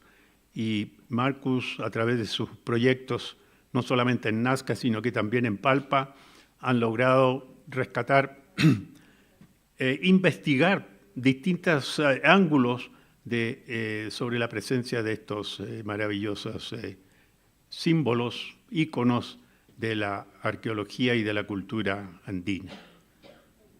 En los años más recientes está completando su investigación, pienso yo, en un entorno más general, con sus investigaciones ahora en Honduras, pero pensamos que prontamente regresará por estas tierras y ojalá por acá, por el norte, para iniciar investigaciones novedosas. Marcus ha publicado profusamente muchas de sus publicaciones sobre los geoglifos en la región de Palpa y Nazca, mayormente contribuyendo a la labor del arqueólogo peruano Johnny Isla también, y especialmente su ahora incorporación como profesor asociado en la Universidad de Bonn, fomentando la formación de jóvenes, nuevos arqueólogos que van a incorporarse o se están incorporando a estas actividades de investigación que son evidentemente de larga trayectoria.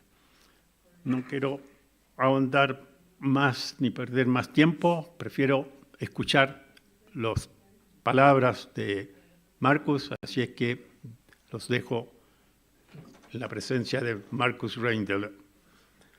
Adelante.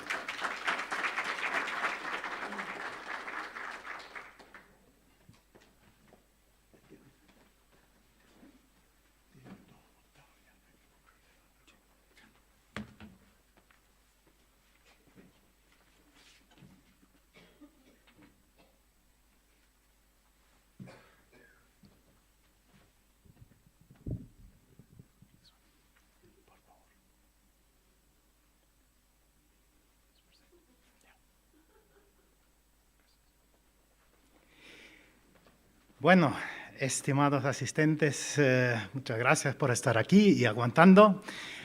Querido Mario, muchas gracias por la invitación. Nosotros optamos por dar esta conferencia en español, en castellano, por la importancia del tema de los geoglifos para la comunidad científica chilena, regional, pero sobre todo por la importancia para la comunidad indígena aquí local, porque pensamos que este enlace con la tradición nativa es muy importante y nosotros los científicos podemos aprender mucho. Quisiera agradecer enormemente a los organizadores de este evento de haberme invitado, y eso no lo digo como una frase estándar, sino es realmente un profundo agradecimiento que me da la oportunidad de venir a Chile después de 25 años, más de 25 años de estudio de los geoglifos de la región del Perú, para conocer esta tierra y para conocer el patrimonio aquí en el norte de Chile. Tuvimos ya la oportunidad de viajar unos días en Tarapacá, conocer los geoglifos de la zona, y realmente estoy emocionado y me siento como en los días iniciales de esa investigación que les voy a presentar a continuación. Bien, les voy a hablar sobre los geoglifos de Nazca y Palpa, como ya mencionó Mario, que es, me voy a concentrar en esa ponencia en los geoglifos de Perú, pero ya por la experiencia que he tenido en los últimos días, no voy a poder dejar de hacer de vez en cuando referencias a los geoglifos de Chile, los pocos que he podido conocer, y viendo que es un fenómeno mucho más amplio de lo que se cree saber. Tenemos los geoglifos de Perú, de Nazca, que son mundialmente conocidos, pero ya sabemos en los últimos días, y ahora voy a exponerlo también, que este fenómeno es bastante más extendido de lo que se ha pensado hasta el momento y está seguramente de alguna forma también enlazado con los geoglifos aquí en Chile, o por lo menos comparable. Entonces, el título dice Los geoglifos de Nazca y Palpa, Perú, el reto de la documentación, conservación y contextualización arqueológica. Ya ustedes ven que es un tema relativamente complejo, y también quiero tocar explícitamente el tema de la conservación de los geoglifos, que es un tema muy importante en el contexto de esta conferencia. Y veo que el tema de la conservación está estrechamente vinculado con los otros dos términos que se ven en el título, que es la documentación, que es un paso básico en todo trabajo arqueológico, y sobre todo también, que es un tema constante para nosotros los arqueólogos, la contextualización para entender todo el fenómeno en su complejidad. Bueno, primero vamos, como es de costumbre, situarnos un poco en el terreno, en la geografía. Nos encontramos en Sudamérica, estamos un poco más al norte de Chile, estamos tratando de la zona de Nazca y Palpa, como vamos a ver más en adelante. Estamos prácticamente en la misma zona geográfica como aquí, el desierto, en la parte oeste del continente sudamericano. una zona desértica, el desierto más árido del mundo, o sea que tenemos condiciones bastante similares como aquí en el norte de Chile. Lo que a nosotros, los europeos, nos fascina siempre es ese fenómeno que el desierto limita directamente con el Océano Pacífico, que es la parte donde corre la corriente de Humboldt, que es, como ustedes saben, el motivo del desierto de esta zona de Atacama. Y geográficamente dicho, el sur del Perú es la extensión del desierto de Atacama. Aquí vemos una imagen satelital que muestra la zona de Nazca y Palpa. Hay un solo río, el Río Grande de Nazca, que alcanza el mar, que tiene como 10 afluentes que se nutren de las lluvias de la vertiente occidental de los Andes y confluyen para atravesar luego una cordillera costera que es muy importante para entender también la geografía de la región, para luego desembocar en el Océano Pacífico. En contraste con otras regiones más al norte, aquí el desierto tiene un ancho de más o menos 60-70 kilómetros y forma una planicie costera bastante amplia.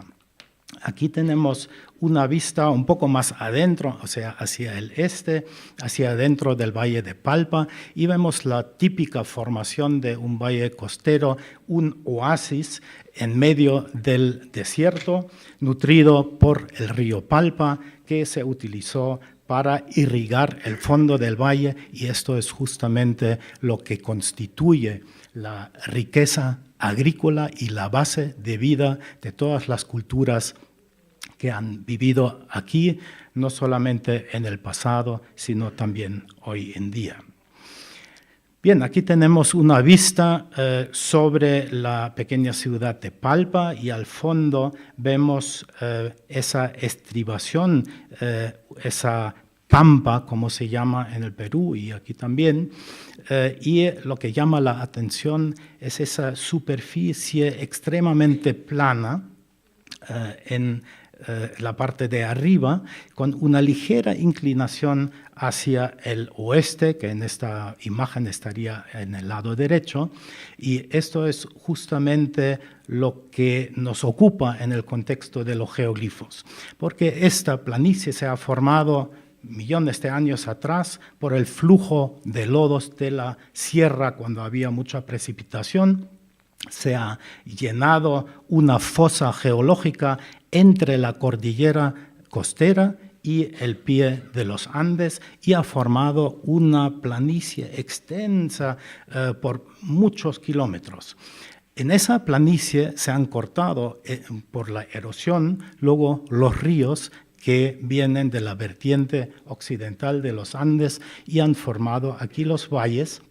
Entonces tenemos una típica formación, una secuencia de valles, pampas, valles y pampas, ¿no? Y esto es la típica situación que tenemos aquí en la región de Nazca y Palpa, y precisamente esas pampas son las áreas donde encontramos los grandes geoglifos de la cultura nazca.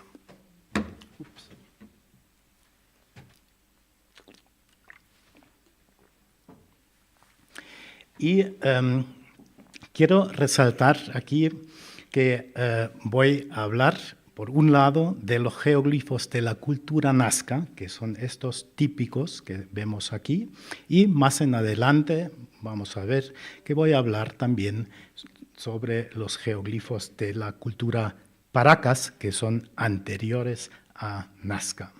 Aquí tenemos una imagen del Valle de Ingenio, que es justamente limítrofe con la gran pampa de Nazca, y esa pampa de Nazca es la más conocida, visitada por turistas y sobrevolada sobre todo por turistas. Y aquí vemos una imagen típica de esa pampa de Nazca, porque esa pampa de Nazca es el área de mayor concentración de geoglifos y realmente esa concentración de geoglifos es excepcional, una densidad increíble, una cantidad increíble, lo que motivó luego la UNESCO para declararlo Patrimonio de la Humanidad.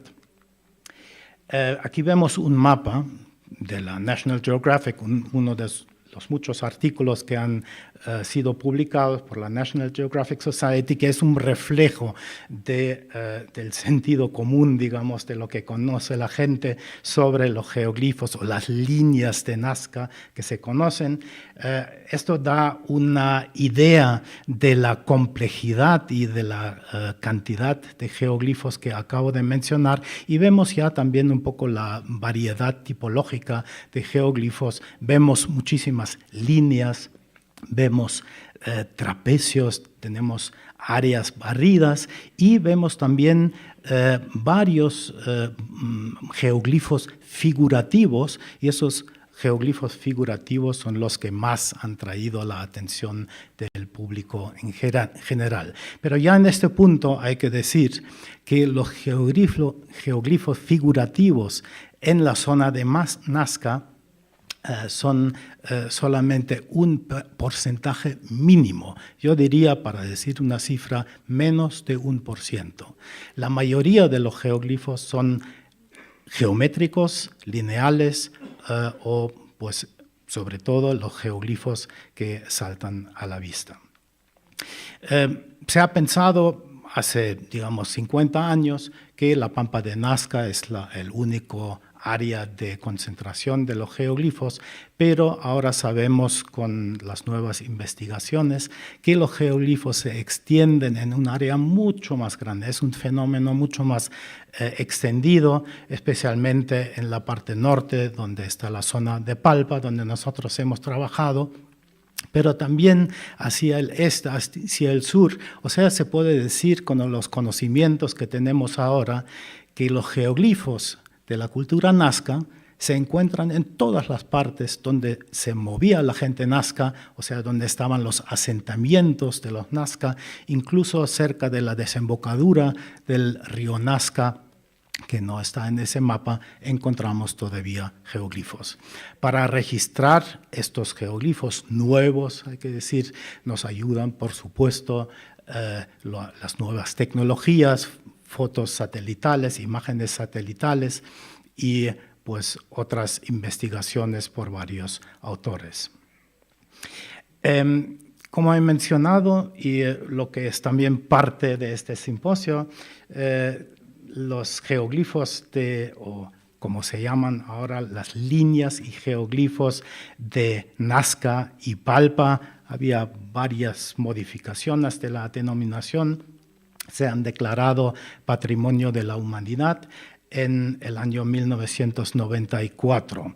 Como ven en este mapa, hay un área restringida, o sea, bastante bien definida, que es el área declarada por la UNESCO, y hay un área un poco más grande y menos claramente definido, que ya fue declarado Monumento Nacional por el Estado peruano, y esto representa bastante bien también el estado esquemático, digamos, de la definición del monumento nacional frente a los criterios para definirlo patrimonio de la humanidad, que requiere de una base mucho más detallada y una documentación más amplia.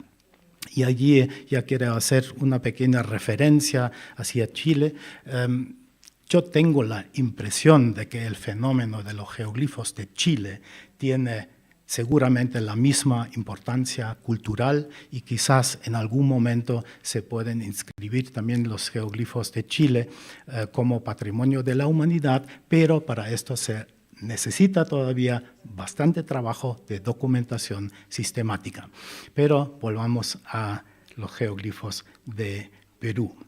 Bueno, para los que no conocen todavía los geoglifos, vamos a describir rápidamente las características y por qué esta zona es tan propicia para realizar geoglifos. Tenemos aquí un fenómeno bastante interesante. Tenemos un conglomerado de sedimentos y piedras que forman esos pedimentos con la superficie plana que mencioné anteriormente. En la superficie, la tierra o la arena blanca que queda en la superficie por los fuertes vientos se erosiona y queda un pavimento de piedras. Esas piedras tienen mucho contenido de minerales de hierro y de mangano y oxidan en la superficie de una manera muy oscura. Entonces tenemos una diferencia muy clara entre el pavimento de piedras oscuro y el sedimento claro que está debajo. Al retirar las piedras, inmediatamente tenemos una mancha blanca, digamos. Si retiramos toda una línea, tenemos una línea, y así es la técnica de hacer los geoglifos, relativamente fácil, y como ustedes pueden ver, como la pampa es tan plana y hay una visibilidad por varios cientos o kilómetros, es bastante fácil trazar líneas rectas. O sea que no se requiere de gran ingeniería para hacer los geoglifos, era un trabajo bastante manual, y por las diferentes observaciones que pudimos hacer de geoglifos en diferentes estados de fabricación, de completación, pudimos reconstruir los pasos para hacer los geoglifos. Primero fueron marcados los bordes de los geoglifos con piedras paradas generalmente, luego fue retirada la superficie de las piedras negras, exponiendo el sedimento claro que estaba debajo. Primero se acumulaban pequeños montículos en el centro, probablemente siempre con grupitos de gente dirigidos con una persona especialista que sabía cómo se hacen los geoglifos. Y finalmente se acumulaban los geoglifos en los bordes. Los bordes ahora son muy importantes, muchas áreas claras ya están erosionadas y tienen un color un poco más oscuro, pero por los bordes que tiran una sombra, ahora podemos ver cuando está el sol de forma inclinado, podemos ver por la sombra bastante bien los geoglifos. Bueno, estos geoglifos lineales geométricos son bastante fáciles de explicar. Un poco más difícil es con los geoglifos figurativos, ¿no? Que normalmente tienen un tamaño entre 50 y 80 metros. No son tan difíciles de hacer, están normalmente hechas de líneas bastante anchas, bastante angostas, de unos 20 a 30 centímetros, y no son tan geométricas, que generalmente cuando se trata de mono o colibrí o ballenas o cosas por el estilo. Y comparando esos motivos con motivos similares en cerámica, nos damos cuenta enseguida que no controlaron muy bien la forma de los geoglifos, o sea, la visibilidad no era tan buena. Y finalmente hay ese fenómeno de geoglifos figurativos geométricos, ¿no? Hay esos espirales, por ejemplo, y nuestra hipótesis es que estos espirales se hicieron con la ayuda de palos y cuerdas, y se enrollaba prácticamente al hacer esos geoglifos la cuerda, con lo cual ellos conseguían hacer una forma bastante geométrica. Lo que llama la atención también, y eso se puede ilustrar bien en esta imagen, que todos los geoglifos figurativos consisten de una sola línea. Eso va a ser bastante importante en la argumentación que vamos a escuchar un poco más adelante. O sea, que prácticamente uno podría entrar caminando en una línea que forma el geoglifo, atravesar toda la figura y luego salir por el otro extremo. Bien, los geoglifos de la cultura nazca corresponden pues al tiempo de duración de la cultura nazca que podemos ver aquí, que es desde 200 antes de Cristo hasta 600, 650 después de Cristo. De esta temporalidad hablamos de los geoglifos de la cultura nazca, pero como vamos a ver, encontramos últimamente también geoglifos de la cultura paracas. Eso es muy importante y hay que tenerlo en cuenta, y hay ciertas diferencias, hay una cierta evolución y hay cambios tipológicos entre los geoglifos paracas y los geoglifos de la cultura nazca. Otra información que van a encontrar en los libros es que los geoglifos fueron descubiertos en los años 40 por Paul Kosok, un geógrafo norteamericano que estaba investigando sistemas de irrigación. Y luego Paul Kosok no quedó mucho tiempo en Perú, sino se dedicó a otros estudios y entregó este trabajo a la alemana Maria Reiche. En realidad es un poco diferente. Los geoglifos fueron descubiertos, entre comillas, que significa documentados científicamente por primera vez en 1926 por el arqueólogo peruano Toribio Mejía Gespe, solo que en esa época no fue publicado. Toribio Mejía Gespe estaba en la zona con el arqueólogo, historiador del arte, Alfred Louis Kroeber, y tenía apuntes de esa época en sus cuadernos que luego fueron publicados en el año 1998. Entonces hay que poner el punto inicial del estudio de los geoglifos en el año 1926, y aquí vemos algunos croquis de documentación de esa época. Ahora, como les dije, el boom, digamos, del conocimiento de los geoglifos de Nazca empezó en 1941 con los estudios de Paul Kosok, que lo publicó en revistas muy importantes y en periódicos en Estados Unidos, y así recorrió la noticia todo el mundo. También publicó un libro bastante bonito sobre sistemas de riego, esto en el año 1965. Pero Paul Kosok no se quedó mucho tiempo, sino en el año 1941 se encontró con Maria Reiche, una matemática alemana que vivía allí en el Perú, y ella adoptó prácticamente el tema de los geoglifos de Paul Kosok.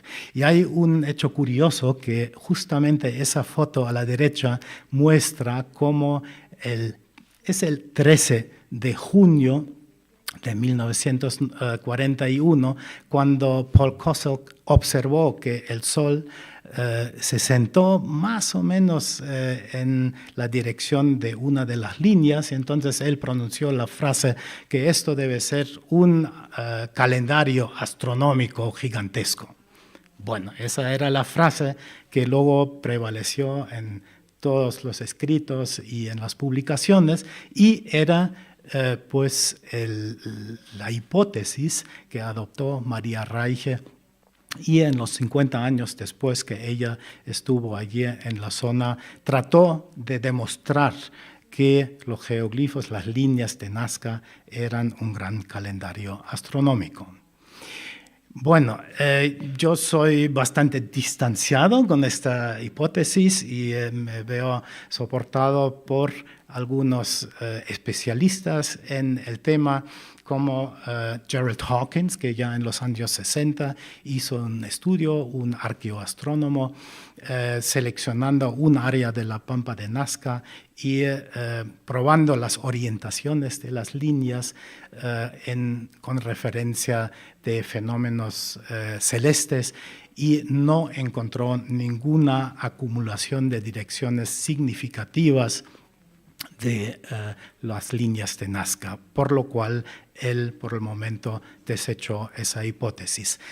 Otro intento fue el de Anthony Avini, un renombrado arqueoastrónomo que ha trabajado en muchas partes de América, que montó un proyecto en los años 80 para continuar investigando esa hipótesis astronómica de los geoglifos de Nazca, pero la abandonó bastante rápido, constatando que en realidad no hay fundamento para formular esta hipótesis. Él encontró otra cosa también bastante interesante. Él encontró que las líneas, la cantidad caótica de líneas que se observan, sobre todo en la Pampa de Nazca, tienen cierto orden. Cada línea pertenece a un centro radial de donde parte, de manera que casi todas las líneas en la Pampa de Nazca se pueden ordenar adjudicándolos a uno de esos centros de líneas. Bastante interesante. Y hay otro intento de Clive Ruggles, el último, que también llega al resultado que no se puede demostrar actualmente que las líneas de Nazca tenían algún significado astronómico.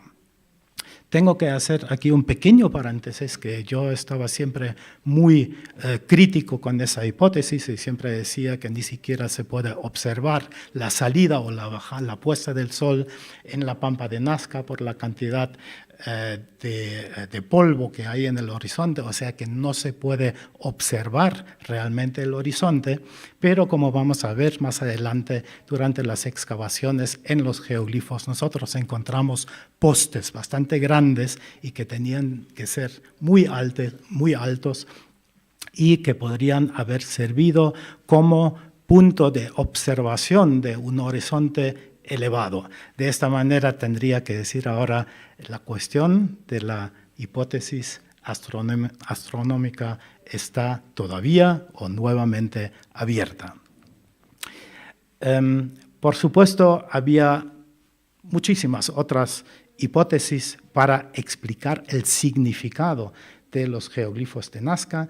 Una idea muy sugerente que se empezó a estudiar en los años 80 era la de Helene Silverman, que por primera vez relacionó los geoglifos con asentamientos de la zona. Eso no se había hecho hasta ese momento, o sea que es esa base de explicación en el contexto cultural que luego nosotros también seguimos. Y otro punto de partida me pareció bastante interesante y me sigue pareciendo interesante es el de Johann Reinhardt, que aquí en Chile es bastante conocido por sus descubrimientos de momias incas en los picos más altos de los Andes. Él se ha dedicado también al tema de los geoglifos y ha formulado la hipótesis que los geoglifos están de alguna manera relacionados con cultos al agua, ¿no? Porque eso es una idea obvia en una geografía que se basa en el agua de los ríos, la presencia o ausencia del agua. El agua debía jugar un rol importantísimo. Vamos a ver más sobre esa idea. Bueno, nosotros empezamos a investigar a finales de los años 90 y aquí vemos a mí y a mi colega Johnny Isla, que en realidad debería estar aquí dando la ponencia porque es la persona clave en todos los proyectos que desarrollamos juntos, un gran especialista de la cultura arqueológica del sur del Perú y sobre todo especialista de los geoglifos. Bueno, con él escogimos un área de investigación que estaba un poco lejos de la zona problemática de la Pampa de Nazca, donde había muchos intereses económicos, turismo, sobrevuelos, etcétera, etcétera. Nosotros fuimos a la zona unos 40 kilómetros más al norte, a Palpa, donde encontramos exactamente el mismo fenómeno, quizás con una geografía un poco distinta, pero los mismos geoglifos que podemos ver en esa estribación bastante angosta de los Andes. Vemos aquí sobre la loma de esta estribación unos trapecios, ¿no? Que son los típicos trapecios que encontramos también en la Pampa de Nazca, pero lo que nos atrajo a nosotros era el hecho que aquí los geoglifos están muy cerca de los muchos asentamientos que encontramos en los bordes de los valles y que constituían la ocupación prehispánica. Y claro, lo que más nos interesaba era la ocupación nazca, porque está claro que los geoglifos eran básicamente de la cultura nazca, lo que se podía ver por cuestiones estilísticas, sobre todo de los geoglifos figurativos. Bueno, lo que hicimos en esa época, y vemos que es una época ya un poco remota, donde todavía no había las pantallas planas, lo que hicimos nosotros era el típico trabajo que hace un arqueólogo al iniciar un proyecto y lo que curiosamente no se había hecho hasta esa época. Todo el mundo estaba discutiendo sobre los geoglifos, estaba formulando hipótesis, pero nadie producía planos, una documentación sistemática, y nuestra primera idea era simplemente documentar geoglifos en un área grande, producir planos y luego juntar a los científicos para que discutan cada uno su teoría.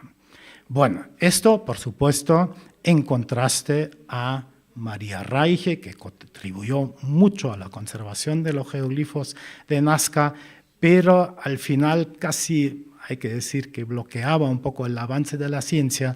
Entonces nosotros utilizamos métodos modernos de documentación, como es la fotogrametría y el escaneo láser. Tuvimos allí un instituto de cooperación, la Universidad Técnica de Zúrich, que era especializada en este tipo de trabajos, y hicimos un trabajo de varios años de documentación fotogramétrica de los geoglifos. Por un lado, con fotogrametría, esto, sin embargo, arqueólogos, creamos una base de datos bastante amplia y trabajamos en un sistema de información geográfica sistematizado donde almacenamos todos los datos. Entonces, los pasos al hacer esos modelos digitales eran los siguientes. Primero se crea con los datos del vuelo fotogramétrico que se hizo en avión sobre un área de 90 kilómetros cuadrados. O sea, creamos un modelo digital del terreno. A mano izquierda se ve la ortofoto que se puede proyectar luego sobre el modelo digital, y el tercer paso es la interpretación de los geoglifos por el arqueólogo, ¿no? Vectorizando los geoglifos para formar elementos que se pueden manejar en el sistema de información geográfica. De esta manera se ha creado un modelo fotorealista digital del terreno, o sea, prácticamente un paisaje virtual que es nuestra herramienta para estudiar los geoglifos. Y entonces aquí les he traído, pero no pasa. Vamos a ver. Sí. Un pequeño vídeo que sería prácticamente un extracto del gran modelo virtual que creamos y donde se puede volar artificialmente, prácticamente, y moviéndose libremente. Tengo que ir otra vez atrás para pararlo porque quiero llamarles la atención. No sé si esto se puede parar. Aquí es otro mirador, pero cuando nos movemos sobre los geoglifos lineales y entramos ahora en esta planicie, vamos a ver unos puntos negros que son unos túmulos, figuras, son de otro tipo. Son figuras de la cultura Paracas. Vamos a ver un poco más sobre este fenómeno más adelante. Pero eso es solamente una demostración de cómo creamos ese modelo digital del terreno. Aquí arriba vemos que tiene su límite en esta parte, ¿no? Y es una herramienta muy útil para estudiar los geoglifos porque antes nosotros y todos los anteriores que han estudiado los geoglifos tuvieron que subir en una avioneta, sobrevolar los geoglifos, observar, fotografiar y cuando uno había encontrado algo ya desapareció rápidamente porque, por supuesto, no se puede detener la avioneta en el aire. Por supuesto, creamos sobre esa base varios productos. Uno, el más tradicional, planos, ¿no? Como este plano del área general de los geoglifos que nosotros documentamos y allí vemos la enorme cantidad y complejidad de geoglifos. Repito que hemos trabajado en un área piloto de 90 kilómetros cuadrados. Allí documentamos más o menos 1.500 geoglifos individuales y podemos extraer una pequeña parte, un detalle donde se ve pues, la complejidad de los geoglifos. Esto, hago otra vez un paréntesis, les espera cuando hacen documentación detallada aquí de los geoglifos en Chile. O sea, seguramente van a ser mucho más de lo que piensan hasta ahora. Bien, aquí lo que se llama tradicionalmente aquí el reloj solar, no tiene que ver, por supuesto, nada con reloj solar, pero es un ejemplo de la densidad y de la complejidad de un grupo de geoglifos de Palpa. Aquí vemos un trapecio. El trapecio para mí es una de las formas más fascinantes y algo así como una clave para entender los geoglifos, ¿no? Se repiten siempre en forma similar y aquí vemos unos fenómenos que nos llevan un poco más hacia el entendimiento de los geoglifos.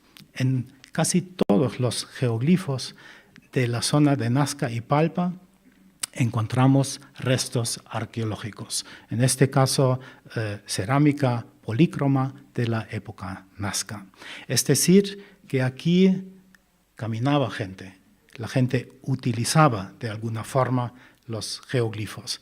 Y eso fue una idea que desarrollamos también con las excavaciones que desarrollamos paralelamente en asentamientos Nazca, donde no encontramos realmente templos, ¿no? Sino nosotros pensamos que la gente subía a los geoglifos para ejecutar allí ceremonias. Y eso fue confirmado por nuestras investigaciones. Nosotros hemos sido los primeros que obtuvieron permisos para excavar en los geoglifos y nuestro plan se basaba en la observación de esos pequeños montículos que habíamos observado durante la documentación. Hemos encontrado más de 50 de estos montículos y empezamos a excavar y nos dimos con la sorpresa que debajo de esos montículos se encontraban estructuras, pequeñas plataformas de piedra, ¿no? Que eran un patrón recurrente, normalmente en la base ancha de un trapecio, y los montículos se encontraron mayormente en los trapecios, se encuentra normalmente una plataforma y en la base angosta se encuentran 2 plataformas. Esto se repite en muchos sitios. Aquí tenemos otra forma de plataformas, también un par, pero en el cruce de líneas o trapecios, ¿no? Y se repite en los 12 sitios que nosotros excavamos. Adicionalmente, en varios sitios encontramos entre las 2 plataformas postes enterrados bastante profundamente en la tierra, una cosa que por supuesto no se puede ver con investigaciones solamente de superficie, sino aparecen en las excavaciones. Los postes nos indican que probablemente estos sobre la superficie tenían bastante altura, o sea, sirvieron como marcadores de visibilidad probablemente. Aquí un par de plataformas bastante feas a primera vista, pero muy reveladoras. Primero encontramos aquí nuevamente un poste enterrado, unos 80 centímetros de profundidad, pero lo que más revelador era lo que encontramos sobre las plataformas, y no solamente sobre estas, sino muchas otras más, ofrendas bastante deterioradas. A la derecha, unos textiles, frutos de cultivo, por ejemplo, aquí maíz, esas típicas mazorcas pequeñas de esa época, pero lo que más significativo es, y cualquiera que ha trabajado en arqueología de los Andes sabe que esos espóndilos tienen un significado muy importante como símbolo de agua y fertilidad. Ahora, hay que saber que la concha Spondylus era un producto que fue traído de muy lejos de la zona de Ecuador y fue comercializado o traficado, intercambiado por toda el área andina. En este caso lo llevaron desde la costa de Ecuador hasta la zona de Nazca y Palpa, lo subieron a las Pampas y lo depositaban sobre esas plataformas. O sea, eso confirmaba nuestra idea hasta cierto punto que esos geoglifos y las pequeñas plataformas que nosotros llamamos altares eran sitios de ofrendas y parte de rituales relacionados con agua y fertilidad. Bien, ahora hemos hablado solamente de los geoglifos, pero paralelamente nosotros desarrollamos actividades de investigación arqueológica de asentamientos en la zona. Es una zona muy propicia porque se ven los asentamientos en la superficie. Pudimos identificar restos de asentamientos de diferentes épocas y por supuesto nos concentramos primero en asentamientos de la época Nazca, que supuestamente estaban relacionadas con los geoglifos. La idea, por supuesto, era encontrar algún indicio, algún templo, una casa de un sacerdote o algo así que tenga relación con los geoglifos. Eso no fue así. Aquí vemos un asentamiento típico, los molinos, huaqueado brutalmente, ¿no? Pero todavía se conservan muchos restos, lo cual nos permite o nos permitió reconstruir la arquitectura de esa época, tratar de identificar edificios o casas especiales, quizás con una función religiosa, pero como ya les dije, no encontramos el templo con la maqueta del geoglifo como habíamos esperado. De allí surgió la idea buscar la evidencia de ritualidad y actos religiosos en los geoglifos mismos. Bien, eso es una pequeña reconstrucción del poblado, lo que llamaríamos un centro regional de la cultura nazca, de los cuales hay en cada valle varios centros y hay un gran centro regidor en el Valle de Nazca, que es la ciudad de Cahuachi, pero de eso no vamos a hablar en este contexto. Entre los muchos asentamientos que excavamos, nos dimos con la sorpresa que se había conservado bastante bien también un asentamiento de la cultura Paracas, lo que era para esa época novedoso porque se ha pensado que la cultura Paracas no estaba presente en el Valle de Palpa. Aquí tenemos un asentamiento perfectamente preservado porque estaba en los sedimentos del fondo de valle. Podemos ver las paredes de adobe y podemos ver los entierros que fueron introducidos aquí después del abandono de varias fases de ocupación. O sea, una presencia muy clara de la cultura Paracas y casi nos aventuramos a decir que es un centro, uno de los centros de desarrollo de la cultura Paracas porque encontramos todas las fases de la cultura Paracas.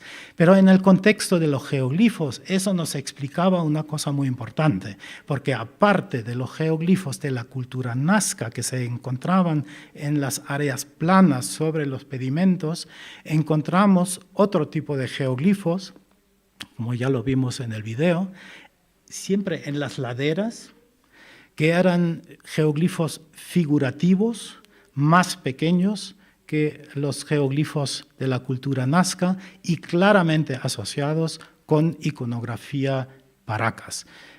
En la parte de la derecha vemos una sección de un textil Paracas, podemos ver un personaje antropomorfo, los ojos, la boca, etc. Y si nos fijamos en el geoglifo a la izquierda, allí podemos reconocer la misma figura. Entonces aquí tenemos pues el elemento estilístico para identificar un geoglifo y fecharlo tentativamente, y el fechado de los geoglifos, por supuesto, es un problema bastante grande y, paréntesis, ese problema van a tener ustedes aquí en Chile también, pero es un reto y se puede resolver. Bien, ahora sí. Bueno, como he dicho, esos geoglifos más antiguos y que obviamente tienen otra tipología, es la representación de personas y animales. Esos geoglifos de la cultura Paracas generalmente estaban más erosionados y por eso más difíciles de identificar, incluso en las fotografías aéreas de alta resolución. Entonces, nosotros trabajamos mucho con drones, sobrevolando esas áreas sospechosas y con el tiempo identificamos más y más geoglifos de ese tipo, de la cultura Paracas.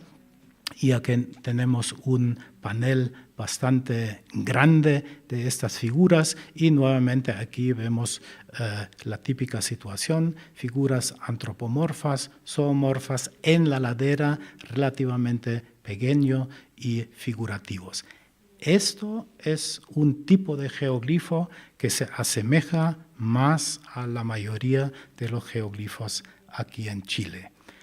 Los geoglifos de la cultura nazca de grandes dimensiones, geométricos y sobre las pampas, he observado yo por lo menos relativamente poco hasta el momento aquí en Chile. Bueno, con el tiempo vimos más y más. Hasta ahora tenemos como 100 grupos de geoglifos de la cultura Paracas identificados y son un fenómeno bastante interesante y novedoso aquí en la zona de Palpa y, dicho sea de paso, ahora se encuentran cada vez más estos geoglifos Paracas, tanto en la Pampa de Nazca como también más al norte en los valles de Ica, Chincha, etc. Otra cosa muy interesante es ver la similitud entre petroglifos, o sea, representaciones en rocas, y los geoglifos. Aquí vemos al lado izquierdo una figura antropomorfa con sombrero, luego vemos un personaje con un tocado muy alto, vemos un felino y un ave. O sea, la similitud es evidente. Como sabemos que los petroglifos tienen una tradición mucho más antigua que se remonta hasta los inicios de la ocupación de las Américas. Entonces suponemos que en algún momento, que debe fechar más o menos entre 500 y 400 antes de Cristo, los paracas tenían la idea de trasladar esos motivos al terreno para producir los primeros geoglifos. Esa es la idea actual que tenemos allí en la zona, que la tradición de los geoglifos empieza con la cultura paracas alrededor de 500 antes de Cristo. Bien, con el tiempo involucramos cada vez más tecnologías, especialistas, geofísica, estudios paleoambientales, incluso desarrollamos una tecnología para fechar superficie de piedras, que no es tan precisa como quisiéramos, pero funciona y confirmó nuestros fechados de los geoglifos. Y sobre todo involucramos especialistas en paleoclimatología, porque la gran pregunta que se nos presentaba era, por supuesto, si el agua era tan importante y jugaba un rol tan importante en relación con los geoglifos. Cómo era el clima en esa época, y había cambios del clima.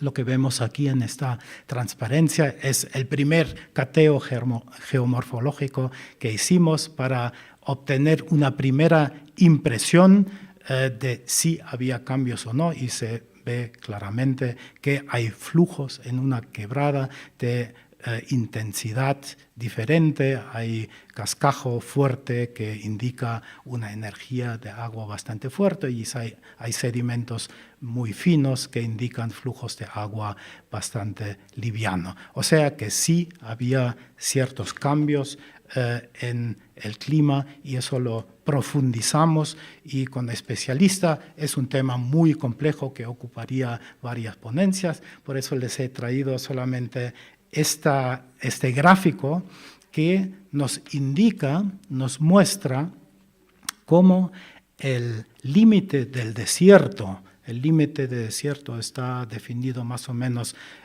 como la parte, la zona donde hay una precipitación de más o menos 100 milímetros al año, o sea, cómo este límite del desierto varía, cambia con el tiempo. Entonces, tenemos en el año más o menos 2000 antes de Cristo una situación mucho más húmeda. Vemos a la izquierda la cordillera de la costa, luego la pampa, prácticamente el área de mayor ocupación, y luego sube a los Andes. Avanzando el tiempo, 200 antes de Cristo, el límite del desierto se desplaza hacia el este, o sea, el ambiente es más seco, más árido. Entonces observamos un proceso de aridificación, y esto continúa. Estamos ahora en plena época Nazca, o sea, en la época Nazca hay un cambio, el ambiente se hace más seco, y llegamos al punto de 600 después de Cristo, cuando el ambiente está muy árido, tan árido que ya no era posible practicar agricultura en gran estilo, y es el momento cuando los Nazca abandonan la mayoría de los asentamientos. Esta sequía que podemos observar, dicho sea de paso, en muchas otras partes de América y en el mundo, tarda hasta más o menos 800 después de Cristo, luego reversa la situación hasta el año 1200 después de Cristo. Hay otra vez una época muy húmeda, lo que tiene como consecuencia que la gente del intermedio tardío viene de nuevo desde la sierra y puebla la zona, y esta es la situación actual, o sea, nuevamente tenemos un ambiente bastante seco. O sea, había una situación cambiante, un proceso de aridificación en la época Nazca, precisamente, lo que explica o puede explicar, o sería un elemento, un argumento más para explicar el uso de los geoglifos como sitio sagrado y para pedir agua con la deposición de ofrendas y sobre todo esas conchas espóndilos que son símbolo de agua y fertilidad. Hay más indicios que nos muestran que los geoglifos también fueron utilizados. Eso es una recreación que hicimos para un documental de televisión, donde podemos imaginarnos cómo la gente caminaba, hacía procesiones sobre los geoglifos relacionados con culto al agua, o sea, vertiendo, por ejemplo, agua allí en el centro, ¿no? Pero en total se pueden entender, creemos nosotros, los geoglifos como un paisaje ritual para cultos al agua y la fertilidad. Nuevamente de National Geographic, que tienen esos pintores que nos recrean ideas del pasado. Podemos observar una escena con los dos altares al fondo, una procesión de gente, siempre acompañado por música que están depositando cosas allí. Y en el medio, entre las dos plataformas, vemos un poste alto con una bandera. Eso fue una idea que tuvimos como, digamos, señal de visibilidad del lugar de los rituales. Casualmente, cuando nosotros preparamos una exposición que empezó en Lima, luego pasó a Madrid y a Bonn, encontramos una vasija que no había sido publicada, que representa un poste con una bandera y además una cabeza trofeo, que podría ser uno de esos postes que encontramos en los geoglifos. Y para reforzar todavía un poco ese argumento, nosotros utilizamos nuestro modelo digital del terreno para ejecutar unos análisis sencillos en el sistema de información geográfica. En este caso, análisis de cuencas visuales. Nos imaginamos ese punto rojo, que es el punto donde hay unas plataformas, hay una persona parada y creamos la cuenca de visibilidad a una altura de más o menos 1,50 m, que serían los ojos de un hombre Nazca, y lo verde representa la cuenca de visibilidad que ve esa persona y coincide en muchas partes con otros grupos de geoglifos, ¿no? Eso refuerza la idea que los geoglifos fueron utilizados para hacer ritos que estaban quizás vistos por otros geoglifos. Y otro análisis para terminar esto son células, o sea, todo el paisaje allí alrededor de Palpa está repartido en células que representan visibilidad general, tanto entre las pampas como también desde el valle. Entonces los cuadraditos con color rojo tienen muy alta visibilidad de todos los puntos en el terreno y los azules tienen poca visibilidad. Y si sobreponemos aquí los geoglifos, casualmente los geoglifos siempre están en las partes de alta visibilidad. De manera que estamos creando un modelo explicativo con todas las evidencias que tenemos de las excavaciones en asentamientos, de las excavaciones en geoglifos, de la documentación de geoglifos, para montar un modelo explicativo que veremos si se verifica en el futuro. Pero a mí me parece hasta el momento la explicación más viable y más realista de los geoglifos y no tienen que ver mucho con astronomía, a mi criterio, ni mucho menos con extraterrestres. Bien, pero en este punto tenemos que tocar todavía el gran problema de la conservación y del futuro de los geoglifos, que sabemos es un gran problema. Los geoglifos están distribuidos en un área enorme que no se puede proteger con muros ni cercas, y podemos ver aquí la Panamericana que atraviesa la pampa de Nazca y destruye muchos geoglifos.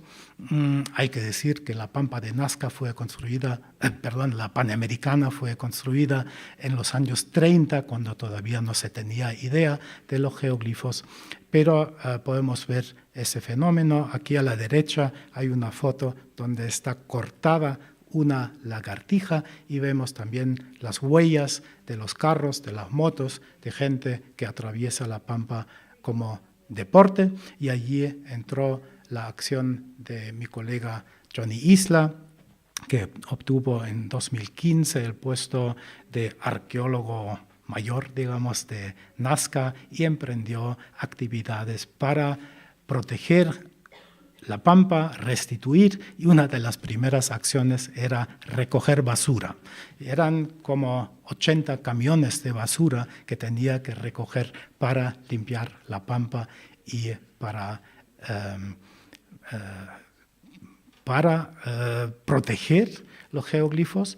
Y aquí hay otro proceso que al principio yo estaba un poco crítico, pero ahora estoy completamente convencido que se puede hacer trabajo de anastilosis de los geoglifos, que aporta enormemente a la visibilidad de los geoglifos. Arriba, a la derecha, por ejemplo, vemos la típica situación de geoglifos Nazca, el lineal, y Paracas, menos visible, esas figuritas, y después de la restitución, y están perfectamente visibles. Aquí otro ejemplo que descubrimos hace pocos años, apenas visible y solamente luego identificables con dron, y abajo después del trabajo de restitución. Y aquí un ejemplo muy llamativo, una ilustración de un libro de María Reiche, donde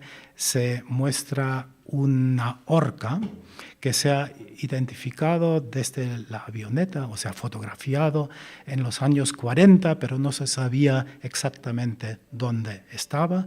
La redescubrimos hace poco y no sé si pueden reconocer, es una orca con sus aletas para arriba, se puede ver el ojo circular, y la redescubrimos, vemos que la foto estaba invertida, es difícilmente visible, y después de la restitución se ve así. Es una figura muy interesante porque muestra, por un lado, elementos iconográficos de la cultura nazca, y por otro lado esas figuritas a la izquierda y en la cola son típicos elementos de la iconografía Paracas, de los geoglifos Paracas. Es decir, aquí tenemos un geoglifo que representa la época de transición entre la cultura Paracas y la cultura nazca.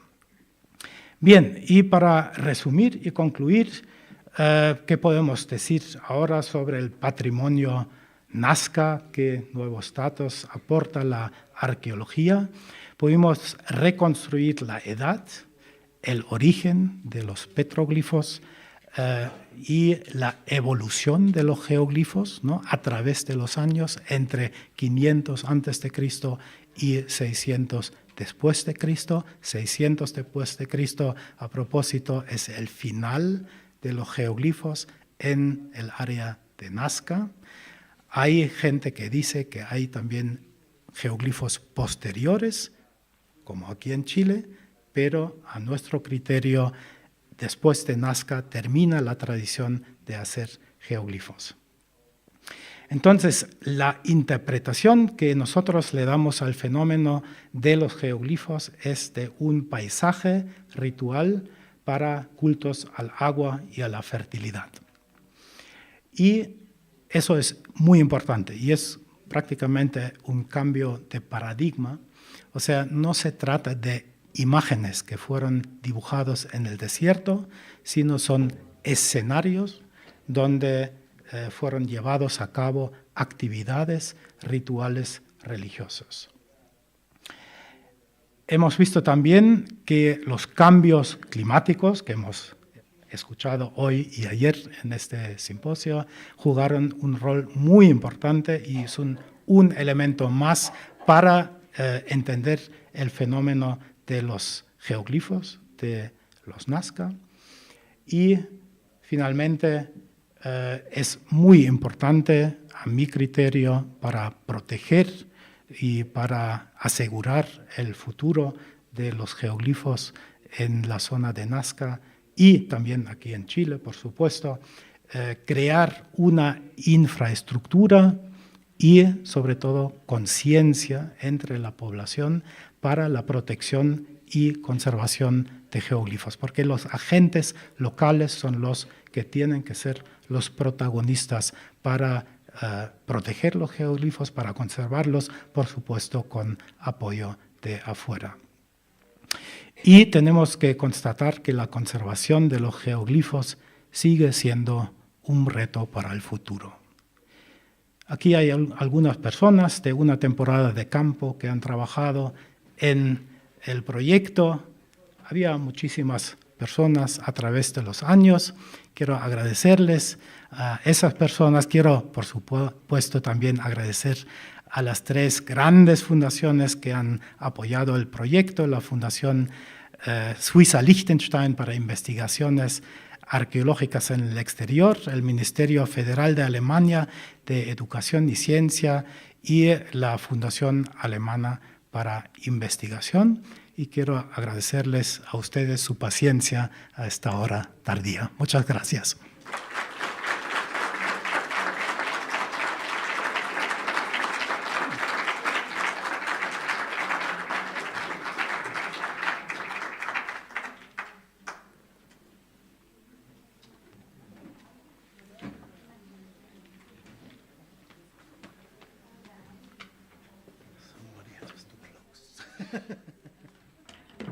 So as Marcus has just pointed out, it's very late and it's been a very long day, and our buses are waiting for us outside. So thank you, Marcus. Very interesting presentation. Great work that you're doing, and I hope you get to move that work to northern Chile in the future. So our buses are us, so we should move outside. Thank you again, Marcus.